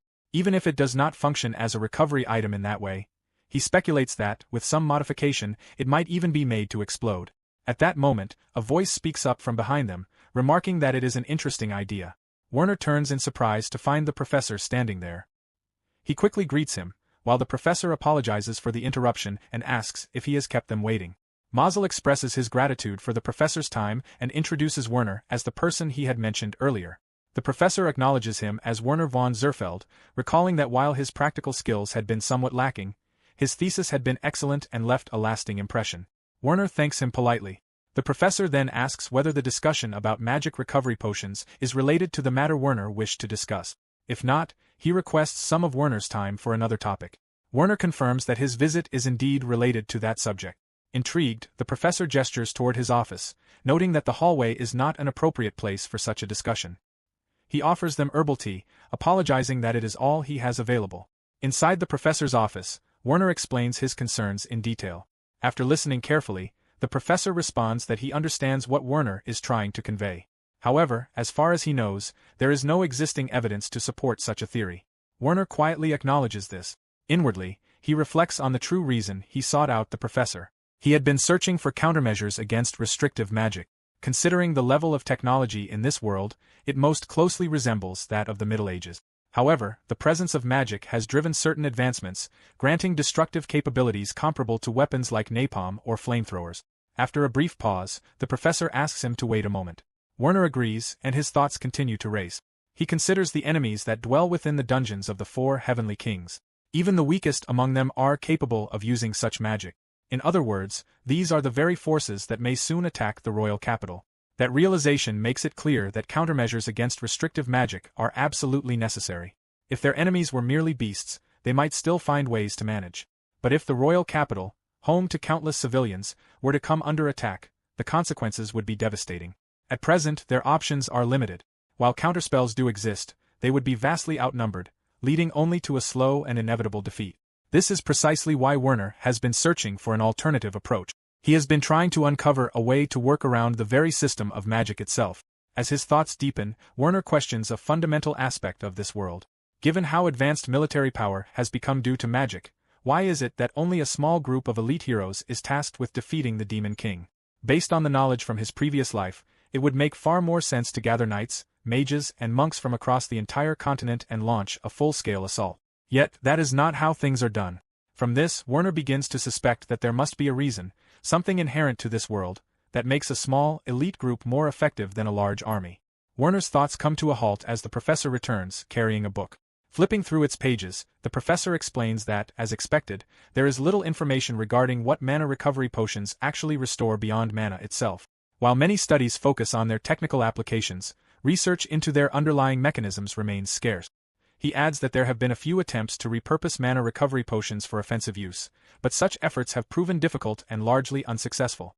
Werner listens, then comments thoughtfully before asking another question, this time about whether there is any correlation between the number of magic users in a given area and fluctuations in the strength of individual magic. The professor pauses, intrigued, and remarks that Werner raises a fascinating point. After a moment of consideration, he shares an observation from his own experience. During fire magic practice, even when dozens of students cast spells simultaneously, nothing unusual tends to occur. However, when only a few students remain in the same area and continue practicing, accidents and minor injuries sometimes happen. Although these injuries are typically treatable with potions or healing magic, the pattern is noteworthy. He admits that this is merely anecdotal and not entirely consistent, as other factors may be involved. Still, he believes that further investigation into Werner's idea could lead to a much deeper understanding of magic itself. Growing more animated, the professor takes up a pen and begins jotting down notes. He adds that such research could significantly benefit magical education. He then suggests that Werner speak with court magicians and monks, as they may possess findings unavailable at the academy. While some information might be restricted, he is confident that many would be interested in Werner's ideas. To assist him, the professor offers to write a letter of recommendation to a former student who might be particularly receptive. Werner expresses his gratitude. As an afterthought, the professor asks whether Werner would consider transferring to the magic department, noting that he has the potential to become an exceptional researcher. Werner responds with a faint grin, saying he will think about it. After leaving the professor's office, Mazel reflects on their discussion. He mentions that when he fights alongside Mr. Luggins, the intensity of his magic feels completely different compared to when he practices at the academy. Until now, he had assumed the difference was simply due to the reality of combat or his own growth in strength. But now, it seems there might be another explanation. Werner cautions that his theory is still only a hypothesis. He explains that he suspects there may be a limit to how much magic can be used within a certain area. Internally, he likens it to an electrical circuit, like being in a small apartment during winter and running a heater, television, and hairdryer all at once, causing the breaker to trip. If that analogy holds true, the real challenge lies in finding a way to confirm it. For now, Werner decides that his next step will be to speak with the individuals the professor mentioned. He then thanks Mazel, saying that thanks to him, he was able to meet with the professor without any trouble. He truly appreciates the help. Mazel brushes it off, saying it is nothing, and adds that he wishes he could do more. He then asks about Werner's plans for the following day. Werner explains that he intends to review the items gathered by the Merchant Guild. If time permits and their schedules align, he would also like to visit the person addressed in the professor's letter of recommendation. Mazel nods in understanding. As they part ways, he waves and tells Werner to let him know if there is anything he can assist with. Werner responds in kind, assuring him that he will. As they part ways, Werner reflects quietly on what lies ahead. In order to prevent the destruction of the royal capital, he knows they cannot neglect training in group combat or the development of countermeasures against magic. While confrontations with nobles like the one earlier that day can be avoided, he is wary of appearing foolish by proposing large-scale group training. Even if people were to gather for such efforts, there is the risk of factions forming, which could create further complications. He briefly considers involving the crown prince, but hesitates. If the nation were to take the lead, the funding would inevitably come from public taxes. Given that battles fought in the spirit of chivalry are highly valued, it would be difficult to justify allocating tax money toward military training methods that might be seen as less honorable. Werner wonders if he has been overthinking the situation, focusing too much on unfamiliar tactics and the complexities of magic. For now, he decides that his priority should be preparing for the merchant caravan's departure and handling any matters related to Fort Werisa. He cannot help but question when he will be able to simply live as a student again. In the days that follow, Werner devotes himself to his responsibilities. He reviews plans, checks inventory, studies diligently, and discusses strategies with Frentzen, keeping himself constantly occupied. At last, the day of departure arrives. As the carriages prepare to leave, Feli waves energetically at Werner, calling out that he is off. Nearby, Avant and Frentzen glance toward Werner, Mazel, and Luggans as they exchange their farewells. Once the caravan departs, Mazel turns to Werner and says that they should head out as well. Luggans agrees. The two of them wave goodbye and Werner returns the gesture, a small smile forming on his face. Then, an announcement spreads across the land. News arrives of the fall of the neighboring country, Salzanak, and with it, the resurrection of the Demon King. And only a few days later, it begins. A man observed a group of men from a distance. The sound of scampering footsteps echoed through the area, accompanied by the rhythmic pounding of a galloping horse. As the knights pursued their target, they spoke among themselves, moving swiftly until they successfully caught it. Werner smirked, satisfied, and remarked that thanks to everyone's efforts, any confusion had been resolved and their progress was going well, as expected. With their current level of skill, he believed they would be able to teach the other squads more easily. Max agreed, adding that given the opportunity, the entire Knight Order would give it their all. A few moments later, Werner's attention shifted to a boy ironing clothes nearby. His thoughts drifted as he reflected on how, in this world, transparent magic stones could sometimes be obtained from the corpses of magical creatures. These stones were used to power various magical tools. Much like in a game, defeating such creatures could yield items like irons, stoves, and many other tools, with a surprisingly wide variety available. However, due to their high cost and the taxes imposed on them, such items were not commonly owned. Only nobles or those with sufficient wealth could frequently make use of them. Werner approached the boy, Clamroth, and asked whether he could use magic. Clamroth replied that he could not at all. Werner quietly noted that this was as he had expected. As Clamroth looked at him in confusion, Werner considered how it made sense that magical tools could still be used even without magical ability, much like electrical appliances in another world. However, unlike magic, electricity could not be released from the human body to attack or heal. Sitting down, Werner continued to reflect. Even if simple substitution between systems was not possible, there had to be some underlying rules. Still, applying the laws of physics directly to magic did not seem logical. A magic stone taken from a monster might appear to be nothing more than an ordinary stone, and even if it contained magical energy, a person without magical ability could not simply touch it and produce fire or healing.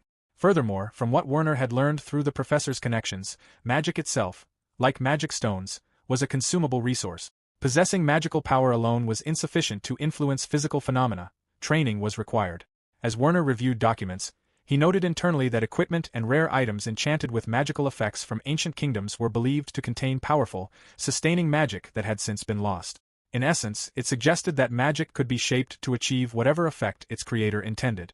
This led Werner to question whether magic might naturally exist all around them in unseen forms. If so, how did recovery potions restore magic?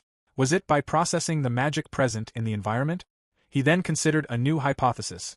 Perhaps there was a limit to how much magic could be used within a certain range. Suddenly, Werner gasped and quickly told Clamroth that he was leaving. He needed to put together a proposal.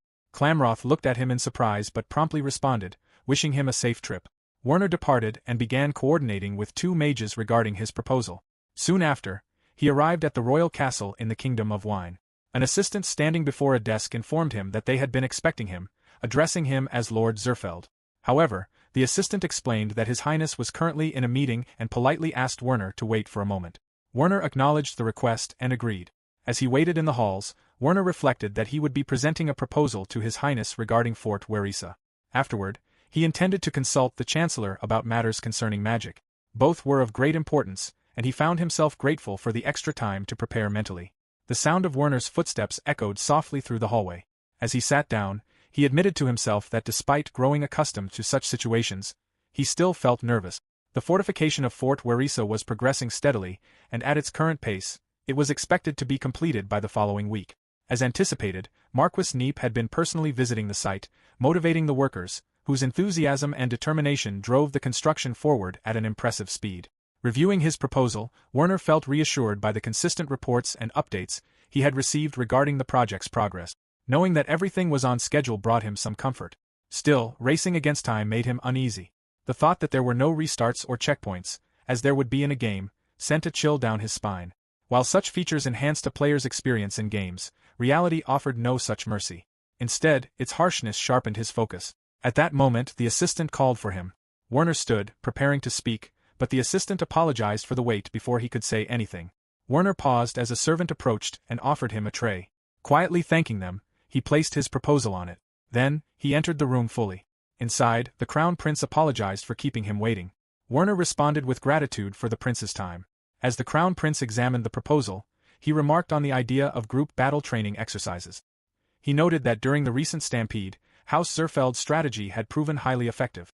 While it would certainly serve as a strong approach against the Demon King's forces, he questioned the benefit of conducting such exercises near the nearly completed Fort Werisa. In response, Werner stated that before providing an explanation, he wished to ask a question. He then brought up the warning he had previously requested be delivered to Marquis Neep, asking how seriously the matter had been taken. The Crown Prince let out a quiet sigh and answered that Marquis Neep likely only half believed the warning. Hearing this, Werner thought that it was exactly as he had expected. The Crown Prince then asked what Werner intended to do next and what he would suggest. Werner reflected inwardly that the Crown Prince probably already knew what he was about to propose, which explained how precisely he was guiding the conversation. Werner's hand clenched slightly as he realized he was being made to explain everything himself. It felt like a test. He could not help but acknowledge that the Crown Prince was an exceptional superior. In fact, his sharp thinking was almost frightening. Still, considering his age and position, such ability might be expected. Composing himself, Werner explained that, to be completely honest, both the completion of Fort Werisa and Marquis Neep's preparations for a potential demon attack were crucial. If even one of those elements were lacking, he believed it would be extremely difficult to withstand an invasion by the demon army. The Crown Prince added that the situation was even more concerning because common laborers were involved in the repair operations. Even if the knights and soldiers could hold their ground with proper precautions, the non-combatants would almost certainly panic. Werner continued this line of thought internally, recognizing that the number of non-combatants at Fort Werisa currently exceeded that of the knights and soldiers. In such a situation, troops might have to be redirected just to contain the chaos. In the worst-case scenario, panic could spread to the soldiers themselves. Even now, he felt that too many people were underestimating the threat. After a brief sigh, Werner proposed that the best course of action would be to deploy a strong military force around the Hildia Plains near the fort under the pretext of training exercises. Even if the demon army did not attack, such an operation would still serve to improve the troops' coordination in group combat. As a secondary measure, he suggested prioritizing evacuation and ensuring the safety of those who managed to escape. The Crown Prince questioned whether that meant they would not attempt a direct rescue. Werner replied that if an attack occurred, those inside the fort would already be in disarray. He lacked confidence that they could successfully join forces with the Marquis and still mount an effective defense or counterattack. The Crown Prince agreed with this assessment. Werner further pointed out that even if people managed to escape Fort Warisa, the journey to the capital would take about half a day on horseback. There was a significant risk that they could be attacked along the way. The Crown Prince expressed his frustration at the situation. Werner continued, explaining that there was also the possibility that the forces stationed outside the fort could come under attack. However, if they were properly trained and prepared for such a scenario, they should be able to hold their ground independently for a time. The Crown Prince agreed, adding that if the forces outside could take responsibility for protecting and guiding fleeing civilians, the forces inside the fort would be able to resolve their own problems more quickly. Werner concluded that, in such a case, whichever side had more flexibility might be able to assist the other, depending on how the situation unfolded. The Crown Prince remarked that such an outcome would be ideal, and Werner quietly expressed his hope that events would indeed turn out that way. In Werner's mind, a troubling possibility surfaced. If there was one outcome he truly feared, it would be the demon army attacking on two fronts simultaneously, striking both the fort and the forces stationed outside. However, he doubted such a scenario would occur. If the demons were capable of that level of coordination, he reasoned, they would likely attack the capital at the same time as the fort. And if that were to happen, there would be little he could do. He recalled that the royal capital was said to possess a barrier capable of repelling monsters. Yet, based on his knowledge from the game, even the capital eventually fell. It was not something they could rely on with certainty. As the Crown Prince consulted quietly with his advisor, Werner's thoughts continued. Considering the events in the game and the demons' general attitude toward humans, he believed their actions were likely intended as a form of intimidation. They would probably prioritize the fort in order to exert pressure on the surrounding human nations. Still, he acknowledged the possibility that once the demons had defeated the forces at the fort, they might turn their attention elsewhere. Before that could happen, Werner resolved that he wanted to save as many people as possible, and then ensure his own escape. When the Crown Prince finished speaking with his advisor, Werner addressed him, stating that if they were to believe the detailed reports of Salzenaka's fall, then the demon army would likely focus on intimidating humanity. The Crown Prince agreed but countered by asking whether it would not be more effective for the demons to capture Fort Warisa after its refortification was complete. Werner responded that even so, considering the future, it would be better if their training in group warfare did not go to waste. The Crown Prince nodded in agreement but pointed out that if the fortress were to fall, the people would not be pleased. Werner replied that, in that case, their military forces, including the Royal Knights, would have made every possible effort to rescue the common laborers. If those people survived, it would help ease public anxiety.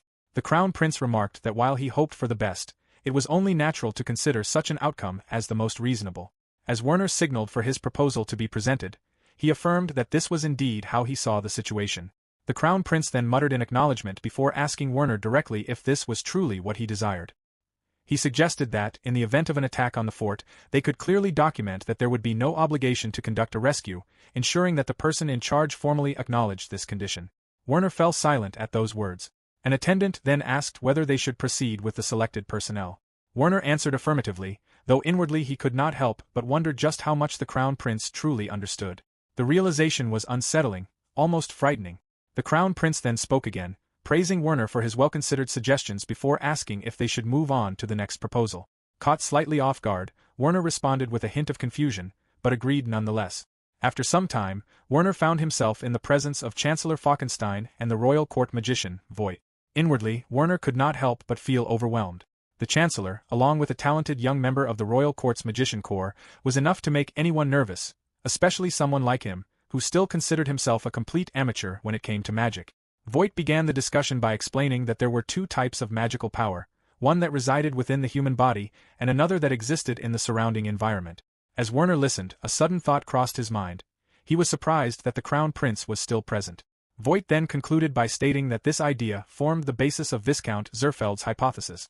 Chancellor Falkenstein responded thoughtfully, admitting that while he found the theory difficult to fully believe, it was far too intriguing to dismiss. He agreed that it should be tested.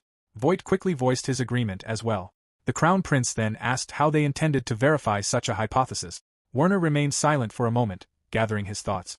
He reflected on how, through recent interactions and investigations into anti-magic strategies, he had gradually arrived at this idea. In his understanding, magic encompassed both observable physical effects and less tangible, mystical phenomena. His hypothesis proposed that two distinct sources of power were involved in activating magic. Voigt enthusiastically added that the idea had indeed originated from Viscount Zerfeld. Werner then explained that if his hypothesis was correct, the use of magic would deplete both the magical energy within the user's body and the magic present in the surrounding environment.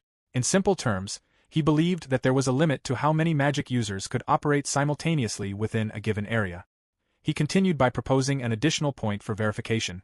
When magic of different scales was used at the same time, were there any rules or patterns governing how the limited magical energy was distributed? Privately, Werner recognized how crucial this question was. If stronger magic were prioritized in the allocation of magical energy, then any anti-magic strategies would need to be completely rethought. While he considered this possibility unlikely, there was no way to be certain without testing it. Finally, Werner suggested a method to test the hypothesis. They would gather a large number of people within a defined area and have them all use magic simultaneously. In addition, they would need to collect as many magical tools as possible and activate them at the same time. After his explanation, the three men fell silent, each seemingly absorbed in thought. Later, after the meeting had concluded, the Crown Prince turned to Chancellor Falkenstein and asked where the Viscount's way of thinking originated. Falkenstein considered the question and suggested that it might be the result of Count Zerfeld's education.